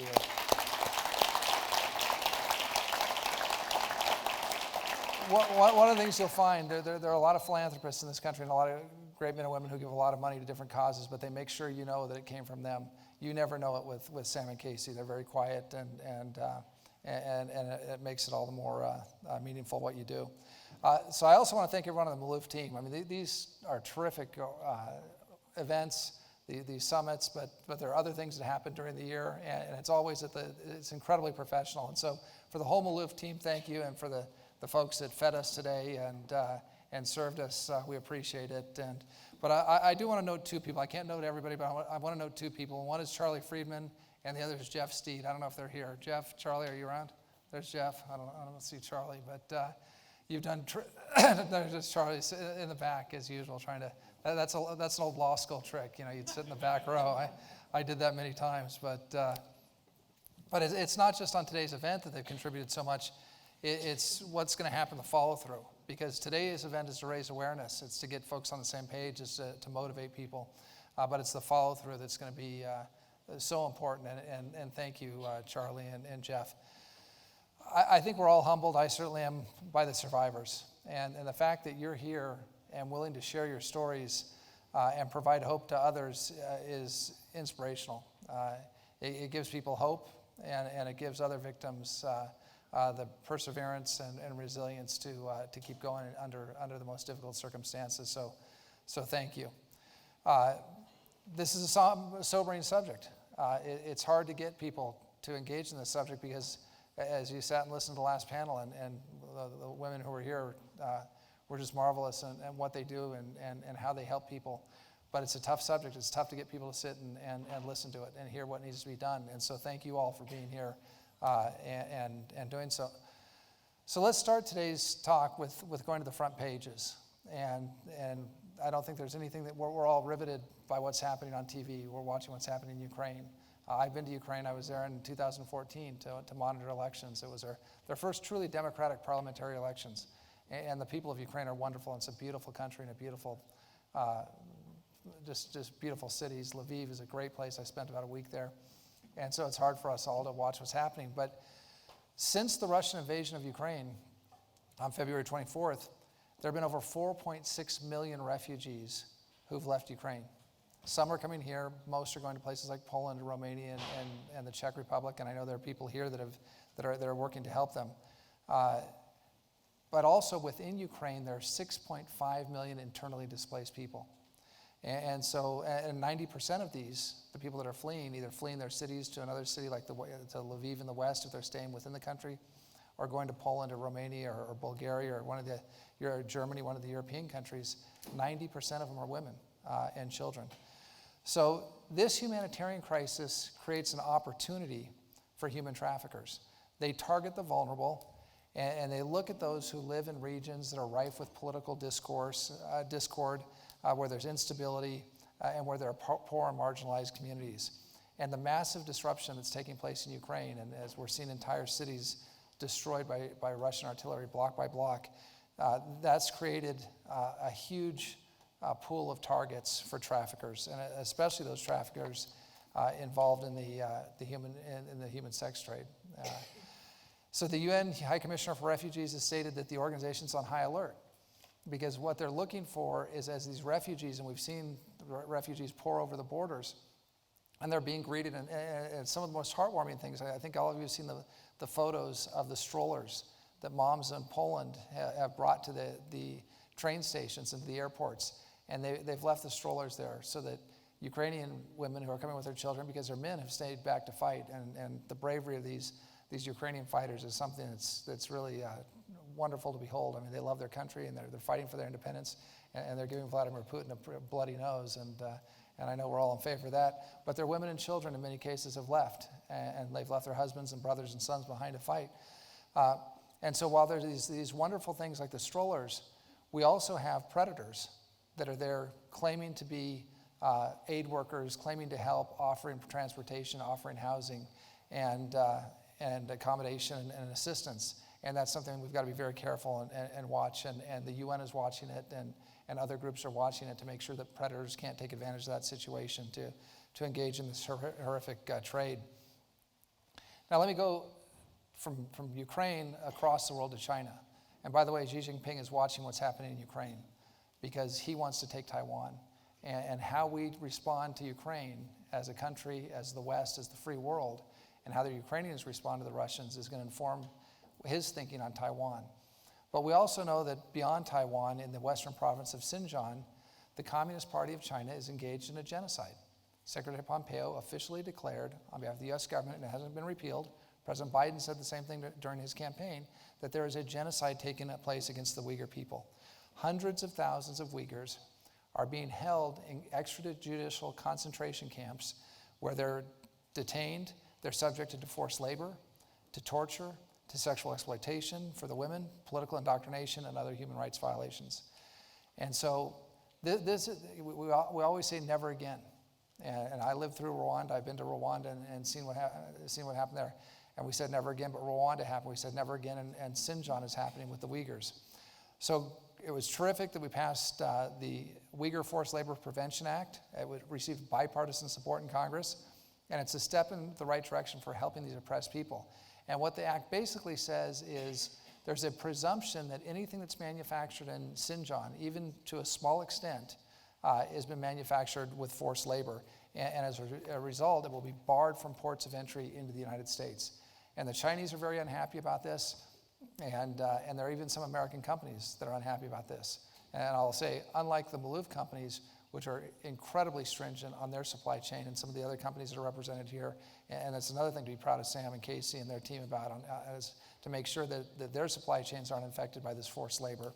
But other companies don't have the same motivations, unfortunately. And so we've got to watch our supply chains. In the free world, it's not just the Uyghurs, it's happening in other places. The free world has to get together and make sure that our supply chains are not infected with products that come from slave labor. There's also, it's not just the manufacturers though, it's the financial sectors. Because the financial institutions and the banks have to follow the money. There's a huge amount of, if we're ever going to get a true handle on this trafficking problem, we've got to follow the money. And the money is massive. I mean, one of the ladies who was up here before talked about numbers, and they're somewhat numbing. Trafficking in totality is a $150 billion a year business.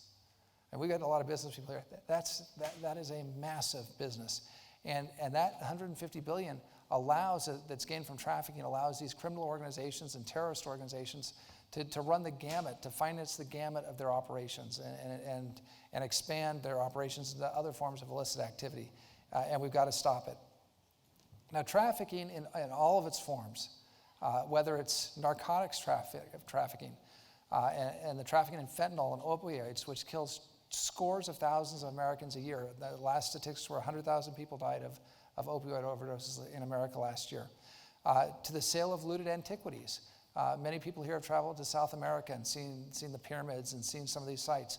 Those sites are being looted by the same traffickers that are trafficking in the narcotics because they can make money selling the looted antiquities. To forced labor, where people are being forced to work in Dickinsonian type factories here, but also abroad. Not just the Uyghurs in China, but all over the world. Forced labor is being used in some cases in the most despicable circumstances in gold and silver and diamond mines in Africa. And then to the terrible abuse of women and children in the sex trade. This trafficking in all of its forms destroys lives, and it destroys societies, and it destroys countries. And what I've always said is that countries that tolerate trafficking are weak and appear weak to their adversaries. And that's why during our administration, during the Trump administration, we made combating trafficking in all of its forms a high priority, because that's what strong nations do. They combat this scourge. So let me run through a couple of things that we did, and I'll end it by saying I'm pleased to see that the Biden administration, to a large extent, is continuing many of these policies. So Ivanka Trump led a team of officials who worked with a bipartisan group of lawmakers, private sector leaders, and the NGO community to advance the government's fight against modern slavery. The Trump administration passed 9 pieces of bipartisan legislation in Congress to combat human trafficking around the globe. And Utah's Senators Mike Lee and Mitt Romney and the entire congressional delegation were big factors and big supporters in making sure that bipartisan legislation passed. President Trump doubled the Department of Justice's funding to prosecute human trafficking compared to the prior administration. And he took a personal interest in the issue. In 2018, President Trump made history when he became the first sitting U.S. president to attend the annual meeting of the President's Interagency Task Force to monitor and combat trafficking in persons.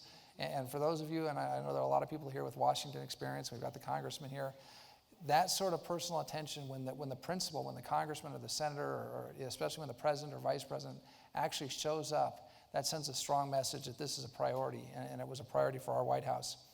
At the 2020 Summit on Human Trafficking, the president signed an executive order combating human trafficking and online child exploitation in the United States. And this executive order created for the first time a full-time position of a czar to combat human trafficking. In March 2020, my good friend Bill Barr, the Attorney General, launched the Voluntary Principles to Counter Online Child Sexual Exploitation and Abuse to guide the technology industry in its effort to prevent child online exploitation. And we heard a lot about that in the prior panel. There's a hidden story that's a very sad story in America, but that we're starting to get a handle on.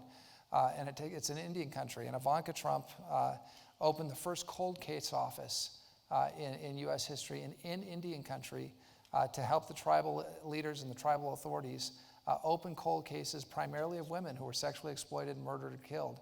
And no one ever found the perpetrators. And then after that, worked with Operation Lady Justice to open 5 additional offices. In September 2020, General Barr announced over $100 million in DOJ grant funding to combat human trafficking, the largest package in U.S. history, which included the first ever funding for safe, stable housing for survivors of human trafficking. And that's something that Sam and Casey and the foundation here, as many of you know, have been instrumental from the very start of their involvement in this issue, but now with the homes and that sort of thing, they've been attacking that issue of making sure, what do you do after you bust the perpetrator, after you get the bad guy and you put them in jail? What happens to the victim? And making sure that there's a helping hand there to help the victims. One of the things, I had a great team at the National Security Council, and we did a lot of things that you've heard about, whether it was the Abraham Accords and bringing peace to the Middle East, or bringing peace to Serbia and Kosovo, or getting NATO to fund $400 billion in additional spending, or taking out terrorists like Baghdadi, or getting hostages home. You don't hear a lot about this issue, but it's the National Security Council that was behind all of these initiatives and coordinated it. And one of my colleagues, Brian Kavanaugh, who was our Senior Director for Homeland Security, is here with us and works closely with the Malouf companies and the Malouf Foundation. And I want to thank Brian for his efforts in office. I get to take credit for a lot of it as a National Security Advisor. I always try and give credit to the President. But it's folks like Brian and his colleagues that were working behind the scenes and rolling up their sleeves and getting this work done. So thank you. Now, the Biden administration is continuing our efforts, and they just released the 2021 National Action Plan to Combat Human Trafficking in December 2021. And again, I want to stress this is a bipartisan issue. This is not a Republican-Democrat issue. There are plenty of Republican-Democrat issues out there. And some of you may go to the Republican convention here tomorrow. I'm flying off to Washington State to speak to the Republican Party there. So there are plenty of issues that we can be have our civil fights over. But this is an issue that has bipartisan support and is not an issue that should be controversial to any extent. And I'm glad you're going to hear from Congressman Blake Moore, who's going to be on the panel, because Blake has the reputation for civility and the reputation for reaching across the aisle to get things done that are important for Utah and important for the United States of America. And this is one of those issues I know he's going to continue to work on. But let me be clear, this is not an issue that the government can solve alone. And it kind of reminds me, Ronald Reagan used to say, the worst words you can hear from a government official is, I'm here from the federal government and I want to help. And so the government can't do it on its own. The government can do a lot, and we did a lot. But this is a whole of society effort. We talk in government about a whole of government effort where we've got all the agencies working together on an issue. And that's something we've tried to do with this issue of human trafficking and trafficking in general. But this issue, as we heard from the ladies that were here before, this is a whole of society issue that we have to address. And we've all got to work together to defeat this scourge. And today's summit is just another example of what the Malouf Foundation is doing and their commitment to helping forge a public-private partnership in this critical fight. So the foundation is striving to expand relationships and build strong coalitions of individuals and churches and civic groups and charitable organizations and NGOs to come together on this mission. And through its partnership with the Elizabeth Smart Foundation, I don't know if Elizabeth is here. I know she was here last year. Is she here? Hey, Elizabeth. What a terrific combination to get Elizabeth and Sam and Casey together. But together what they're doing is they're amplifying and expanding their initiatives to confront human trafficking, sexual violence, and exploitation. And I was really excited to hear that the three of them linked up together and the two foundations have come together, because it's just more bang for the buck when we take on this the folks that are perpetrating this evil. So Sam and Casey and the foundation and Elizabeth, they've demonstrated leadership in this important area of ensuring that victims' voices are heard. Because again, like the post, making sure that there's treatment and help and assistance for people post-conviction for the victims' voices need to be heard to inform law enforcement, to inform all of us, the community that's working to fight this effort. We've got to hear from the victims. And there are not a lot of organizations that focus on that. It's a lot more interesting, and you feel better about catching the perpetrators. But making sure that the victims, that their voices are heard throughout the process is critical, and that's something that the foundation is doing. So as individuals, I'll wrap up here just shortly, we need to increase our effort to take on this crisis and this challenge. And one of the ways we can do it, and this is what you're going to hear about from the panel, is to engage with our elected officials.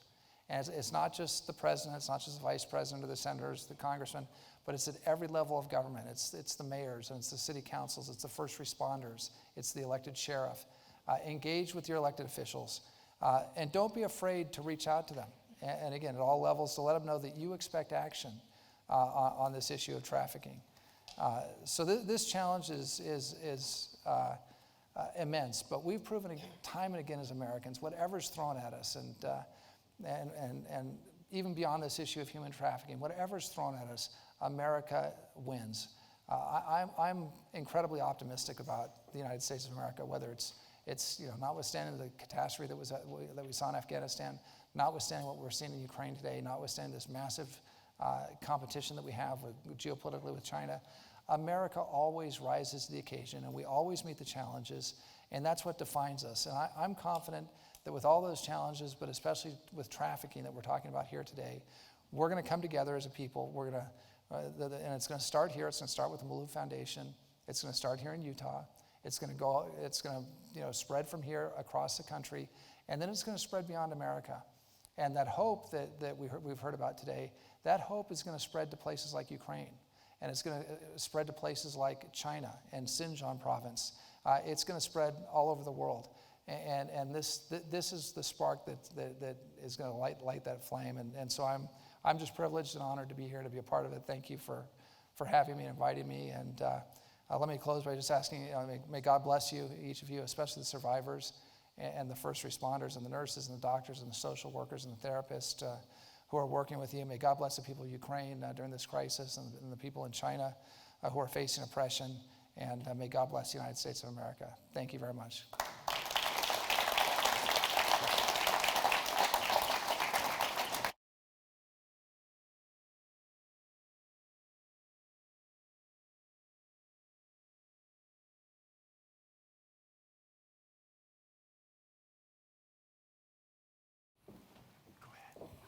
Hello. It's very bright and I can't see your faces out there, but hope you have energy because we're going to talk about my most favorite subject, and that is that we can change the world and we don't have to accept how things are. We can oppose sexual abuse and exploitation wherever we see it, and when we speak up, we see change. And so I want to talk a lot about that, and I want to comment on the National Center for Missing and Exploited Children. So I'm a good ally of theirs. I direct the National Center on Sexual Exploitation. Sometimes we get mixed up. National Center, both in DC. They are wonderful partners, and I'm so grateful for the work that we're able to do together in Washington with corporations. And I think after the last panel, what we realized is that we need systemic change. The responsibility shouldn't be on victims to have to stop the spread of the abuse that's been created and filmed of them from being shared over and over again. We need these tech companies to change. I will just say we do a lot of corporate advocacy. One of our campaigns right now is against Google. Why? Because we also file lawsuits. I'll get into that in a minute. But some of our plaintiffs who are survivors of sex trafficking had their abuse filmed and uploaded to websites like Pornhub, like Twitter, like Snapchat, and like Google. And even after we send like 150 takedown notices to these tech companies, they still pop up on new websites. Google told us with one of our plaintiffs, it didn't look like she was coerced. She must not be a victim of trafficking, so we're not going to take the images down from Google Video and Google Images because we don't see signs of coercion. We had proof her trafficker was in jail, right? We need there to be kind of a minimum, we need there to be accountability in the tech industry. And your senator, Senator Lee, I just got a bill last night that we've been working on together that he will introduce soon. We'll do something like that, creating kind of minimum standards so that tech takes down these kinds of abuse material. So congratulations, Utah. You have some really great representatives, including one up here in Congress.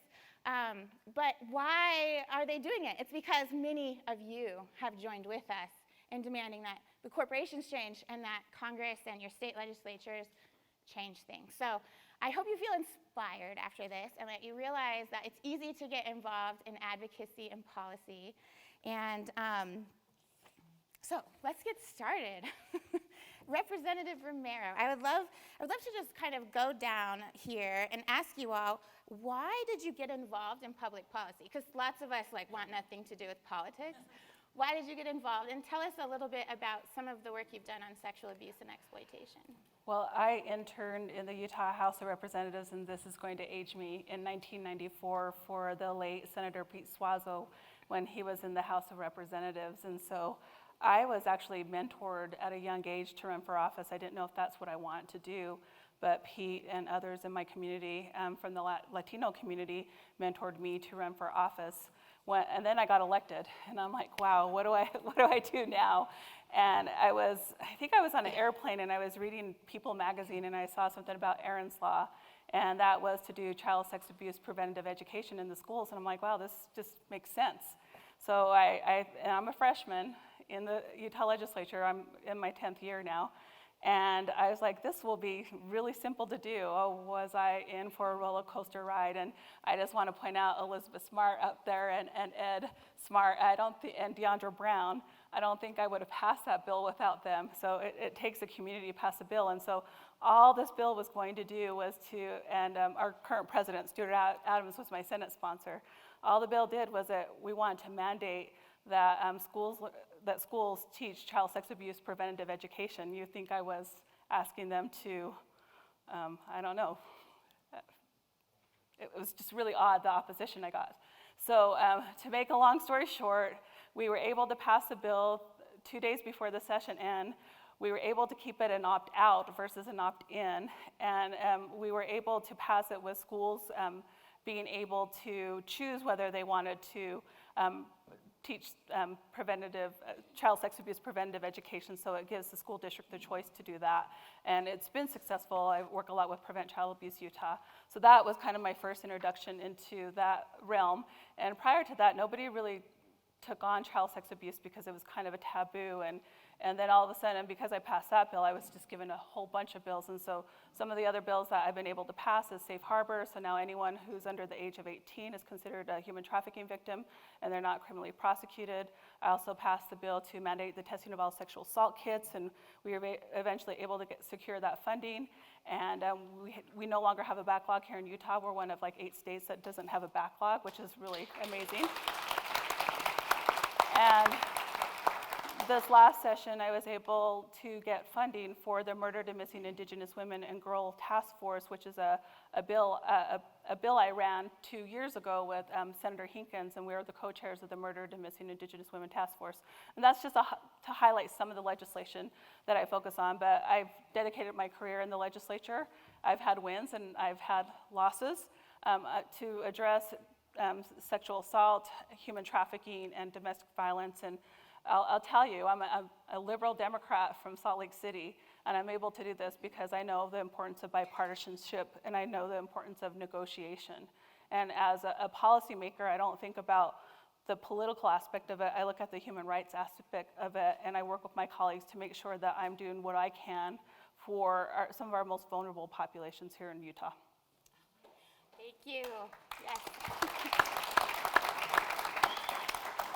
The really incredible thing about these issues is that it truly is bipartisan. We're seeing Republicans and Democrats at a time when they don't want to agree on anything else. They're agreeing on issues of human dignity and respect, and that's something we can celebrate and take advantage of as we work for a better world. And Congressman Moore, tell us about how you got involved in public policy. Right, so I'll be very candid, it wasn't because of trafficking. Okay. There was a progression that sort of led me to this point to be able to be in, and largely has to do with the awesome work that the Malouf Foundation is doing, and that's a key constituent in Logan. I represent the northern part of Utah in CD1. With 4 representatives in Utah, we deal with a lot of different specific things for our general areas, but it's a small enough place that we all work together. But candidly, I got into politics in January of 2020, and I was just frustrated with our debt, to be honest with you. But I'm not going to go down that road right now. But we were at a point where our economy was operating on all 4 cylinders, and we never heard the word coronavirus before, and I decided, I just want to take advantage of this economic opportunity and go and see if we can't do something. It was just something I was really frustrated at. I was in a consulting job here in Salt Lake, and that's what kind of compelled me into doing this. Mm-hmm. But this is where the transition into getting involved in a lot of these issues, and I want to just quickly highlight where I'm going to get a huge eye roll and probably get scolded later, but I'm going to ask my chief of staff to quickly stand up. Rachel Wagley, she's here today. She may not even stand up. There she goes. We got it done. Thank you. When we talk, when we talk these policies, when we talk Sosta Festra, she wrote them. So she was previously working with Representative Ann Wagner out of Missouri, who's led a lot of the charge on trafficking. And when I met her in an interview situation, she was interested in being my chief of staff as I came onto Congress. It was amazing the type of legislative background that she had. So she has been leading this for several years, and then coming into work in the Utah environment from the Missouri delegation. Matt, linking up with Malouf Foundation has been just a perfect partnership. And so we've been able to push a lot of things. And I won't go down into a lot of the legislative details, but you're very the Earn It Act is something that we're also working on right now, and that's a continuation of previous laws that were put in place in 2018 to just continue to hold tech companies accountable and to reform Section 230 so we can make sure that, a lot of times technology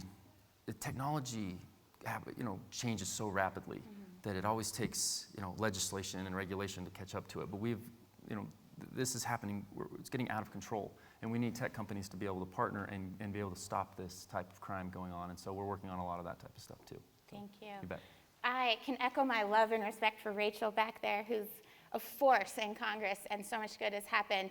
And the Earn It Act, you all, is the most important piece of legislation for child protection right now before Congress. And it has overwhelming bipartisan support. If you look it up, though, online, you'll think it's a bad bill because there's so much disinformation coming out. But really, it just creates common sense and fixes some loopholes so that tech companies fix flawed platforms that child sexual abuse material doesn't flourish. And we're so grateful for your support, Representative Moore, on that. And you all helped us pass Earn It Act. So. Ron, I have loved getting to know you the last 2 days. Thank you. Tell us about your work. I am a prosecutor in Muskingum County, Ohio, and policy involvement for prosecutors essentially begins when you start working in a prosecutor's office and you see how various laws impact victims, and it makes an impact on you as an individual when you sometimes have to sit in front of a family and they ask you about a particular sentence that a perpetrator received, and you can tell them that this is what it is today, but I don't know what it's going to be 5 years from now or 10 years from now based upon what happens in your state legislature, because there can be reforms, there can be adjustments, the addition of good time credit for criminals. In Ohio right now, we have a bill that's been put forth and our office has aggressively testified against that would reduce penalties for child rapists. And we cannot understand where the support comes from. What we're told is that changing those penalties along with some other penalties that impact different types of crime will save $43 million. Well, as a policy position, I guess the question that we want to ask is, what is your safety worth? How many children have to be victimized? How many people have to die as a result of drug overdoses? How many people have to be shot before we decide that $43 million to release people from incarceration isn't worth our public safety? So we may not as prosecutors love the idea of becoming involved with public policy decisions, but there are things that are thrust upon us. So obviously one of the things that I've been involved in is child sexual abuse and human trafficking, and that started 24 years ago. I was a prosecutor and asked to be involved with the abuse unit dealing with the crimes against women and children, and I was asked to give a 2-year commitment. After about 6 years, I was the head of the unit and had an opportunity to go back to my small hometown, which has about 86,000 people in the county, 28,000 live in the city, another 58,000 right outside of the city or in little towns or burgs or out into the country. And I went back and my boss said, you're going to be in charge of all of this. And I said, okay, what we need is a child advocacy center. So for 14 years, I chased a child advocacy center. And there would be times where there would be hope, and then it'd fall off, and more hope, and it would fall off.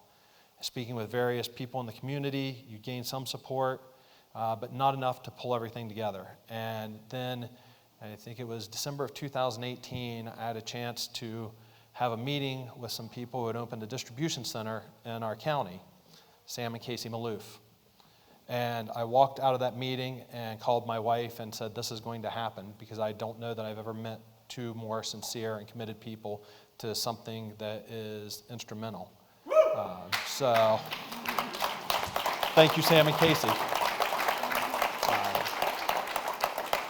That has really been the story for me since then, is to stay active and making certain that everything that I do in my office benefits my community and victims who hopefully turn into survivors after they go through their process. And I have to tell you that 14 years chasing a dream that you think is never going to happen, in 10 days our Child Justice Center, Heroes Landing, opens for business. So thank you.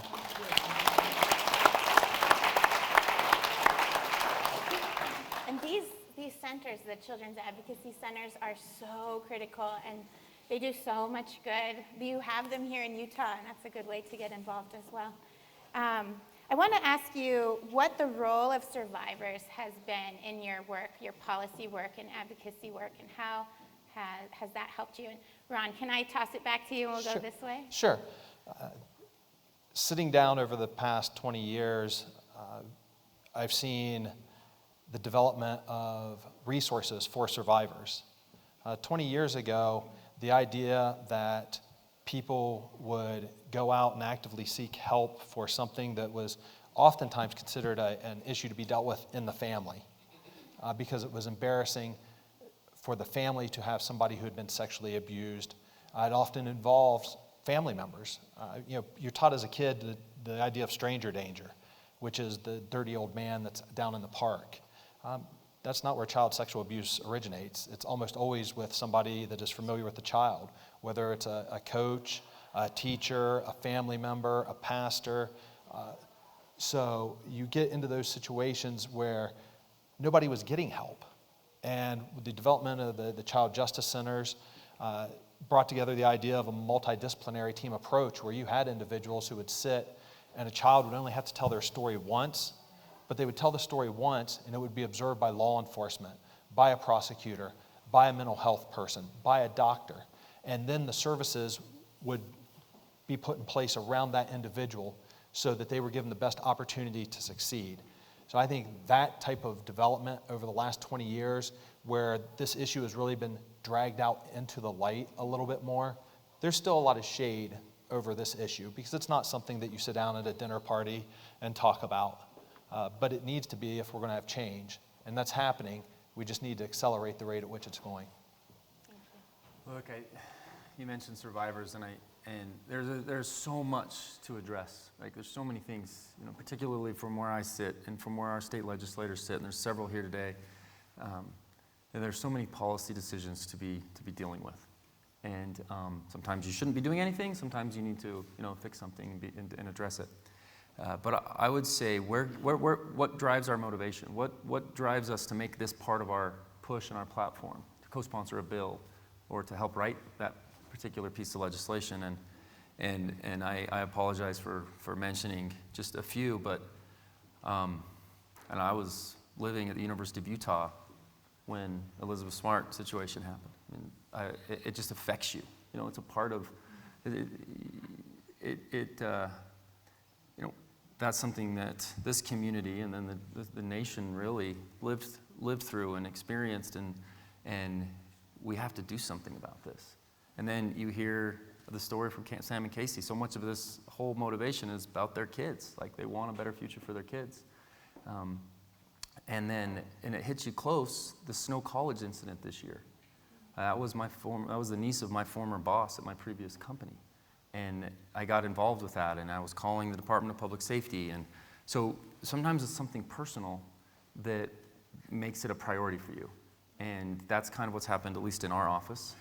And we just have to, we have to find a way to navigate the crazy political environment, working closely with organizations, with the corporate world, with nonprofits, to come to some reasonable solutions.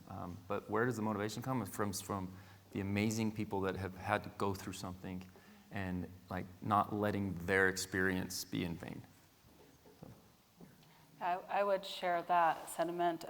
My first bill, as I mentioned, HB 286, that bill wouldn't have passed without the voice of Elizabeth Smart, Ned Smart, Deandra Brown, and a lot of other survivors, and they're the reason they did not give up. They were there at I think Ed and I were attached at the hip, but they were there at the Capitol every day just to make sure that that bill wasn't going to fail. And so for me, most of my focus is it's a team effort. As a policymaker, I'm there to create that policy, but it's up to me to listen to the experts, because I'm not an expert. And I think a lot of times, I've worked on these issues for a long time, so I have some expertise, but I don't know everything. So I depend on Dr. Julie Valentine, who's a SANE nurse, who's focused on sexual assault, who's known across the country for her work, and survivors such as Elizabeth Smart and Deandra Brown and others who have helped me kind of look at through their lens on how I draft legislation, because I want to make sure that I'm supporting them and I'm not re-traumatizing people either. So that's kind of how I always look at policy. And it's a little different for me because I'm more local, whereas he's in Congress, so it's a little more difficult sometimes to interact as much, where at a state and local level, the interaction is, you have more access to that. But again, none of this would happen without my colleagues here. I see Representative Johnson. He and I have been tag teaming on domestic violence and sexual assault, and we were able to get TANA funding this year and last year, $3.3 million for preventative education, so that we're not having the conversations we're having now.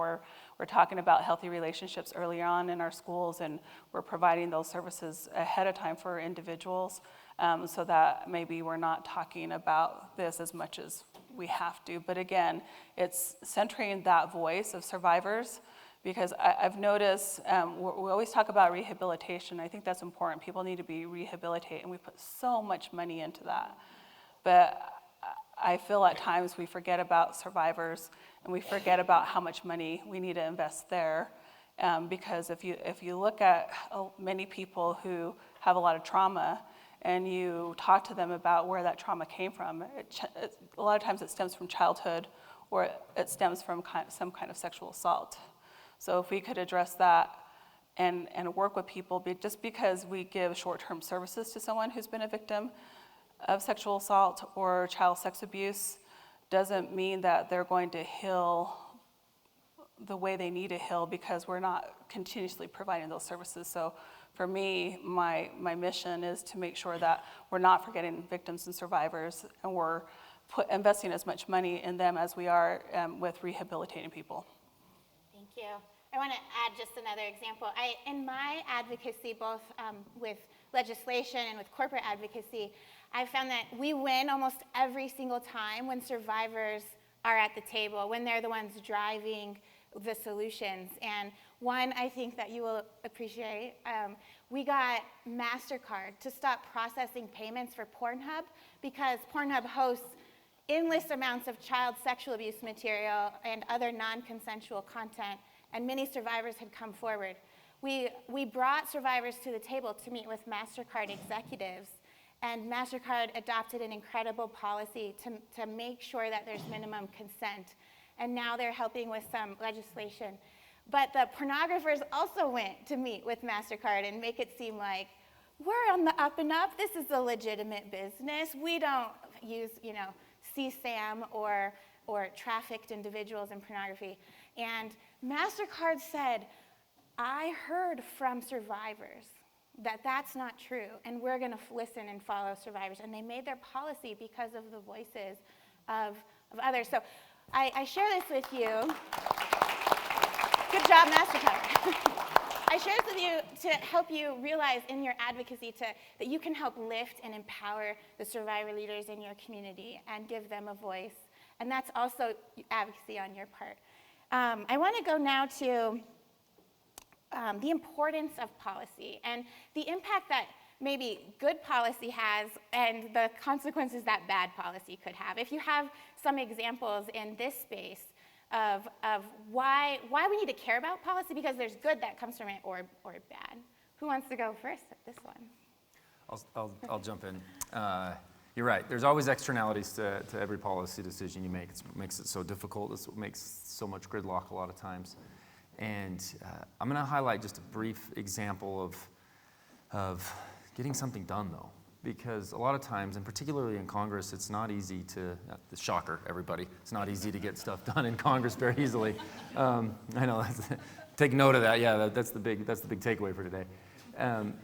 We hosted a roundtable out in the Uinta Basin. So Uinta County County Attorney John Sturmer helped us sort of get a group of law enforcement officials out in the Uinta County, so eastern part of the state, just to highlight the issues. So we had the U.S. Attorney's Office there, we had the Attorney General's Office, and then just a group of this rural area that wanted to learn more about trafficking and how to go about addressing it. And kind of introduced the idea, got them at least interested in moving this along, and then John Sturmer really rallied to put together a training with FLETC, with the Federal Law Enforcement Training Center, that worked to come out and really provide information and all of the latest on everything that's gone on policy-wise and what opportunities they have, what they have the ability to do at this point, what comes down the road. And just, sometimes it's not about legislation. Sometimes it's not about policy. Sometimes it's just getting something done and getting the awareness out there. And that's what I've seen from the Malouf Foundation as their big focus is awareness and making sure that people are aware. So there's enough policy right now that we can go and tackle and get a lot of this done. Can we get better? Can we get the Earn It Act passed? Absolutely. But there's enough to do right now, even as policy and its slow-moving, the slog that requires. There's a lot we can get done with just some little bit of elbow grease, to be honest with you. I will say that policy-wise, for us, there's a lot of frustration. And the frustration stems from the fact that taking care of these issues require people to set aside partisanship. And for whatever reason, it doesn't always happen. And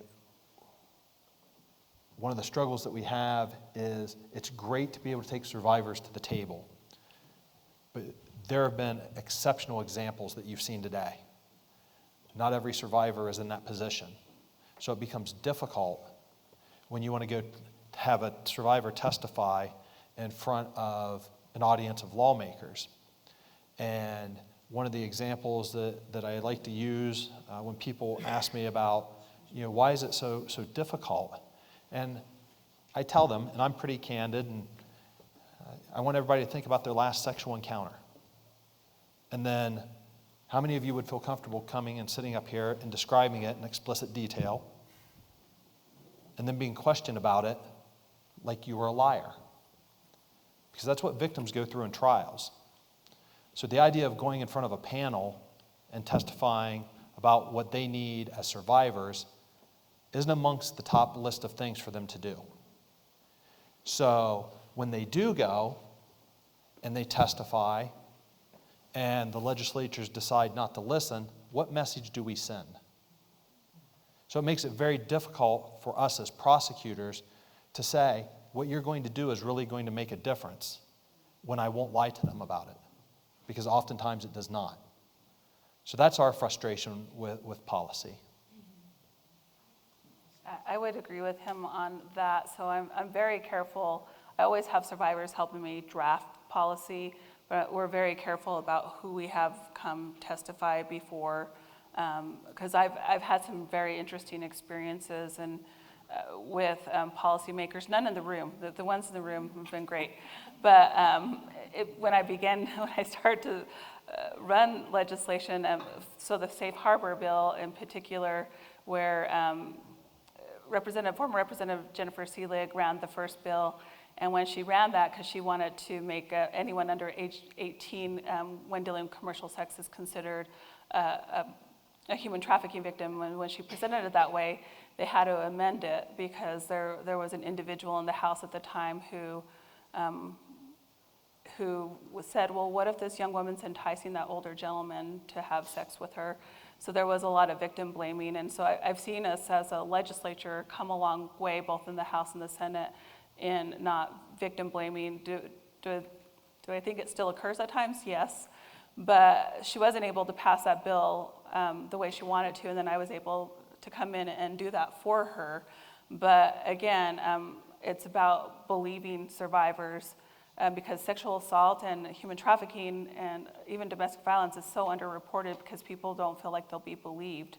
And so I never want to put a survivor in a situation or exploit them to pass a bill. So I'm very, very careful about how I engage with survivors when it comes to policy. And I always remind survivors too, I'm a policymaker, I have an MPA, I'm not a social worker, and so I always make sure that I send them to the resources they need to get the help that they need, whether it's counseling, because not everyone who survived human trafficking or sexual assault wants to go to law enforcement. So I want to make sure that I'm centering that survivor as a policymaker and making sure I'm providing them with the resources and services they need to move forward in their life. And a lot of times that might not be through legislation, that might not be through law enforcement, it might be through self-healing. Mm-hmm. I want to clap for you because that's so critical, and to be responsible. And I wish that all of your colleagues in both the state and federal level could hear that we can't re-exploit and use and further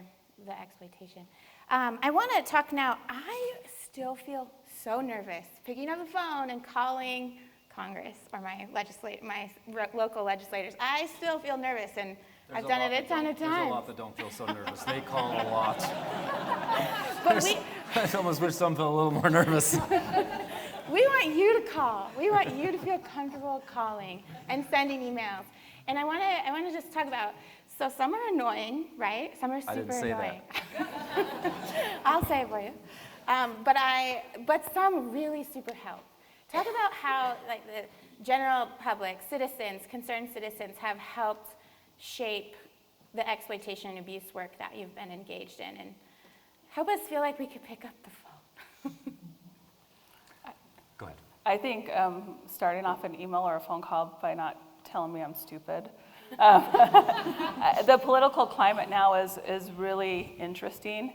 I've received, I think this session was the toughest session for me when it comes to hate email or people feeling like they could just yell at me and call me by my first name and not, when I first got elected, I told staff, just call me Angela, and the staffer sat me down. She's like, you're representative to me, and you'll always be representative because you worked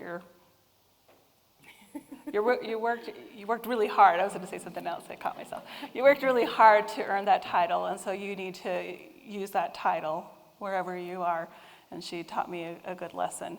But for me, it's just having a conversation with us. We're human, we're people, and knowing that we might not have all the answers that you're searching, but we will do everything we can, or our staff will do everything we can to help you, direct you to those services. And so it's about how you go into that conversation. When I'm advising people how to send emails to my colleagues that they may not agree with me on a policy issue, I always tell them to tell them why you are opposed to that policy or why you support that policy in an engagement, in a way where you're engaging and you're not fighting with someone. Because I can tell you, when I get an email and someone's like, I think you're dumb because of this, and I think you suck because of this, I'm not really wanting to engage with them. Will I do that if they're my constituent? Yes, because they live in my district, but I just don't. I think right now, I don't know how you feel, but the climate can be interesting, and God bless our staff, because they take a lot of calls that we don't take, and we just really value them. But really, it's picking up the phone, because you never know. You can change policy. Like I had a constituent this year.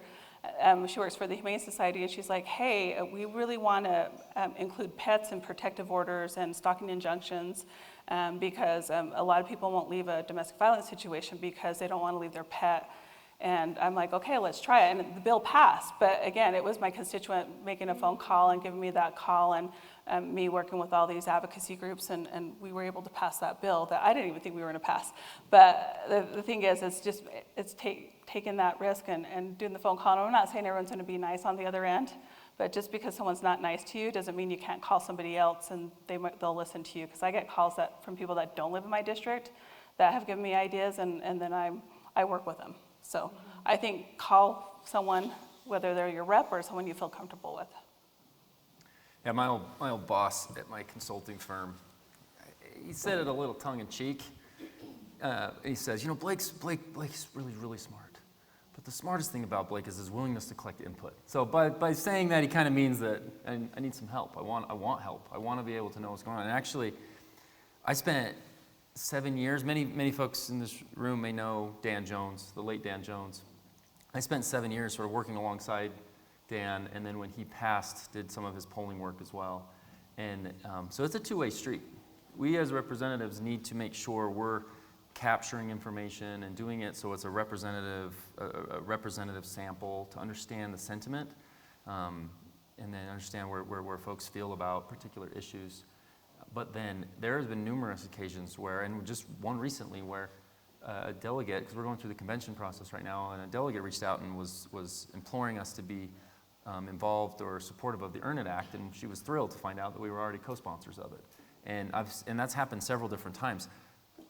Reaching out to your elected representatives, highlighting things that you might be concerned about or passionate about, and then we'll take that information and we'll run it through our vetting process to know, are we supportive of this bill? Or we can't. I mean, there's so much. There's so many 6,000 pieces of legislation at the federal. You're never going to be on all of them. You shouldn't be just co-sponsoring all these things unless it's something that's specific to your district and something that you care about. But there's a clear way to be able to collect that input from folks and implement it and make sure you just create the communication. Something that we've really tried as a team is to outwardly communicate, and we've loved it. And and for the vast majority of the time, I agree, the political climate is tough. It's toxic in a lot of ways, but it's incumbent on us to sort of to cut through the chase, to provide the real information, and I'm really proud of our team, particularly because we have a newsletter that we put out once a week. And I have 3 times as many followers to our newsletter as I do my Twitter account. Twitter's not like Twitter, social media. It's not a good environment to have debate and to have information shared. For us to have 3 times as many people to our factual reality, the things that we're putting out, and people are engaging that way has been a really, really cool thing that our office has experienced. But I just think it's encouraged folks to reach out and offer ideas and things that they want us to be focused on. As far as engaging with constituents in my area, a lot of it has been working to educate the constituents, the people that call my office, because usually people that are calling my office are calling to be upset about a sentence that somebody received not being harsh enough, when that's the maximum that they could get. We don't get to hang people up in front of the courthouse and throw rocks at them, which is what a lot of people would like to do. And to be honest, I'd like to give them that option sometimes, but we can't. One of the things that we've done is with press releases, we don't just provide information about what happened with a case. We try to provide a little bit of education about why it happened, explain a little about what the laws are, what the sentencing ranges are, and why our recommendation may or may not have been something that they agreed with. I think that we initially, we started this a few months ago, and initially there was a lot of negative feedback, but we've learned in the past few months that as we add more information about the process itself and what we're able to do, that people are becoming more informed. And I think it's incumbent upon elected officials to make sure that your constituents, that the people that live in your jurisdiction, understand what your role is and what your job is. Because if they don't understand, a lot of the complaining and negative comments come from a place of lack of information or misinformation. And I think it's been essential for us to get the correct information to people, and we've seen more positive feedback. Thank you. I want to keep talking to all of you, and there's still a lot to talk about. We have to close up now, but I want to leave you. I really hope that you recognize that your voice really matters, and that you should not just accept the culture as it is. And as you speak up to advocate with corporations and businesses and in your local community, at the state level, at the federal level, they listen and we see changes. Bad policy is doing things like taking funding from survivors.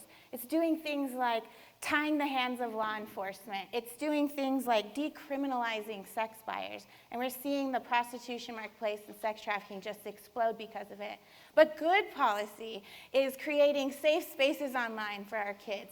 Good policy is allowing survivors to be debt-free. An incredible bill just passed Congress doing that.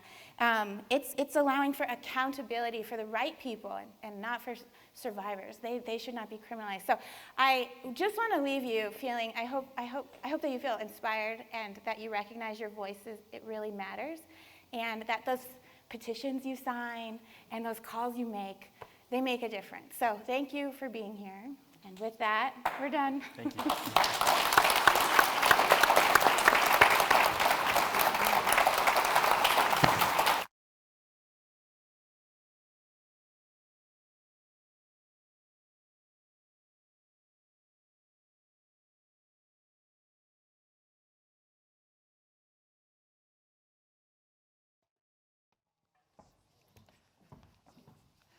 Well, today has been amazing.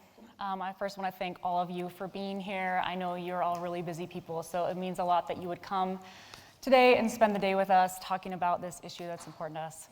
I also want to thank all of our speakers and our survivors. I know it takes a lot of strength and resilience to come on this stage and talk about these types of things in front of a big audience, and I'm just so grateful that they're willing to do it so that we can learn from them. So I want to give one more round of applause to the speakers.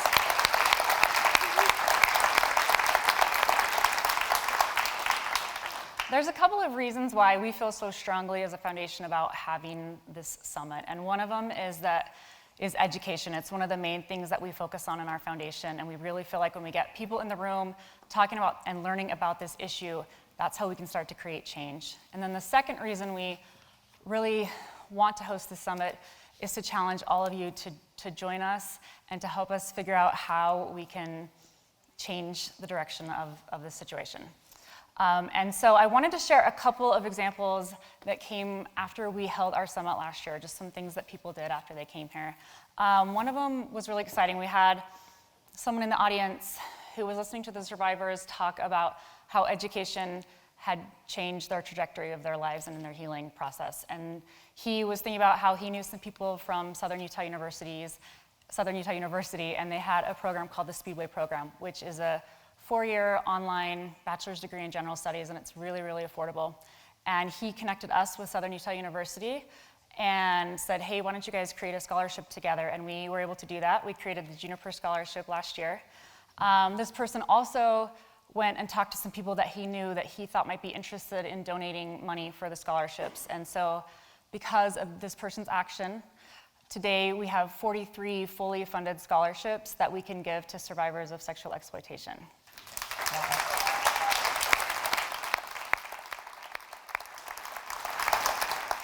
And for us, that was such a huge win. It was never something that we would have thought of on our own without this person coming to us and saying, I have this great idea. We've had other partners do other really, really great and innovative things. We've had one partner that creates ice cream sandwiches, and they named one after our On Watch program and talked about it on the back and directed people to go there and take the training.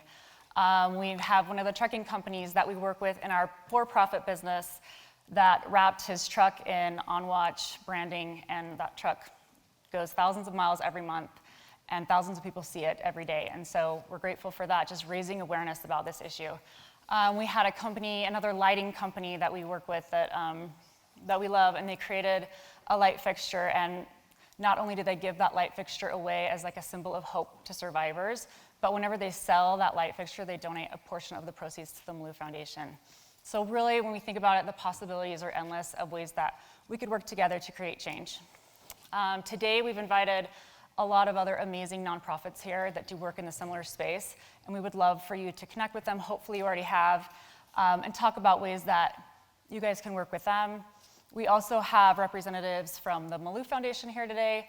I think Jake, Aniko, and Sage are here, but if you guys could just stand up and wave your hands. I see Aniko, but anyways, if you can want to connect with them after, or you can talk to Sam or I and just talk about ways that we can work together. We have had some really amazing speakers on a national level, the National Center for Missing and Exploited Children and the National Center of sexual exploitation here today too, and we would love for you to connect with them, figure out ways we can all work together to further this cause.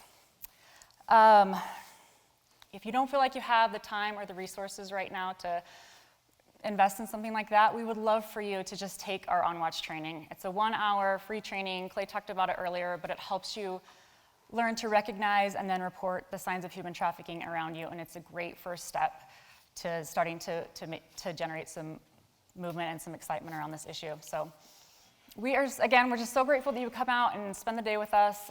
We hope you have a great weekend. We appreciate all of your support, and we will see you next year. Thank you.